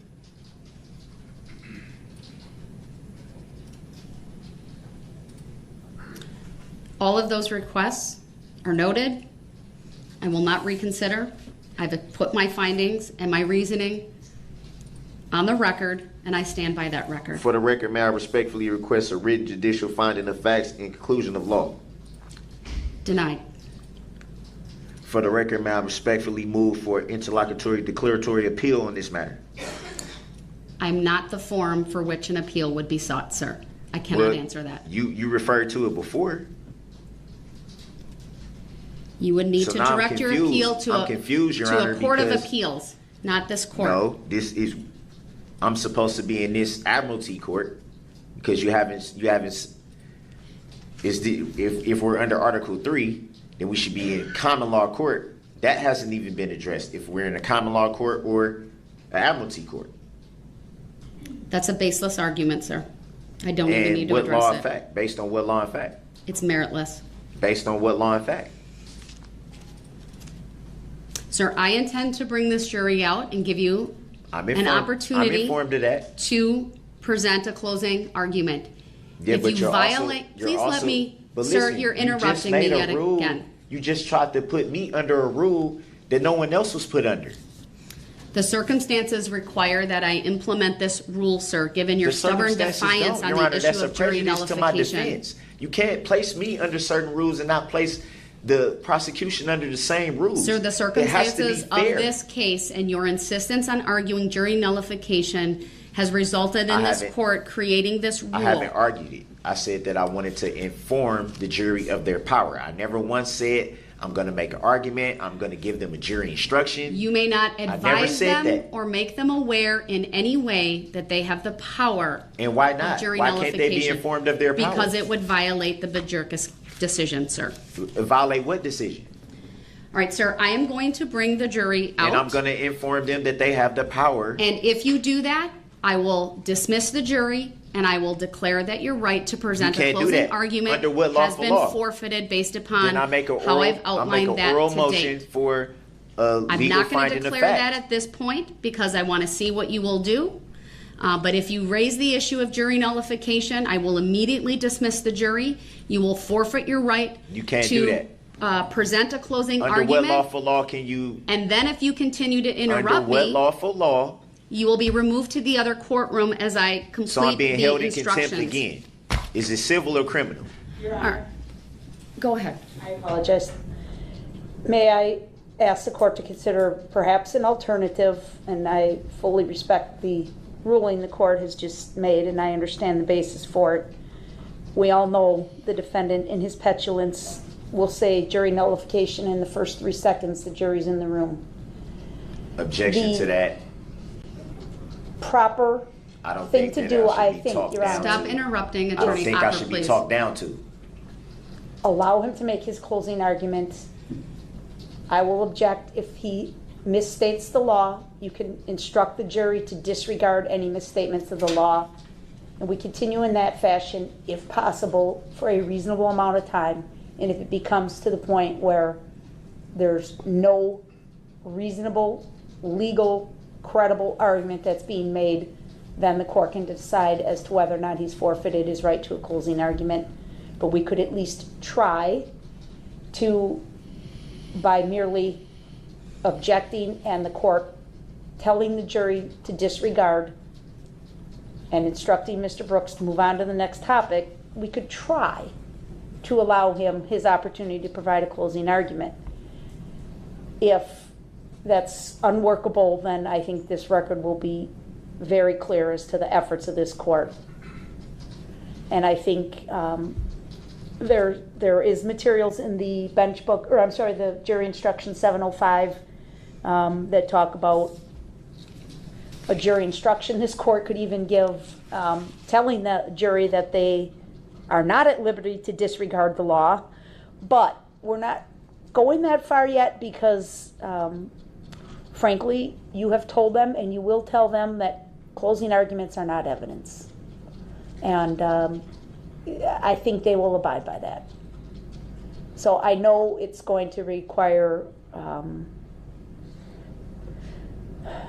effort for the court to allow this to allow Mr. Brooks to try and proceed, but I think we should try that or something similar to that in an effort to get through this next step, or else we will continue at this pace forever.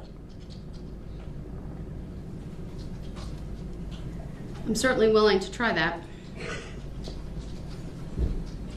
It's about all we could come up with, Your Honor. I mean, I'm certainly willing to try it in this courtroom, and if he disregards that, to excuse the jury and then have him present from the other courtroom would be the second step, and then third would be a forfeiture. Agreed. Your Honor, I object to that.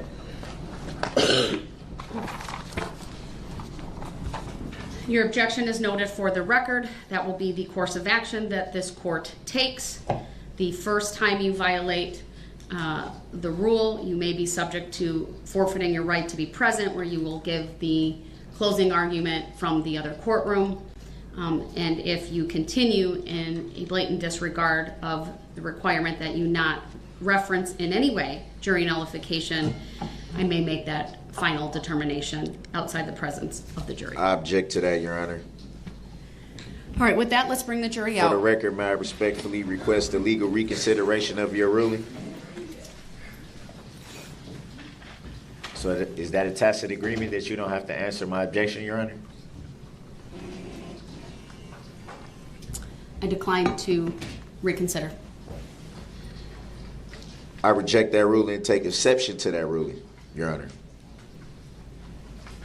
Noted for the record. For the record, may I request a legal or factual basis for your ruling, Your Honor? Denied. For the record, may I respectfully request a written judicial finding of facts and conclusion of law on this issue, Your Honor? Denied. For the record, may I respectfully move for interlocutory declaratory appeal on this matter? I'm not the court to address that. For the record, may I move to stay these proceedings until this instant matter is adjudicated by a court of competent jurisdiction, which this court has no subject matter jurisdiction. Denied. Under, The jury based is on coming what in. law or All fact? rise for the jury, please. Based on what law or fact?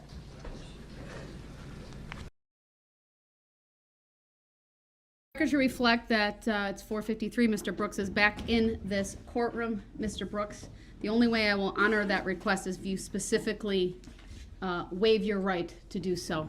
Without that, that's not a convenience for you over there. It's you go over there when you frankly demand removal under Illinois versus Allen. I didn't demand anything. No, your conduct did. So you My can conduct sit. didn't demand anything either. Right, Mr. Brooks, please keep sit changing- down. you keep changing And I'm the going to continue jurisdiction. with my sentencing remarks. You keep changing the jurisdiction. Jurisdiction is a subject matter jurisdiction that has yet to be proven on the record. In Mr. that court Brooks? and in this one. Please sit down.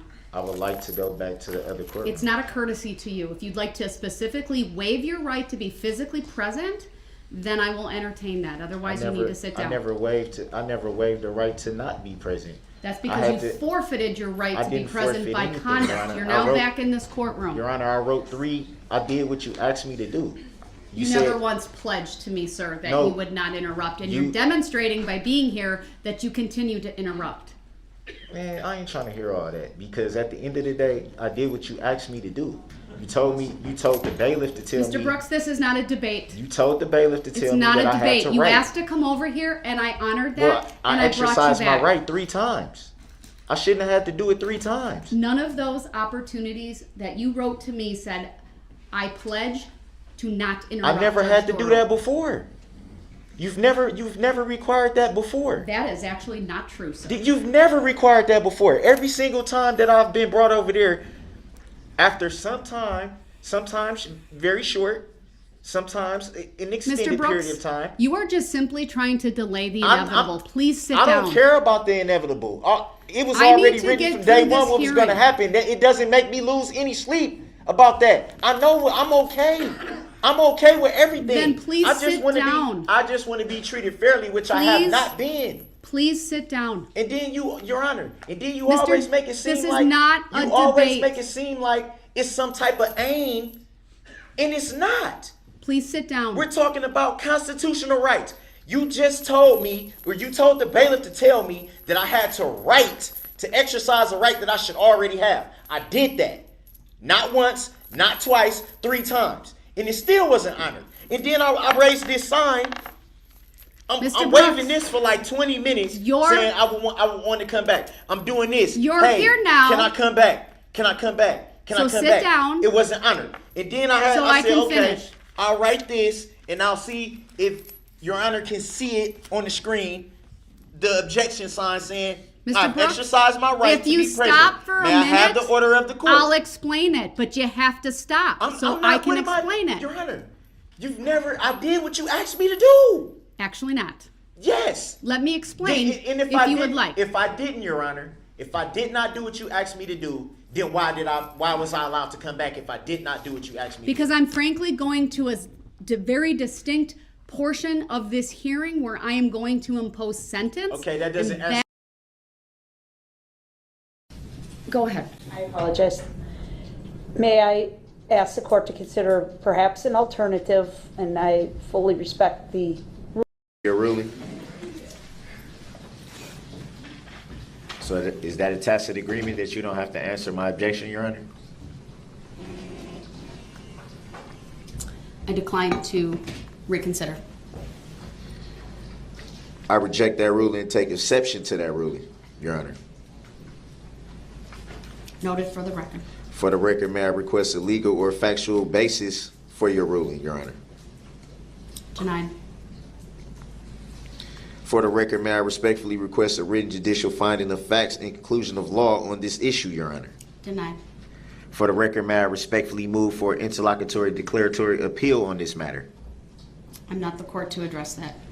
For the record, may I move to stay these proceedings until this instant matter is adjudicated by a court of competent jurisdiction, which this court has no subject matter jurisdiction. Denied. Under, The jury's based on coming what in. law or All rise fact? for the jury, please. Based on what law or fact? Because I'm going to inform the jury of their power. They deserve to know.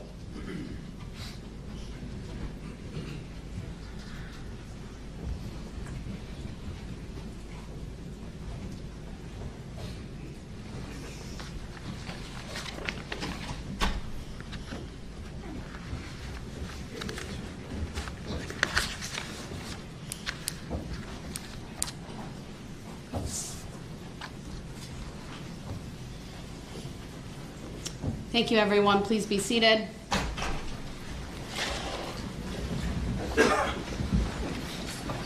Go ahead, Mr. Brooks, your closing argument, please.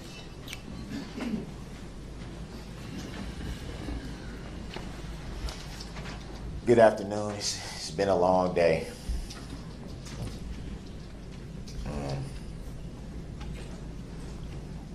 First off, I'd just like to start by letting you guys know that it's a lot of information that you guys should be privy to, I believe. And one thing that I believe that you have not been privy to is the truth of your rights and your duties, being the jury. The fact that you and you alone have the power, not well-prepared DAs with well-prepared and clearly rehearsed speeches and exhibits and a lot of theatrics. Frankly, not the judge. You and you alone have the power. You and you alone decide what is truth and what isn't truth. You should be informed that you have the power to nullify any law that you don't agree with.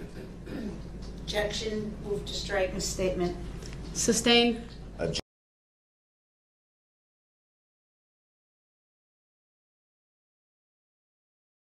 That matters. That doesn't answer the question. Please sit down and I will explain and remain quiet without interrupting me. With all due respect. That doesn't mean you're respecting me, so please sit down. With all due respect, you told the bailiff, when I first said, because every time that I've been brought over there in the past, Mr. Brooks, you always stated, I don't need a history lesson of what I've done. That when I exercise my right to be present, Untrue. You've always said, Untrue. We have the record. We have the record. We can dig into the record. Mr. Brooks? I know what the requirement was of me going over there. You've always stated on the record that when I exercise my right to be present, you will bring me back if I will follow the rules of decorum. That's your exact words, which you said every time. Which you're demonstrating right now that you have absolutely no ability to do. With all due respect, I've never had to go through any type of certain words that needed to be said or stressed or anything like that before. I've always done it the way that you've asked me to do it. No different than today when I told the bailiff I would like to be present. You told the bailiff if he wants to be present, he has to put it in writing. And pledge to me that he will not interrupt me. I put it in writing. Without a pledge. So why am I here? Because I'm going to move on to another phase of this hearing, and I thought it important that you be here in person. So I was here. But you didn't reclaim your right to be back here. Then why am I here then, Your Honor? Allowing it to happen. Okay, and I respect that you're allowing it, but still, it doesn't answer the question, though, Your Honor. It does not answer the question. Mr. Brooks. Your Honor, as a public servant, I have the right to ask questions of Your Honor. I'm going to ask you one more time, and if you refuse to sit down, then you are in direct disobedience of a court order. Sit down and be quiet so I can make the appropriate record. Can you tell me what the court order is? He's not going to obey. He's now forfeited his right right to be present. Obey. He will go into the other courtroom. I didn't say I wasn't going to obey. We'll be in recess until he's there. I just asked what is the order. I didn't say.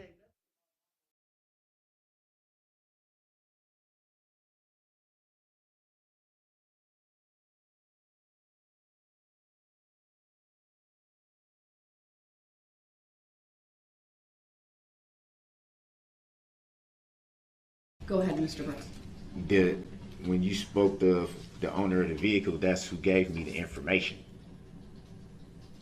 My mother gave me the information of this. I had no knowledge until she told me. And that's how I came into the information. And she was the one that said, I'm going to send you all the information that you need so you can present it to the court. So I understand that, sir, but your request is not timely. So you have had this information for quite some time, either through counsel. I did not have it for quite some time. Let me make my record. Either through counsel. It was just told to me. That's not what I'm saying. You've had the information about this report for quite some time, either through prior counsel or through all of the discovery that was turned over to you when you took over your representation of your own case. The fact that you have now learned this, it's a little bit too late.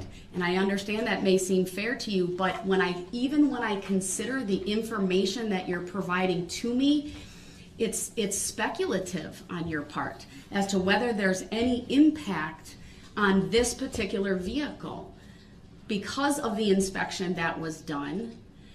And you had a full and fair opportunity to cross-examine the inspector about information that was readily obtainable and researchable by you prior to the time that you cross-examined this witness. It was not readily available for me to expect at the time. I don't have access to the internet. So how would I be able to? Mr. Brooks, you're telling me your mother had that information. No, so, I'm and telling I'm you, gonna she just told me this information. I have the phone calls to prove it. I understand that. I'm denying the request, sir. And I would like a. So that's my decision. I object to that, Your Honor. I understand. I I've made my object to that. decision. I expect that you respect the decision, at least No. as we're not going to debate it further. Yes. I now have the It needs to be- ICF, it the needs to one be from the state to be addressed, Your provided Honor. to the state. It Madam needs to Clerk, be I just gave addressed. that to you. All right, so, I Mr. Brooks, in respectfully light of object. that, I respectfully object, Your Honor, and request a legal reconsideration of your ruling, Your Honor. it's denied. The request for reconsideration is denied. There's no legal basis for me to do I that at this point. respectfully reject that ruling and take exception to that ruling, Your Honor. All right, Mr. Brooks, we need to keep going. For the record, may I request a legal or factual basis for your ruling, Your Honor? I provided an oral ruling today. The record stands, sir. For the record, may I respectfully request a written judicial finding of facts and conclusion of law on this issue? Your request is denied. For the record, may I respectfully move for an interlocutory declaratory appeal of this matter? I wouldn't be the one you would make that request to, sir. So I For can't the record, may I answer that move yes to or stay no. these proceedings until the instant matter is adjudicated by a court of competent jurisdiction? That request is denied. Based on what law or fact, Your Honor? The request is denied. Based on what law or fact, What, Your Honor? any other requests, sir? I'd like to move on. Based on what law? There's no Or legal fact. basis that you've stated for me to do that, sir. It has been, Your Honor. The request is denied. The request is not a proper motion. There's no legal support for the motion. There's no factual support for the motion, so it's denied. For the record, it appears that this court is acting in contempt of the law, Your Honor. Can you show me how or where this court is following the law of respecting this matter? That's a very vague statement, sir. There's no legal relief that you're claiming. There's no motion before the court based in law or fact. So this court cannot address that last statement of yours. Your Honor, with all due respect, I would like a motion for finding a fact. Denied. Under what law fact? I made an oral ruling, sir. There's no requirement I do so in writing. So you're denying a legal, you're denying a motion for finding a fact. I am. So how do I know what you're doing is legal, Your Honor?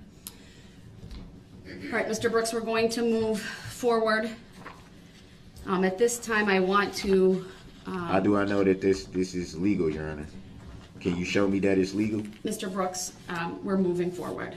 So your Doesn't request seem is like denied. it doesn't seem Mr. like Brooks, you're- I need to give you some It advisements, doesn't and seem I'd like ask you're. that you I stop don't need interrupting your me. advice. No, I have to give you advisements, sir, regarding your right to testify. I need to do your job without prejudice and without Mr. bias. Brooks has Your now Honor. interrupted me multiple times. He's failing to respect the court's oral rulings here today. It's something that he's done repeatedly throughout this trial. Mr. Brooks, I need to go through some advisements. Unless you have a witness to immediately call, I need to go through this particular discussion on the record with you regarding your right to testify. You don't need do you to have go a through- witness you to don't call, need to go sir? through anything with me on record. You need Actually, to- I do so, Actually, sir. you That is don't. required by Actually, law. you don't. You need to do your job as a public servant, Mr. Brooks, and honor the oath that you I took. need to Your go Honor. through these advisements, and if you're going to keep interrupting me, you will forfeit your right to be present, and you So will you're be holding me in removed contempt to again. the next courtroom so that I can properly go through these advisements without being interrupted. And I still don't have to answer.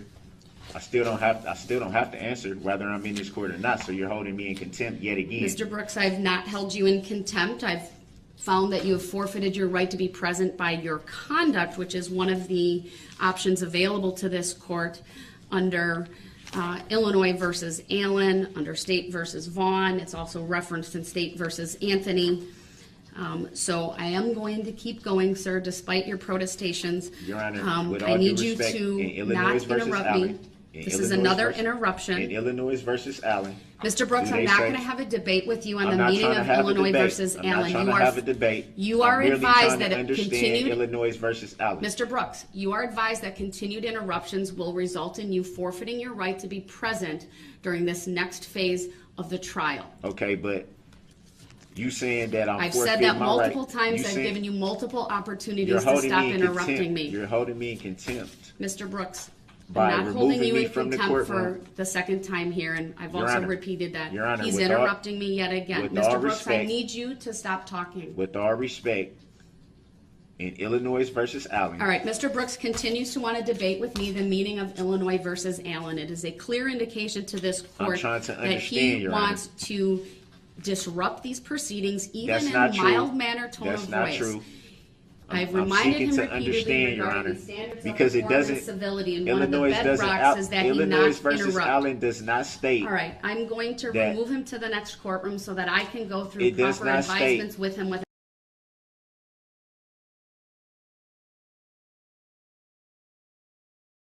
To reflect that Gonna obey. we'll be I in just recess asked what is the until he's order. there. I just asked what is the order. I didn't say.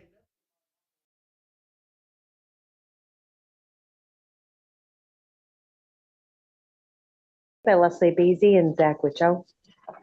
Good afternoon. Attorney Michael Covey appears. Mr. Brooks appears in custody via Zoom.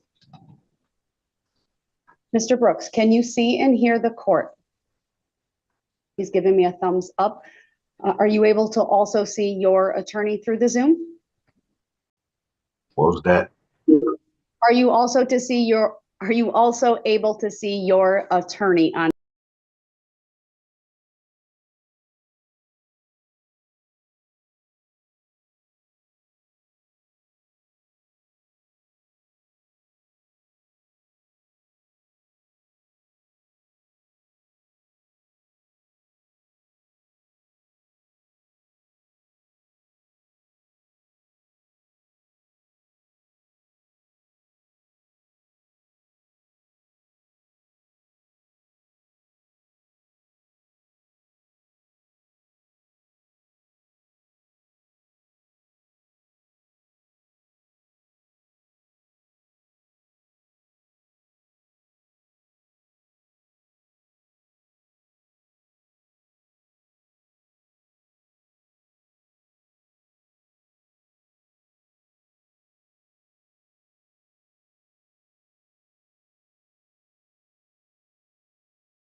On Zoom. All right, and that's a yes, sir? Yeah. Can you answer verbally, please? Yeah. Thank you so much. And any objection to appearing remotely today, sir? No. And has the state complied with victim rights? Yes. This is from this year. This was during his appeal, by the way. It was from the appeal hearing. He fired his attorneys and represented himself. As everyone is aware, the court is live streaming through the daycast function of Zoom that CCAP has made available for circuit courts in Wisconsin. And we've been able to verify it is up and running. If at any point in time anyone gets word that it is not, please let me know.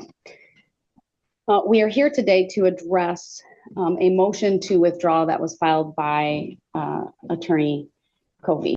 I do want to ask you a number of questions. The first question is it your understanding that Mr. Brooks would still like you to pursue this motion? Yes, Judge. All right. And Mr. Brooks, could you also confirm that for me, that you are seeking Attorney Covey to be relieved as your attorney of record for your appeal? Yes. For purposes of today's hearing, District Attorney Basie, do you agree or is there any dispute that Mr. Brooks is indigent? I have no information to say otherwise. All right. And do you have any dispute that we are concerned with Mr. Brooks's direct appeal rights at this point? No concerns. All right. Do you agree with those two issues, Attorney Covey? Yes, Judge. All right. He's absolutely indigent.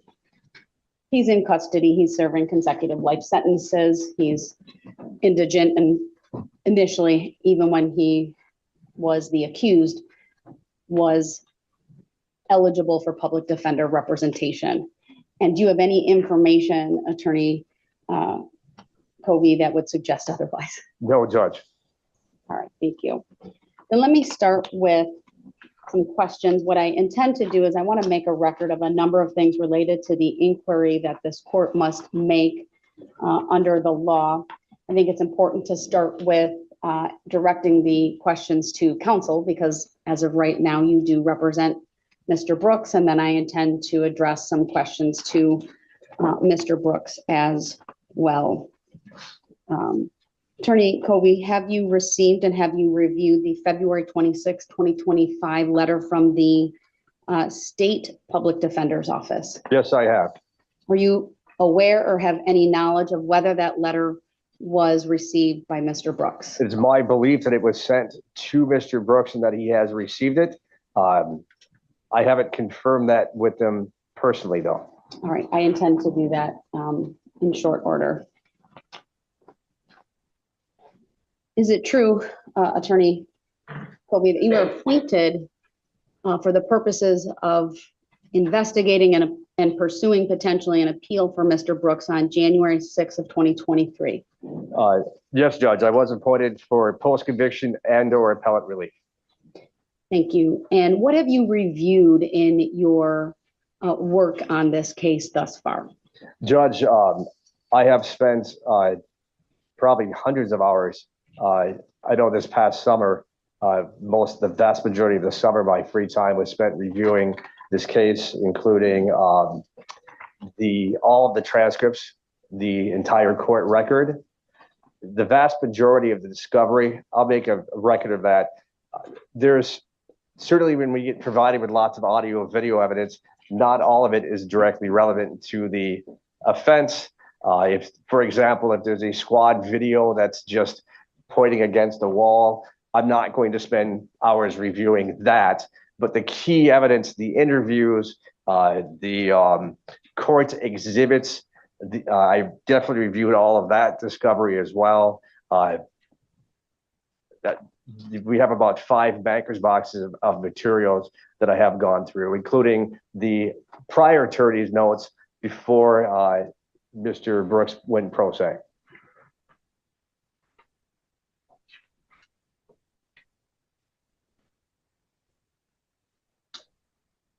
Have you met with Mr. Brooks either in person, by phone, or in any other way? Judge, I have, and of course I can't talk about the substance of that, but I have met with them in person several times, plus numerous phone conferences as well. I haven't counted, but a large number of contacts. Have you had written communication with him as well? Judge, I'll write him letters. Mr. Brooks and I would generally communicate via the telephone, mostly telephone and in person. Have you sought a number of extensions from the Court of Appeals related to the timing of filing any post-conviction motion or direct appeal? Judge, I have basically 2 groups of extensions, if I may explain. The file is huge. And so it definitely took me longer than normal to review the contents of this case. And so the first few extensions were just to get me through the summertime where I was able to review all those banker's boxes of materials. The second set of extensions were filed so that Mr. Brooks, after him and I had fully consulted each other, would have time to decide how to proceed. I know one of my more recent extensions was to give Mr. Brooks the opportunity to try to hire a different attorney if his family was able to do so. That's part of the public record, of course. So those are the two groups of extensions that I filed over the course of the last year and a half. Do you know how many? The most recent extension was the seventh motion to extend time. That was to give, I'm sorry, my apologies.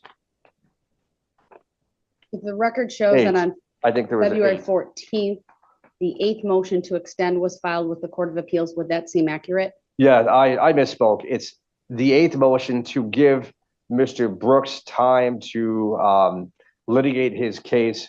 In the event that I withdraw, he'd have a couple of extra months to review the file and to do his own research. Again, I understand that you can't discuss confidential communications with Mr. Brooks as his attorney, but generally speaking, have you identified issues to pursue on appeal? Judge, I can say this. There were several very specific issues that I spent an enormous amount of time researching for appeal as to whether or not there were viable post-conviction or appellate issues. I'm not able to say without breaking privilege. Have you sent Mr. Brooks any drafts of pleadings related to any appellate or post-conviction issues? Judge, since I haven't filed an actual appellate brief, we haven't done the notice of intent to appeal, nor an actual post-conviction motion, there wouldn't be any pleadings for me to send. Make sure Mr. Brooks gets those materials with one caveat.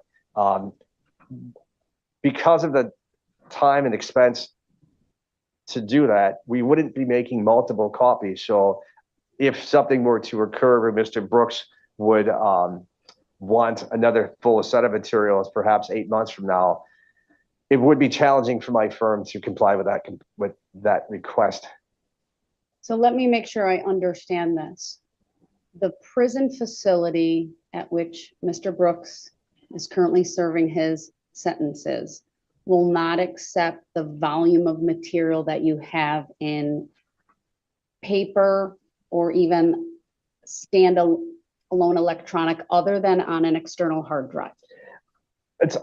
If we set them disk and flash drives, I'm very confident the prison would accept that. But they made it clear to our office, and it was their staff speaking with my staff, that they would not accept, if I were to ship 5 bankers boxes of materials, they would not accept that. But if we put those materials on computer electronics, then they would have a place where they could store it safely and easily, where Mr. Brooks could access it in their library. It is not a secret that Mr. Brooks is no longer being held in Wisconsin. If he were in Wisconsin, would you have had better access to him in terms of going to the facility, even with your own computer, and as his attorney showing him discovery if need be? So I was able to visit Mr. Brooks at the Dodge Correctional Institution, and additionally at the Wisconsin Secure Program facility in Boscoville. The prison facilities made it very easy for me to do the visits. I was able to bring my case files. I wouldn't have brought that volume of materials to a meeting anyways, had I desired to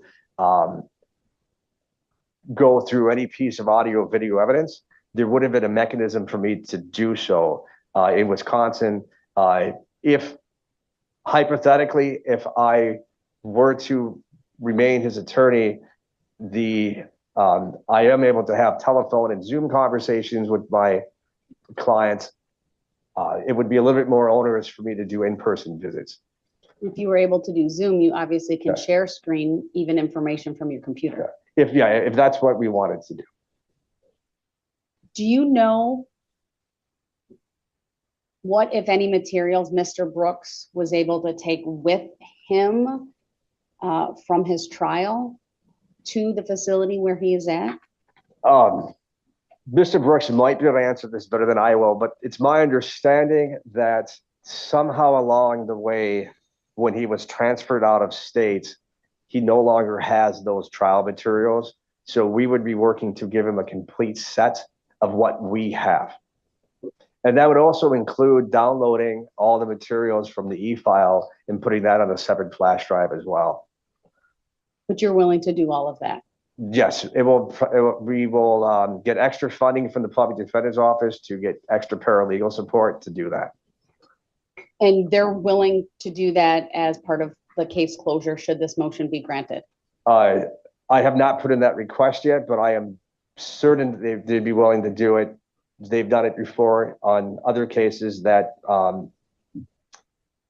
were also very serious cases. I'm sure I can get the funding. All right, thank you. And frankly, if we didn't get the funding, we would do it anyways. Well, I appreciate that. Thank you. All right, Mr. Brooks, I'd like to ask you some questions. First of all, are you aware that Attorney Covey has filed a motion to withdraw as your appellate counsel? Yes. And just as a reminder, even though I tried my best to talk to you at my cameras, when I want to watch you for your response, I look slightly down and to the right, or even to one of the other monitors that I can look at. So I just want you to be aware that when I do that, I'm actually paying attention to you. Any questions about that, sir? No. All right.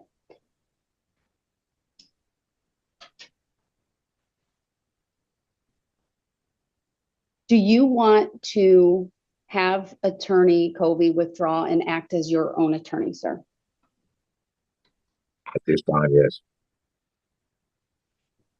The Public Defender's Office sent to this court a letter dated February 26th of 2025. It is front and back. I think the actual filing had some additional information on the third page, but that had more to do with who was copied on the letter versus the crux of the letter. But did you receive a copy of that, sir? From what was the date? February 26th of 2025. I don't believe I received that. Mr. Brooks, would it be helpful if at this point I switch to a single camera when I'm talking directly with you instead of having the multi-camera view? I can see you just fine. Okay, great. So I'm just going to read the letter into the record, sir. It's important. It is from Kelsey Loshaw, the Regional Attorney Manager from the Madison Appellate Office. Does that ring a bell at all? I think from previous letters, it might, yeah. Well, this one is specific because it was filed after the motion to withdraw was filed, and there's a requirement in Wisconsin Statute 809.30 that the Public Defender's Office advised the court of certain information. Does that help ring a bell, sir? No. All right, then bear with me. I will read the letter. It says, "Dear Clerk, in accordance with Wisconsin Statute Rule Section 809.30 sub 4 sub B, I'm writing in response to the motion to withdraw filed by the SPD appointed appellate attorney Michael Covey. The rule requires the SPD to determine whether successor counsel will be appointed and notify the court of the determination. I ask that you pass this on to the judge assigned to the case because the judge is required by Rule 809.30 sub 4 sub C to consider the SPD's response prior to ruling on the motion. The state public defender informs the court and Mr. Brooks if the motion to withdraw Mr. Brooks directed Attorney Covey to file is granted, Mr. Brooks will be waiving his right to public defender representation, and no new or successor public defender attorney will be appointed." Sir, have you heard what I just read to you? Yes. Are you aware of the risk you take as it relates to a public defender appointed appellate attorney if this court grants the motion to withdraw? Yes. Do you have any questions for me about that? No. The letter goes on, an indigent person's right to an appointed attorney for appeal does not encompass a right to an attorney of choice or to successive appointments. State v. Evans, 2004, Wisconsin 84, 273, Wisconsin 2nd 192, paragraph 30. If a defendant decides he no longer wants to be represented by an appointed attorney, he has the choice of terminating counsel's representation and proceeding pro se or with retained counsel. Id at paragraph 31. If a defendant elects to discharge his appointed attorney and proceed pro se, the defendant must be provided clear warnings regarding the dangers of self-representation. Yeah, exactly, G. Very good point. You see, the situation with Brooks, she was saying maybe he just wants, he likes having a reason to say, he likes having a reason and someone to argue with. Well, maybe he thinks he's a lawyer. Yeah, he definitely, I feel it shows his lack of empathy and remorse. And he probably gets a rush or feels something high or something of that nature, especially him being in prison, of having a fight with somebody. It makes him feel even more energized. And people like him like to be in the spotlight, you know, and like to cause this type of negative attention. And I do agree, you know, he probably wants someone to fight with, and with his grandiose of self, he thinks that he is like a lawyer as well. And Lori said, sociopath narcissist thinks he's always in control. Exactly, Lori. Right.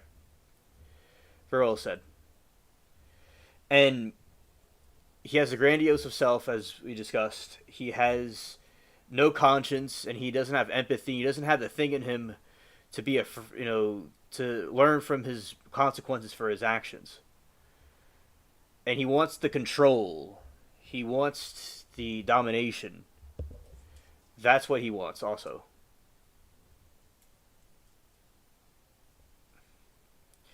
Alright, G said he wants no attorney so he can keep appealing by saying, I didn't know what I was doing. If he gets a lawyer, he can argue no understanding.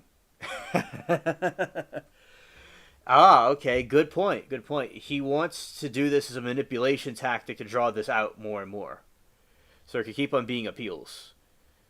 Interesting. Well, very, good point.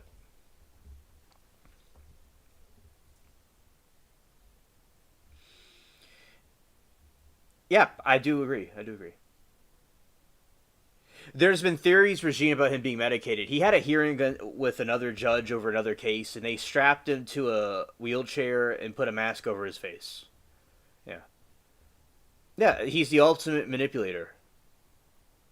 And he does not, in his brain, he doesn't feel the sense of consequences for his actions. He doesn't feel that. He just keeps on doing and doing what he's doing. Representation before appellate counsel may withdraw. Id. Sir, did you hear me read the second paragraph of this letter? Yes. Do you understand it? Yeah. Do you have any questions for me regarding that? No. The letter goes on to provide the legal framework for the court's responsibility in determining whether a defendant validly waives counsel on appeal. And I'm going to read that paragraph. It is a direct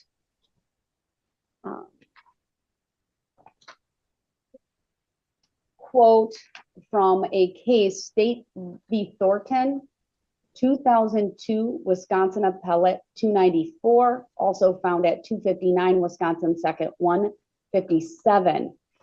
For your information, State versus Thornton is a Court of Appeals case that dealt with an issue for the first time in Wisconsin in a decision dealing with the court's responsibilities in determining the waiver by a defendant of counsel on appeal. And in that particular case, and this paragraph starts out by giving a little statement about the state's summary of the issues. The state offers the following synthesis of the foregoing decisions. Before a court may conclude that a criminal defendant has knowingly and voluntarily waived his or her right to counsel on direct appeal, it must satisfy itself that the defendant is aware, 1, of the Flores rights, parenthesis, to an appeal, to the assistance of counsel for the appeal, and to opt for a no merit report, parenthesis, 2, of the dangers and disadvantages of proceeding pro se, and 3, of the possibility that if appointed counsel is permitted to withdraw, successor counsel may not be appointed to represent the defendant in the appeal. The court went on, we agree with the state that ensuring a defendant has received and understands the listed information is both necessary and sufficient to support a determination that the defendant tendered waiver of counsel is knowing and voluntary. In that particular case, the issue or the procedural posture was that the appeal was already pending. And so the Court of Appeals had some further things to say about the communication with the defendant being written. That's not applicable here. I'm having a over Zoom face-to-face discussion with you, but this is the framework that will guide the questions that I ask. Do you understand that, sir? Yeah, I'm familiar with that case law as well. Thank you. Any questions for me thus far? Nope. All right. So I just want to confirm, sir, did you ask Attorney Covey to withdraw? Yes. Did he send you a copy of the motion to withdraw? Yes. Have you reviewed it? Yes. Do you have any questions about it? No. Do you take any issue or claim made by Attorney Covey in dispute? No. Did you at any point in time tell Attorney Covey you're fired? No. All right. Judge, if I could just clarify something. The conversations I've had with Mr. Brooks in every instance, they were quite respectful. There was no arguments. So when Mr. Brooks would ask me, when he asked me to withdraw, it was in a polite, respectful way as opposed to a "you're fired, get out." Great, thank you. I appreciate that clarification. I still wanted to ask from his perspective. All right. Any dispute with what Attorney Covey just said, Mr. Brooks? None whatsoever. All right. Why do you want Attorney Covey to withdraw? Judge, if I may, Mr. Brooks, this question could cause into some privileged information. You have every right to answer the question. You and I have had lengthy conversations about the substance of particular issues that I have looked at and my conclusions on those issues. I don't think it would be to your advantage to go in that direction. You can definitely answer the judge's questions, but I would just be guarded as to going to the substance of any legal research that I may have done, that I did do. Thank you, Judge. You're welcome. I appreciate that. I can ask it in a more general way. Mr. Brooks, again, understanding the caveat that your attorney has given you, how would you characterize in general terms the reason you want to proceed pro se? Is it a strategy disagreement, or do you simply just want to represent yourself pro se? I just want to represent myself. So let me ask you some real specific questions then about some access to research materials and other things. I believe these questions go to your understanding of the difficulties and disadvantages as a pro se appellate litigant. Most of the time, well, if you file in the Court of Appeals, it is a written process that may or may not include appellate arguments in front of the court. Do you understand that? Briefly, I understand the outline of what you're saying. Yeah. So you're prepared to follow the rules and procedure of appellate procedure and submit written submissions, whether it be to the trial court or to the appellate court related to your post-conviction and appellate rights. Yes. Do you have, or what access do you have to legal research at the institution at which you are currently serving your sentences? Honestly, not very much. It's very different. So it would take some time, and maybe a few conversations can be had in that area, but I mean, I don't know if that answers your question. You've answered it. Thank you. Do you understand that could lead to further delays in your appeal or post-conviction motion? Yeah, I do understand that. I kind of anticipate that with where I'm housed. Is like I said, it's a lot different. Things are done totally different here. So I'm aware that that could pose some issues. You don't dispute that you're no longer in Wisconsin serving your sentences, correct? I'm sorry, can you repeat that? You agree, I earlier said you're no longer in Wisconsin serving your sentences. That's true? I would rather not say. Judge, I can verify that he's no longer in Wisconsin. The Department of Corrections had requested me personally not to disclose his location. Of course, it's up to the court. By Leslie Beasy and Zach Wichow. That's, in that circumstance, the SPD will likely not reappoint. I mean, they've said that in their letter. You can change your mind, you can have remorse, regret, you could try to find your own retained attorney, and if that doesn't work out, that once this court grants the motion to withdraw, they will not appoint successor counsel. Do you understand that? Yes, and to be clear, there was no disputes between me and Attorney Covey. So there was no strategy disputes. There was nothing of the sort. Sir, I know from presiding over a previous hearing related to the waiver of attorney that we spent a fair amount of time going through your background. And I just want to confirm a few things with you. You can read, write, and understand the English language? Yes. You completed high school through the 11th grade and obtained an HSED. Is that also true? GED. A GED. All right, thank you. Are you currently taking any medications that would interfere with your ability to understand what is going on? Not currently, no. All right. Do you have any medical issues that would interfere with your ability to understand what's going on today? No. Are you under the influence of any alcohol or drugs today? No. It is also true that throughout the trial in this case, you represented yourself. Yes, that's true. Is there anything about this court hearing thus far that you have not understood? No.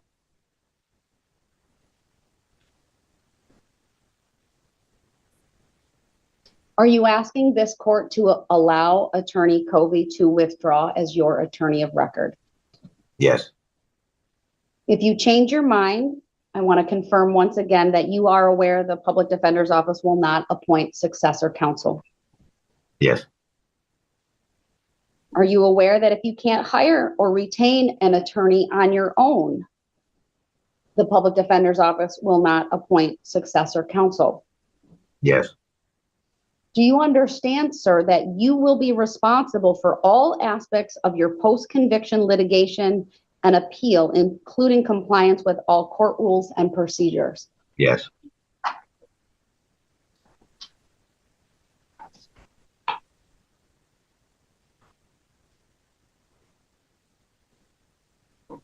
anyone make any threats or force you in any way to waive your right to an attorney in this case? No. Anyone make any promises to you in exchange for your waiver of right to an attorney? No. Do you believe you're making the decision to waive your right to an attorney freely, voluntarily, and intelligently? Yes. Do you need any more time to talk to Attorney Covey regarding your request that he withdraw? No.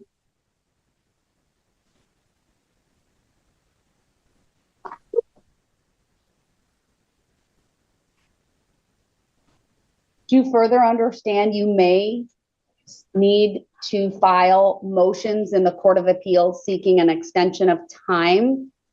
Given the most recent extension goes to June 3 of 2025. Yes, I'm aware. I didn't know it was that soon, but yes, I do understand that. Judge, may I jump in for 1 second? You may. Thank you. And just for the record, we have sent Mr. Brooks copies of all of our extension motions in the Court of Appeals. Okay, Kimberly, good night to you. Thank you for hanging out with us. Good night. Take care.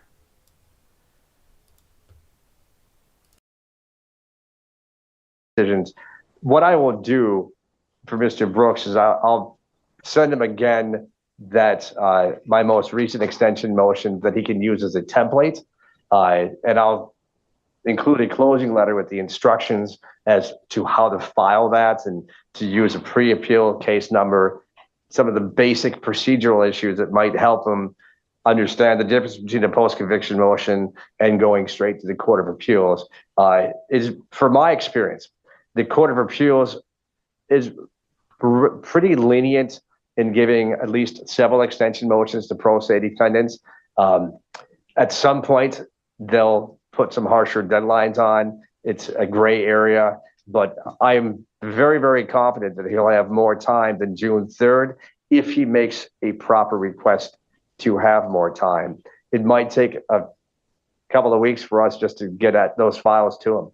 We've been working on it. Mr. Brooks, do you understand that if the court permits Attorney Covey to withdraw today, you would be responsible to file the next extension request? Yes. And you are prepared to do that? Well, once I receive the templates that Attorney Covey is going to send me, yes, I'll be ready to do that. You understand he's not required to do that. He's just offering to do that, and it would not. I know. All right. You understand that's still something you are responsible for, whether he sends you that template or not? Yes. Is there anything else you want me to know or consider today, Mr. Brooks, as I consider the motion to withdraw? Not really. I think everything was pretty much covered. Just understanding should be there that, you know, again, this facility is a lot different. So there are different types of hurdles that I've already seen that I would have to jump over to be able to get things done. So I just want that to be stated for the record, that it's just a lot different, and there's a lot of different procedure wise things here. So I'm still navigating that, as I haven't been here that long. So I'm still learning as I go. So that's it.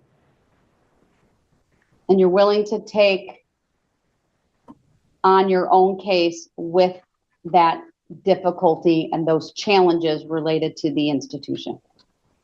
At this time, yes. Attorney Colby, anything you think I've overlooked here today as it relates to this motion? Judge, I'm very satisfied with the colloquy. I think just to make a record, I have just one other issue. If I may ask Mr. Brooks a quick question. Go ahead.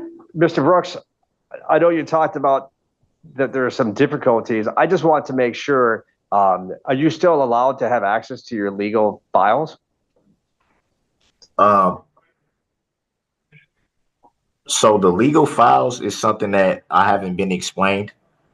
I didn't know that there was conversations about the whole uh, flash file thing. I haven't even heard anything about that. I really don't know how. Somebody maybe here can explain to me how that will work. Um, so I'm kind of like trying to figure it out myself, actually. Attorney Covey, it's my understanding, based on what you've said, I mean, you believe the institution will accept the external hard drives, obviously any paper that you send through regular mail, just not banker boxes or large boxes full of materials.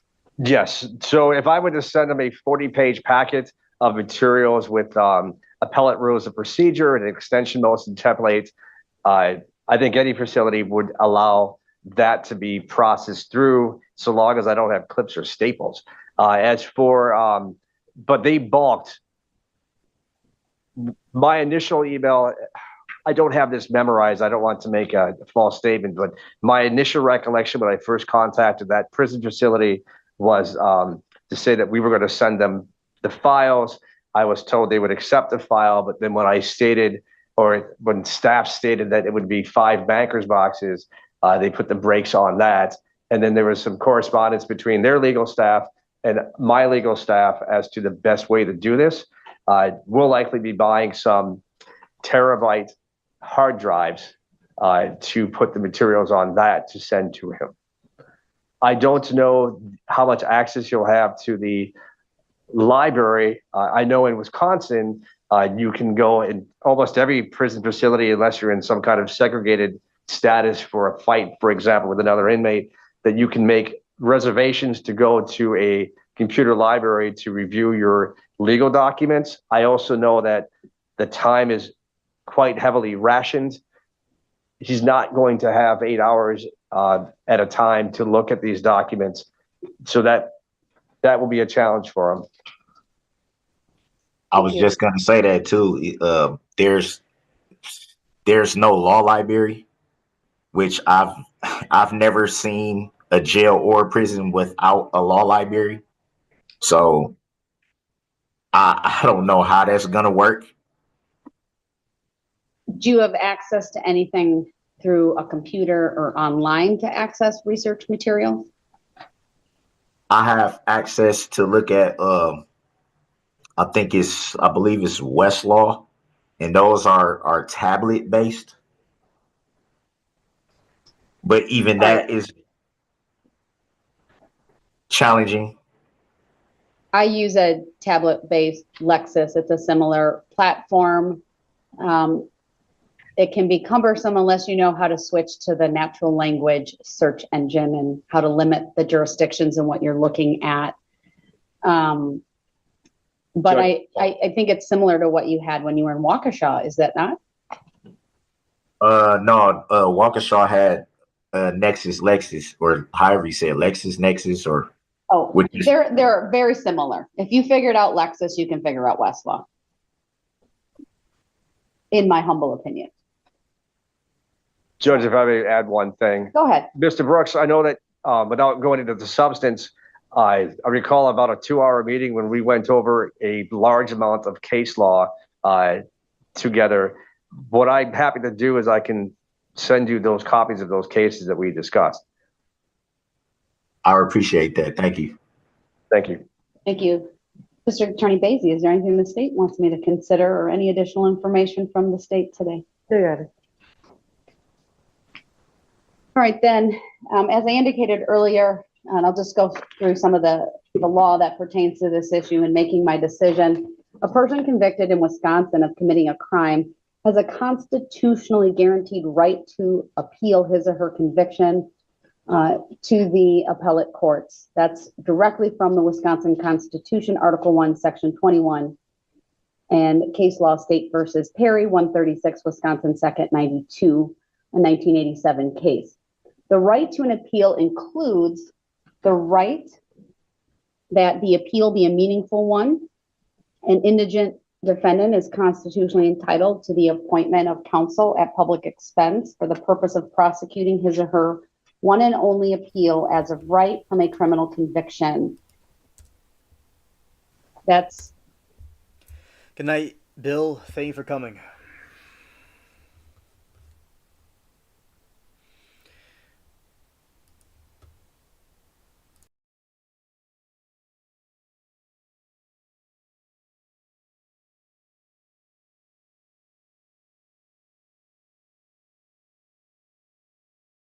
Are you able to also see your attorney through the Zoom?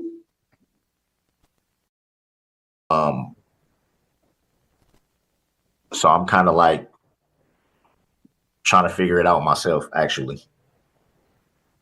Attorney Covey, it's my understanding, based on what you've said, I mean, you believe the institution will accept the external hard drives, obviously any paper that you send through regular mail, just not banker boxes or large boxes full of materials. Yes. So if I were to send them a 40-page packet of materials with appellate rules of procedure and extension motion templates, I think any facility would allow that to be processed through, so long as I don't have clips or staples. As for, but they balked. My initial email, I don't have this memorized. I don't want to make a false statement, but my initial recollection when I first contacted that prison facility was to say that we were going to send them the files. I was told they would accept the file, but then when I stated, or when staff stated that it would be 5 bankers boxes, they put the brakes on that. And then there was some correspondence between their legal staff and my legal staff as to the best way to do this. We'll likely be buying some terabyte hard drives to put the materials on that to send to him. I don't know how much access you'll have to the library. I know in Wisconsin, you can go in almost every prison facility, unless you're in some kind of segregated status for a fight, for example, with another inmate, that you can make reservations to go to a computer library to review your legal documents. I also know that the time is quite heavily rationed. He's not going to have 8 hours at a time to look at these documents. So that will be a challenge for him. I was just going to say that too. There's no law library, which I've never seen a jail or a prison without a law library. So I don't know how that's going to work. Do you have access to anything through a computer or online to access research materials? I have access to look at, I believe it's Westlaw, and those are tablet based. But even that is challenging. I use a tablet-based Lexis. It's a similar platform.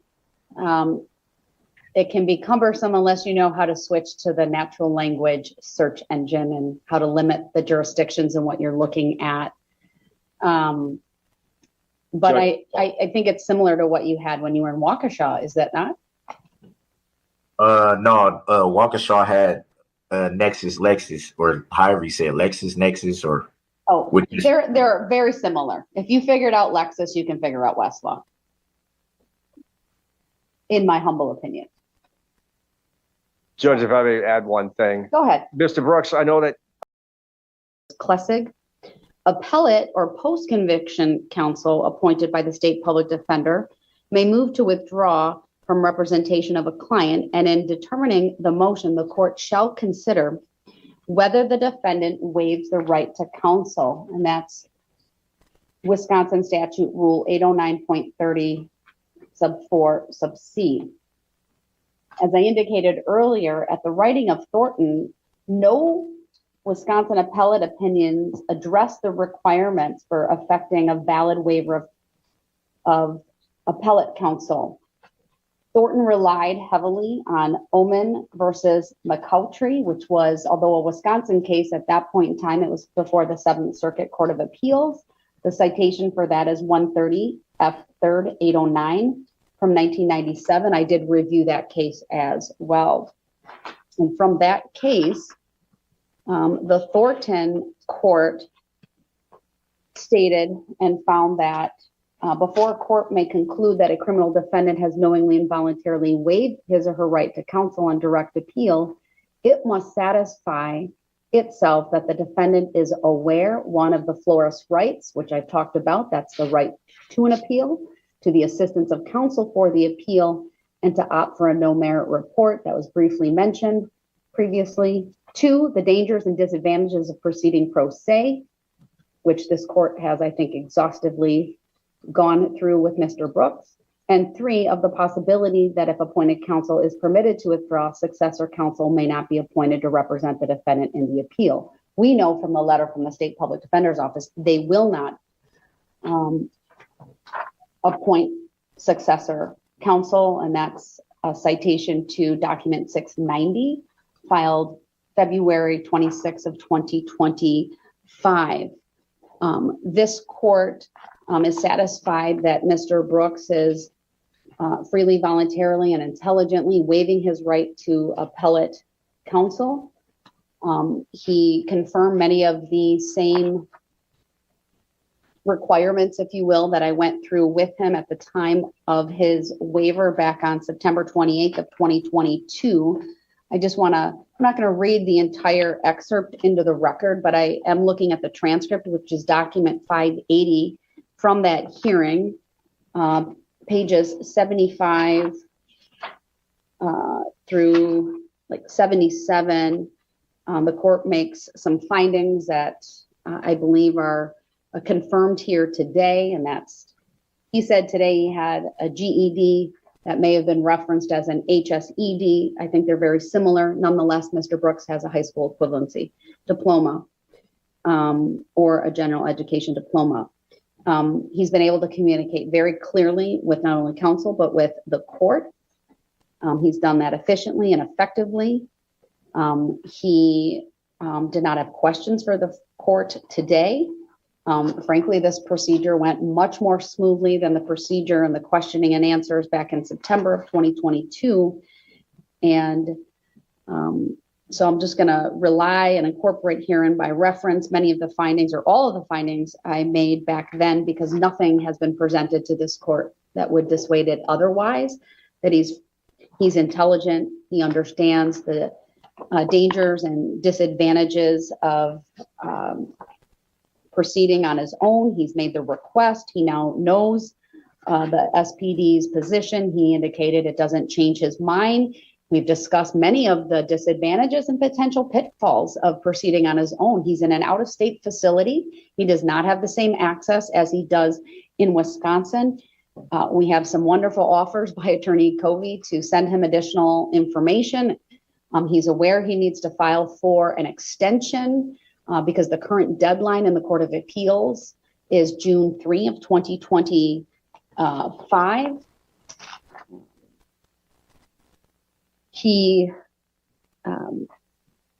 So I have met, and through the colloquy here today, the requirements of the Thornton case, and I'm satisfied that he's doing so, again, freely, voluntarily, and intelligently, and with an understanding of really the dangers and disadvantages and of his rights to an appeal and to appellate counsel.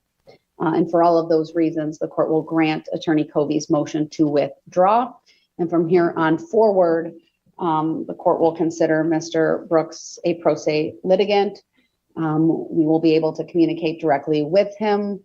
I would like an order. I don't recall if you sent a proposed order in, but if you would do that, Attorney Covey, I will certainly review that, sign it, and then we will send that on to Mr. Brooks. I'll get that done before the end of the day. Thank you. Mr. Brooks, anything else from you today? Attorney Covey? Judge, I will make a request. Generally, once I'm allowed to withdraw, I'm cut off from the e-filing. I would request that I have the opportunity to send Mr. Brooks all of these materials, that I can file a letter with the court saying that we have done so, make a record of that, and then at that point, perhaps I can be cut off from the e-file if the court so desires. If there is some kind of issue where the prison won't accept anything, for example, then we would be able to address that. I just want to make sure that he gets his materials before I truly end my representation on this case.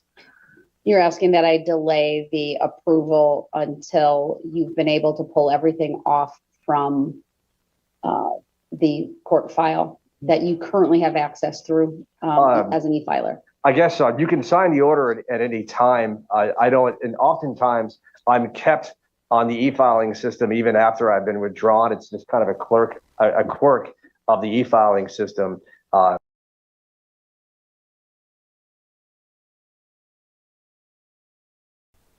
And that is the end part of this part of that hearing that occurred.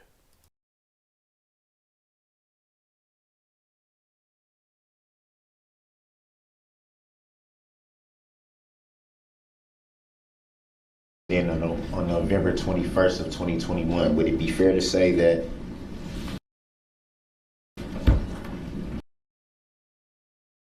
this is some scenes from his trial.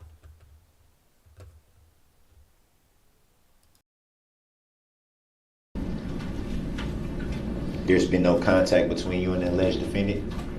Not since then, no.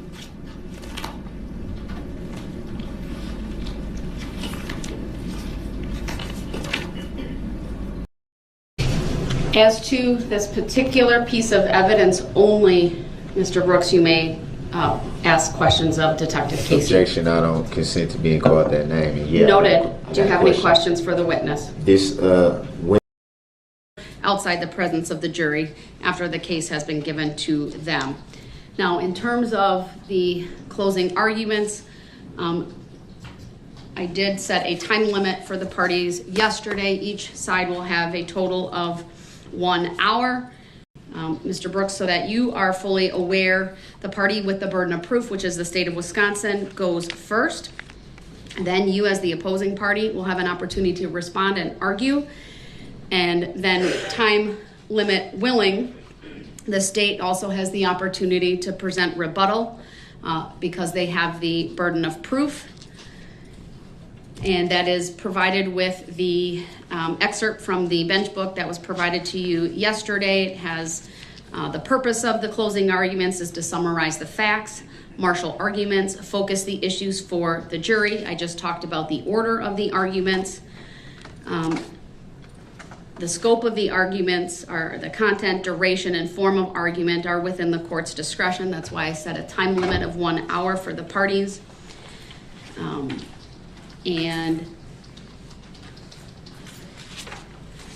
Mr. Brooks, I will advise you that I certainly will be okay with you. I trust it won't block Mr. Brooks' view of the jury, and as long as you have all of these jury instructions. My other filings. That's not specific enough, sir. What are you referring to? Which filing? Let me know when you're done, Your Honor. Which filing, sir? Not generally, but specifically. Are you done?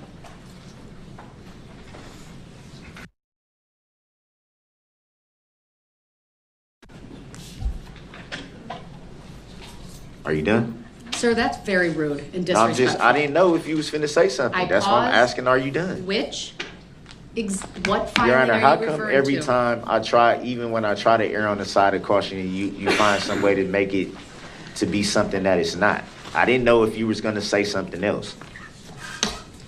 I've asked a question, sir, so when I do that, I would hope it would convey to you I'm looking for an answer. So which filing are you referring to? All my filings, my notice of appearance, my statement of particulars, my bond, the court docket sheet, all of those filings. The request to display those to the jury is denied. It's not relevant. How's it not relevant? Not even your oath of office? That's my determination, sir. So I am going to start this. Not even your oath of office can be shown? No, that is not relevant to these proceedings, sir. It is. It's not relevant in front of the jury.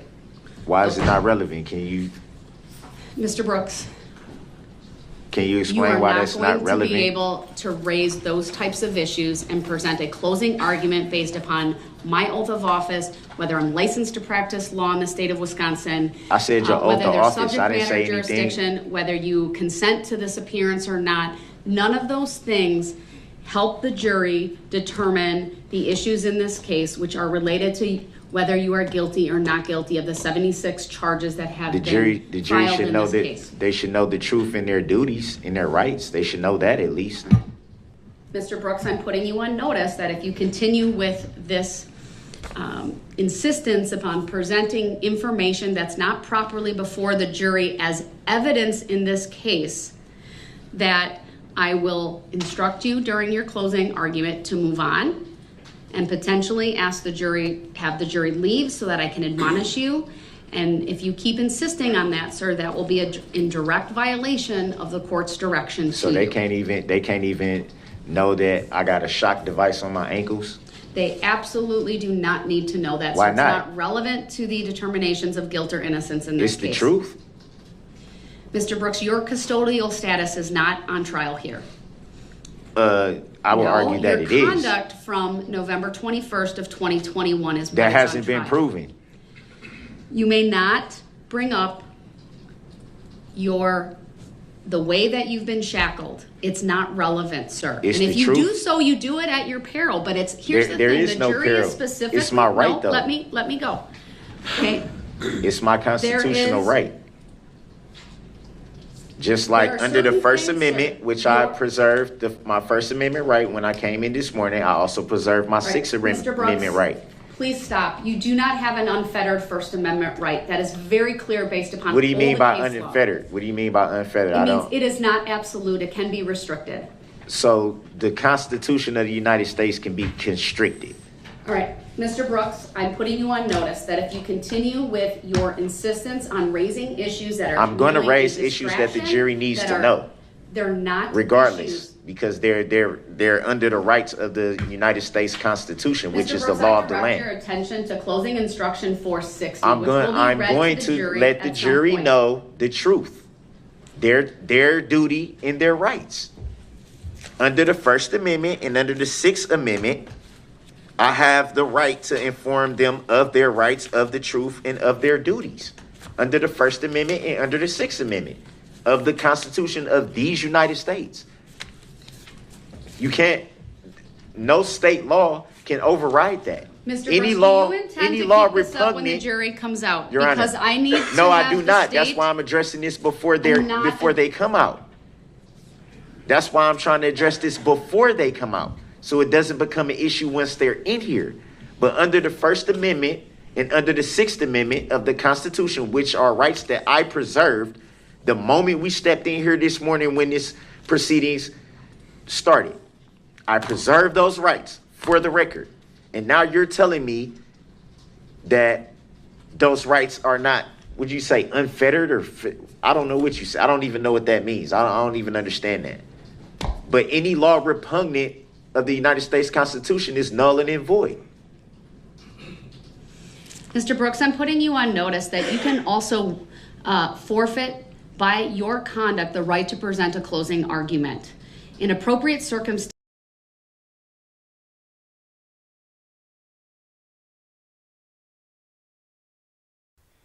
Okay, and now I'll show the next scene that we have.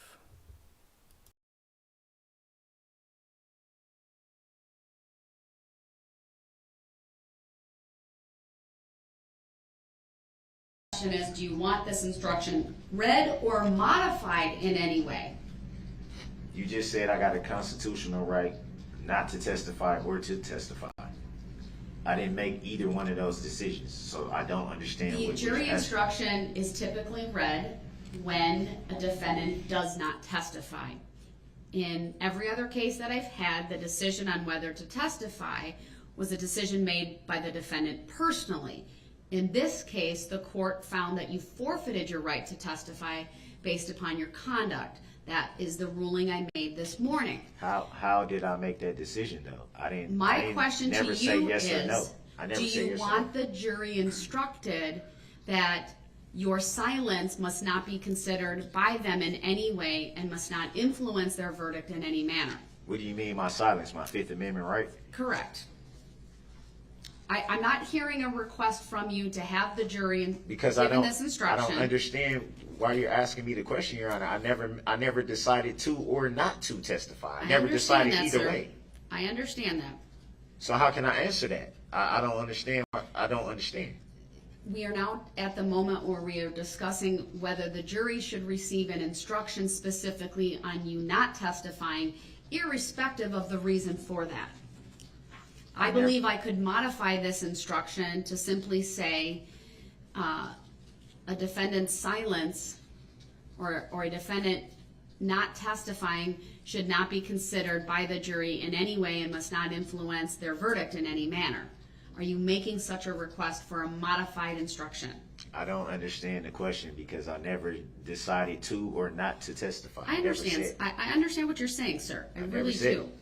But in light of the court's decision that you forfeited your right to testify, how did I forfeit something I never said? Do you want the jury to be instructed something to the effect of they cannot use your silence, meaning they cannot use you not testifying against you in any way? I don't understand because I never made a decision not to or to testify. I'll ask you one more time, and if you do not answer with a yes or no, I will take your answer of not answering as you are not making a request for a modified instruction. How can you do that, Do Your you Honor? want this court, sir, to instruct the jury in any way regarding you not testifying in this case? I don't understand the question. All right, then based upon there has not been an express request made by Mr. Brooks to give either 315 as it's in the standard or pattern jury instruction or a modification as this court has suggested, 315 is to be taken out of the jury instructions. How are all these decisions being made without me understanding?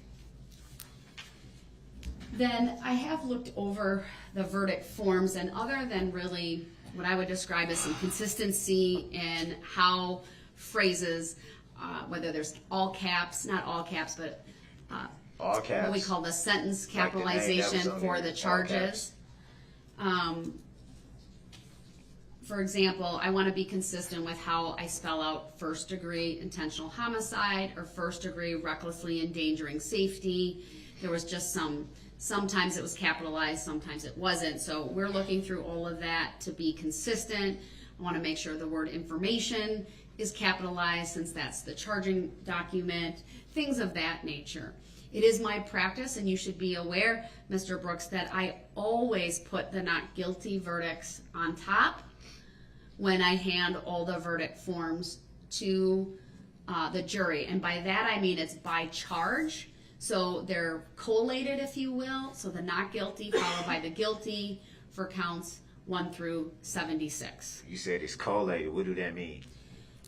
So I put the not guilty, then the guilty for count 1, followed by the not guilty and the guilty for count 2, and so on and so forth, all the way through the remainder of the counts that are alleged in this case, which in this case total 76. I don't understand. So how? I looked at the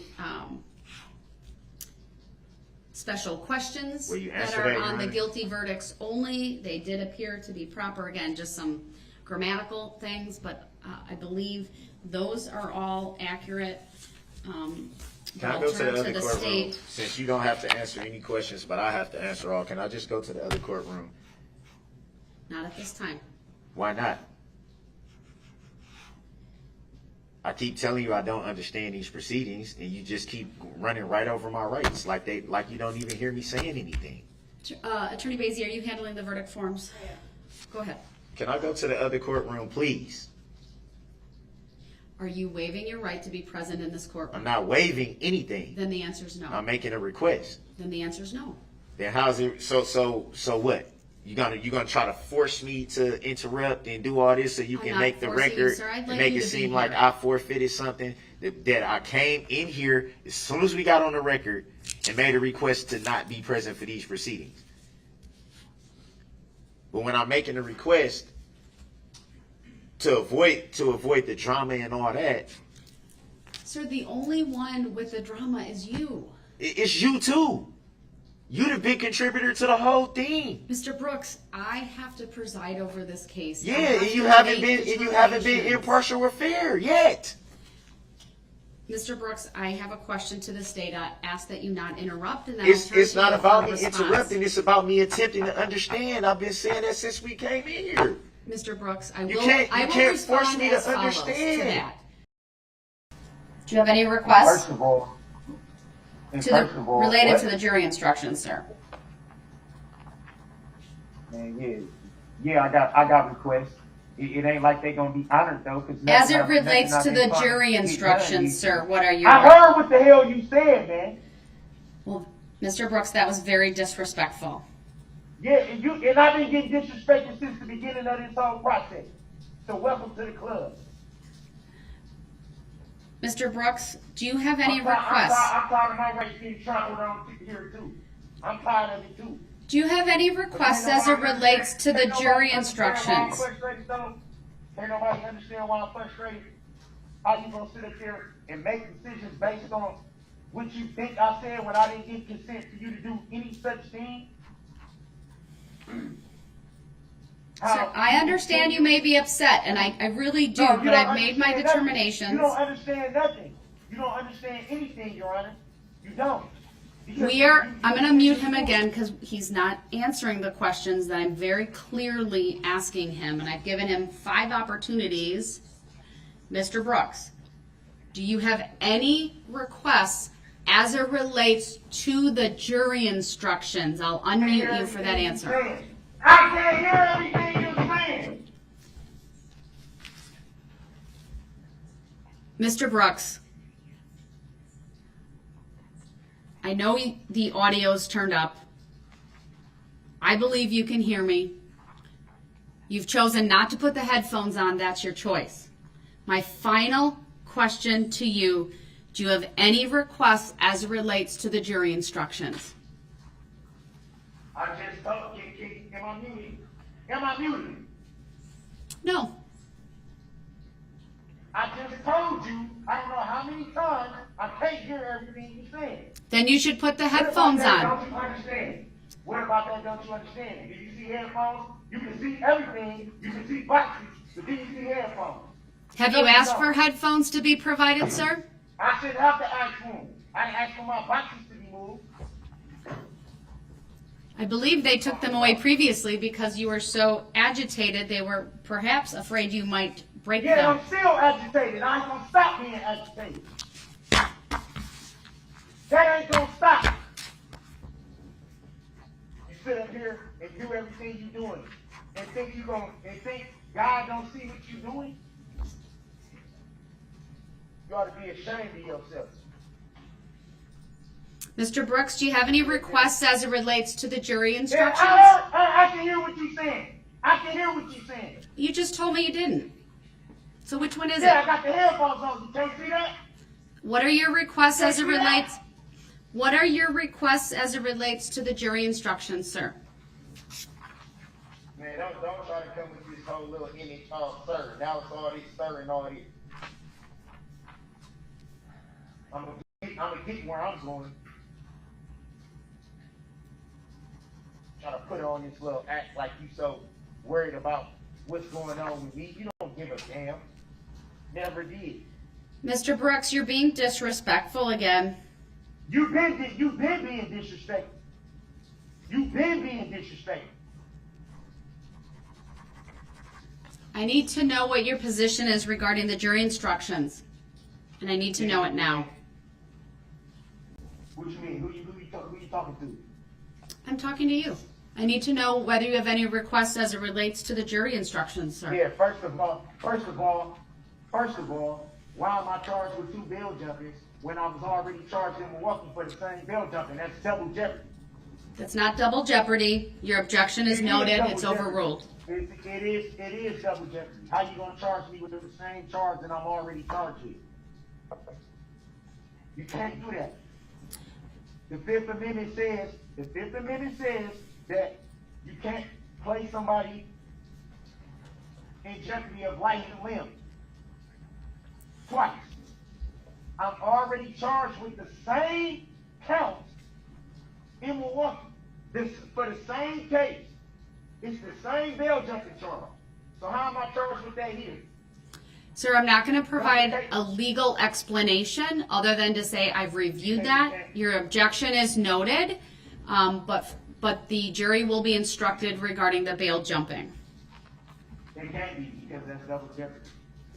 Under the law, if two charges are identical in nature, you cannot place me in jeopardy of life and limb twice.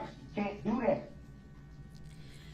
What's your next? The same case number. What's your next request, sir? I'm noting your objection. I'm trying to talk. Can I get it out? You always want me to not interrupt you, but you always find a way to talk over me. I understand your position. I'm saying it's overruled. You always want respect. You always want respect, but don't want to give it. I'm charged with the same bail jumping charge here that I've already been charged with. That is double jeopardy. You can't charge me for the same exact bail jumping that I'm already charged with, that I was charged with before this even came about. Sir, the bail jumping charges in Waukesha County are based upon your violating your bail while in Waukesha County by driving through the Christmas parade and allegedly killing 6 people and injuring 61 others. If the bailiff could confirm, well, he put him on top, he put him on the floor. That's his right. They're not in front of him, but it's by his own conduct that he's done that. The record should reflect Mr. Brooks is muted because he wants to continue to debate with this court about my prior rulings regarding his forfeiture by conduct of his right to present further evidence on his behalf.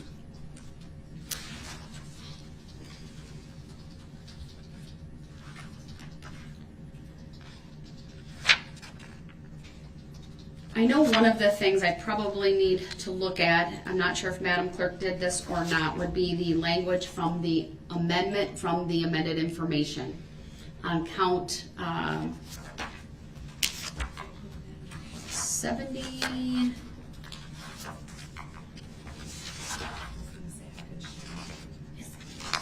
No, I don't want to do that. Oh, you don't? I changed, Hold on.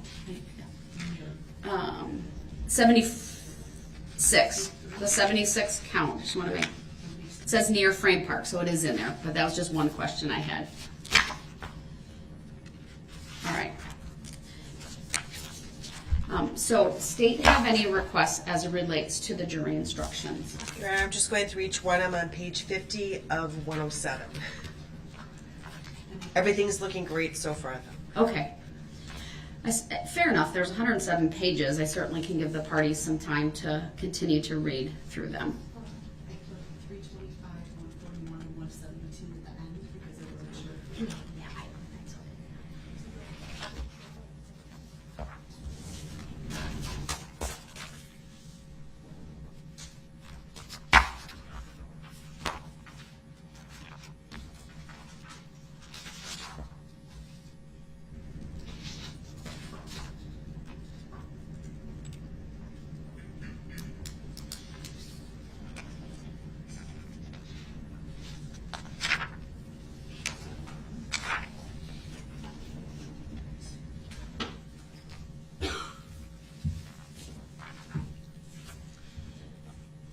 Mr. Brooks is requesting to go back to his cell. At this point, I'm going to deny that request. He can remain in the other courtroom.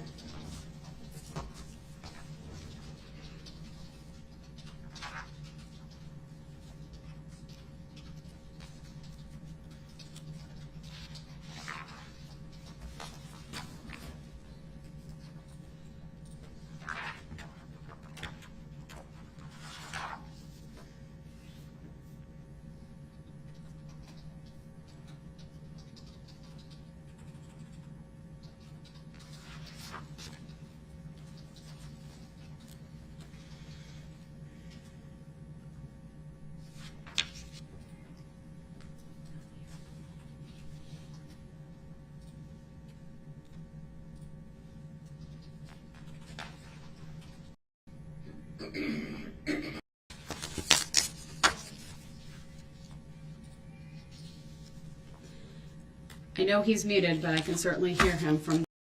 With the Secretary of State. I provided you yesterday as a courtesy with a copy of my oaths of office. My name is on that as well. They were not certified. You are Your Honor. attempting to disrupt with asking questions like this. I am not. I realize it may very well be related to your claim to be a sovereign citizen and Claim to be disputing the Claim to be sovereign. That's correct. jurisdiction of this court, but these are not questions this court is obligated to I would answer. like to correct the record and say that I am sovereign.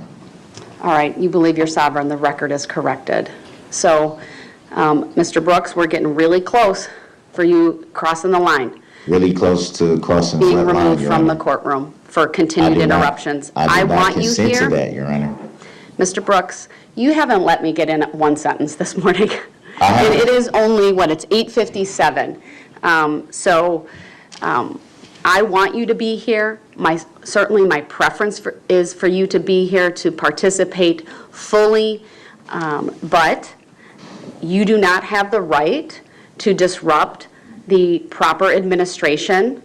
I demand dignity, order, and decorum. You have been provided with the copy of SCR Chapter 62 that lists the responsibilities that myself, the attorneys in this courtroom, the litigants, it even applies, as you can see if you read it, applies to witnesses, jurors, those in attendance. Everyone here has been respectful other than you throughout these proceedings. I object to that respectfully. I have not been disruptive, and I do not see any paperwork that you just described to be in Mr. front of Brooks, you. I'm going to continue with a finding right now that you have flagrantly disregarded elementary standards of proper conduct. That conduct will not be tolerated. You stating things even in a mild-mannered tone of voice doesn't change the fact that we've had a dozen or more interruptions by you and by you alone. When you don't like the answer I give, even if that's a non-response, you continue to ask the same question over and over. You repeat yourself. You show absolutely no respect for the court, for these proceedings. You have demonstrated in the short, not even 30 minutes that we've been on the record, that you will continue to disrupt. I am going to have the jurors brought in.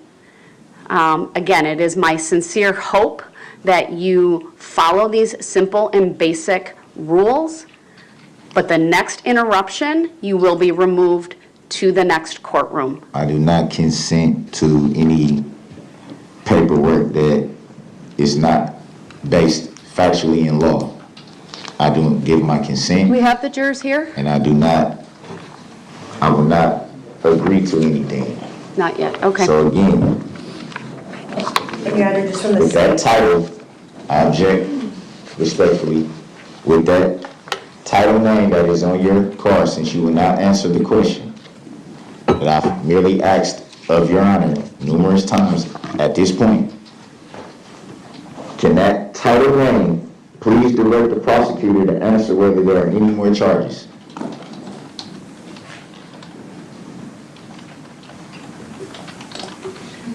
Can the title name please direct the prosecutor to answer whether there are assessment for the charges Mr. Brooks, in her possession? No one's going to be answering these questions, okay? I'm not requiring the state to do that. I'm advising you to stop asking those questions. It will be considered an he's interrupted. Take him to the next courtroom. I'll make more findings when he is in the courtroom next door, and I can do that without an interruption. I do not consent or agree to a estoppel, and I will move the court again. Currently, you are not muted. All right, Mr. Brooks. All right, you can mute him. All right, Mr. Brooks, you have been muted so that I can make some appropriate findings here this morning. I understand that you object. Your objection is noted. Your lack of consent is noted. As I indicated earlier, I lost track after about a dozen or so interruptions by Mr. Brooks. He continues to ask questions that I told him I would not answer. And even though I made a decision not to answer questions, he keeps asking those. From my perspective, they are questions that any sovereign or sovereign citizen tends to ask regarding my name, my oath, jurisdiction, things of that nature. This court, of course, has authority from the Constitution of the state of Wisconsin, the statutes. I've been duly elected twice now by the citizens of Waukesha County to preside over criminal and other cases in the courts of Waukesha County. I fully am aware that Mr. Brooks, as a sovereign, disputes the validity of that, but from my perspective, they are not issues that need to be debated. He raises these issues really just by simple statements. He has never filed an appropriate motion. Motions are governed by state law. Written motions require that the specific relief be requested, that the motion be based on law and fact. I've never gotten anything even close to that from Mr. Brooks. Even if I were to accept an oral motion, which can be proper at times, he has failed to follow the simplest of procedural requirements. He continues to be in the other courtroom. You can see on the monitor, he's standing, he's facing the other direction, he's yelling what, I can't hear him, but it appears that he is yelling. I muted him because of his interruptions of the court, and I understand he objects. His objection is again once is noted. And because of the disruptions, and based upon the authority in Illinois versus Allen, I also referenced yesterday a persuasive case. It's not at my fingertips. I'll get that for the record. It's the Pennsylvania case that I found to be of persuasive value, where a similar procedure was done. Frankly, what we are providing here in Waukesha County through the use of the technology we have in the courtroom is far superior to what was done in that Pennsylvania case. I have the ability to mute, to unmute. I can see him. He can see the 4 cameras in this courtroom right now. That would be me. It would be the table where I would like him to be seated. That is empty, the prosecution table, and then the witness stand. I am cognizant that the one limitation is the cameras do not pick up the jurors when they sit. There may be, depending on the angle on the witness stand, a few jurors that would get captured. But of course, he cannot see those. He's able to hear them, of course. I will instruct the bailiffs over there to give him a pad of paper if he doesn't have one already. I know he had some documents and some things in front of him. At one point, I saw him sort of do a sweeping motion, and things seemed to go flying. I'll get some verification of that from the bailiffs who are over there through the bailiff that is in my courtroom. But he will at least be given a notepad, a writing utensil. He is advised that should he want to raise a strike for cause of any juror, my procedure is to address that at the end. Certainly if something comes up before that and he wishes to do that under the law, he can simply write on the pad of paper he has cause, hold it up, and I'll make a determination if I should excuse the jury and then take up that decision. I'm probably not going to do that with frequency. He would need to further not only do that, but write on a piece of paper the juror number, the basis for that request before I would require the jurors to be excused to take it up. But that's the procedure that this court will follow. Just like I did yesterday, after I get through all of the questions, I will ask the parties if there is a request for any individual questioning of jurors, meaning outside the presence of other jurors. I would need to know, again, what juror number, what question. They need to be questioned about, whether that be a numbered question from the questionnaire or a question that was asked in court. Parties will also be given an opportunity to ask appropriate follow-up questions. Once that opportunity is concluded, I then have a few concluding questions, and then ultimately will excuse the jurors to take up the issue of strikes for cause.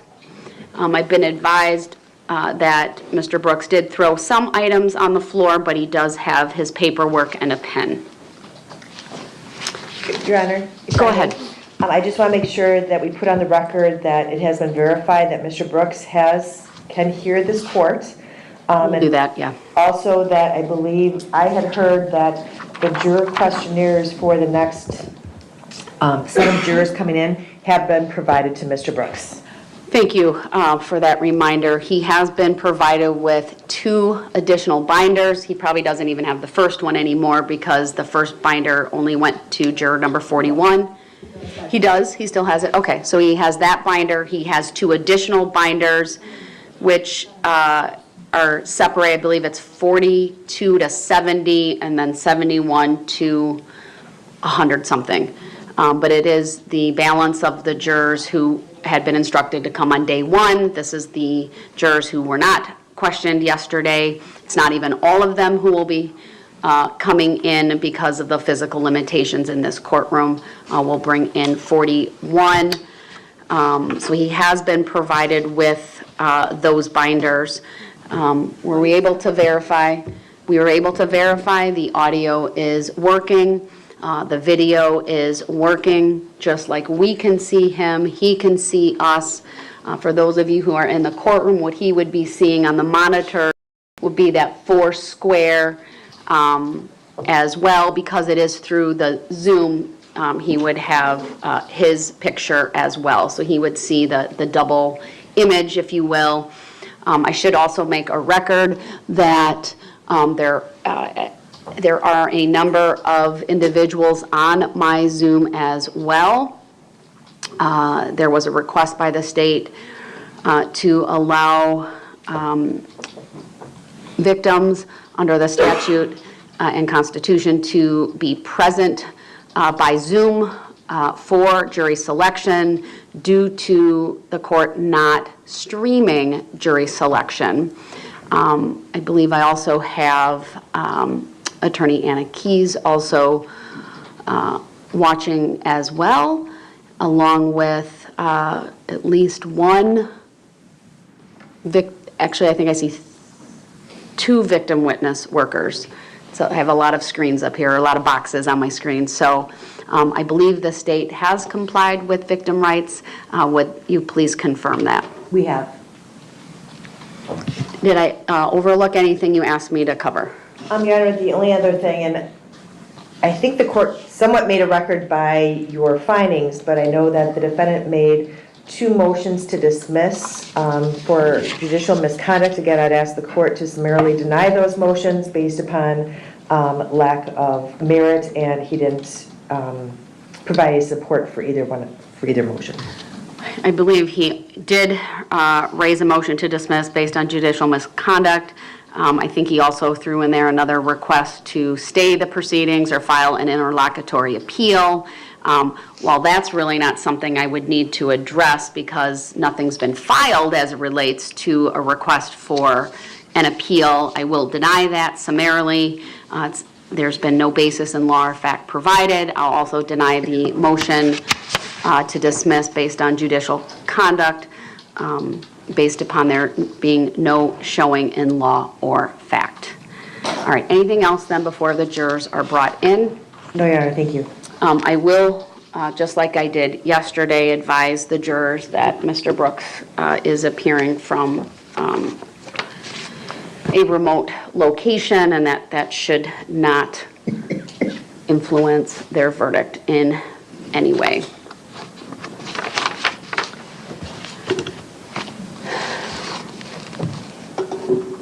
It appears to me that Mr. Brooks continues to stand, make hand gestures, and talk. I will, again, just advise him, should he desire to raise any issues with the court, he is advised to write that down on paper. The bailiffs are instructed to promptly provide that either to the court staff that's in there or another bailiff, and that will be provided to me forthwith so that I can raise any issues of merit. All right, with that, then we will begin the jury selection process, and so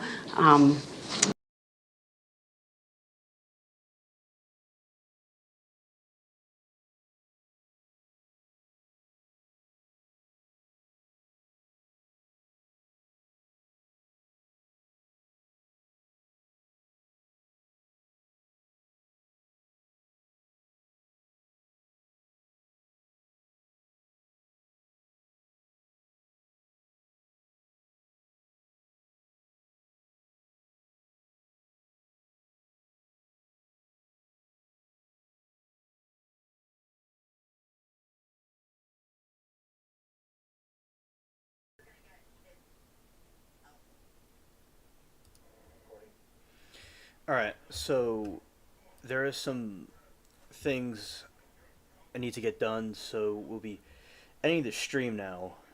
And Gio, I want to thank you for coming and hanging out with us. It's been a really great night. Really funny. And I like seeing these different scenes in the trial and refreshing my memory about what happened. And it's good, to study. Also, thanks to everybody that came here and hung out with us, that might be lurking, that was here earlier. I appreciate all of you. Have a good night. And peace. He pretends not to pay attention, so then he can say, I didn't hear you. Yeah, exactly.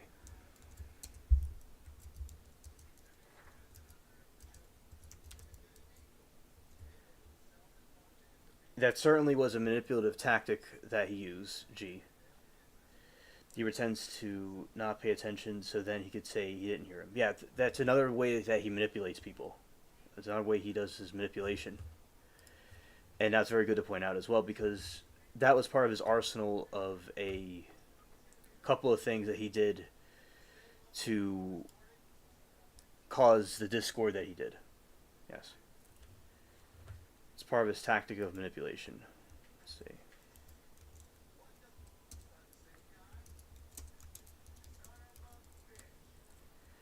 Let's go here.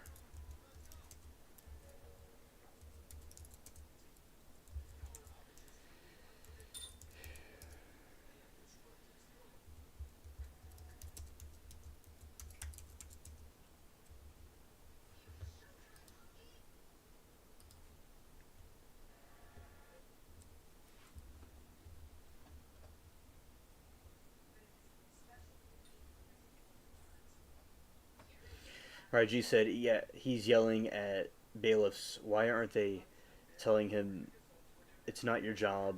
We don't control anything.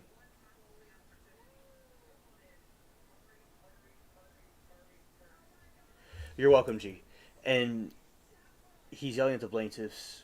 Why aren't they telling him it's our job not to control anything? G, I think the reason why he goes and says that is because he's trying to make a spectacle out of it.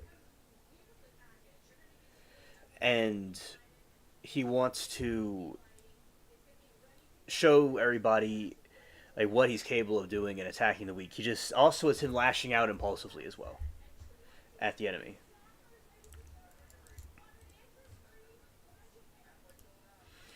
And thank you for everything. Stay blessed, my sweet alien friend. You too, G.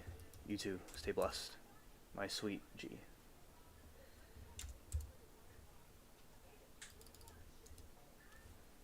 Yeah. Let's see. And you're welcome. I appreciate it. And okay. To everybody. And G. And peace. We'll be doing the Halloween stream tomorrow. And we'll see you all then. And also some people at the trials as well.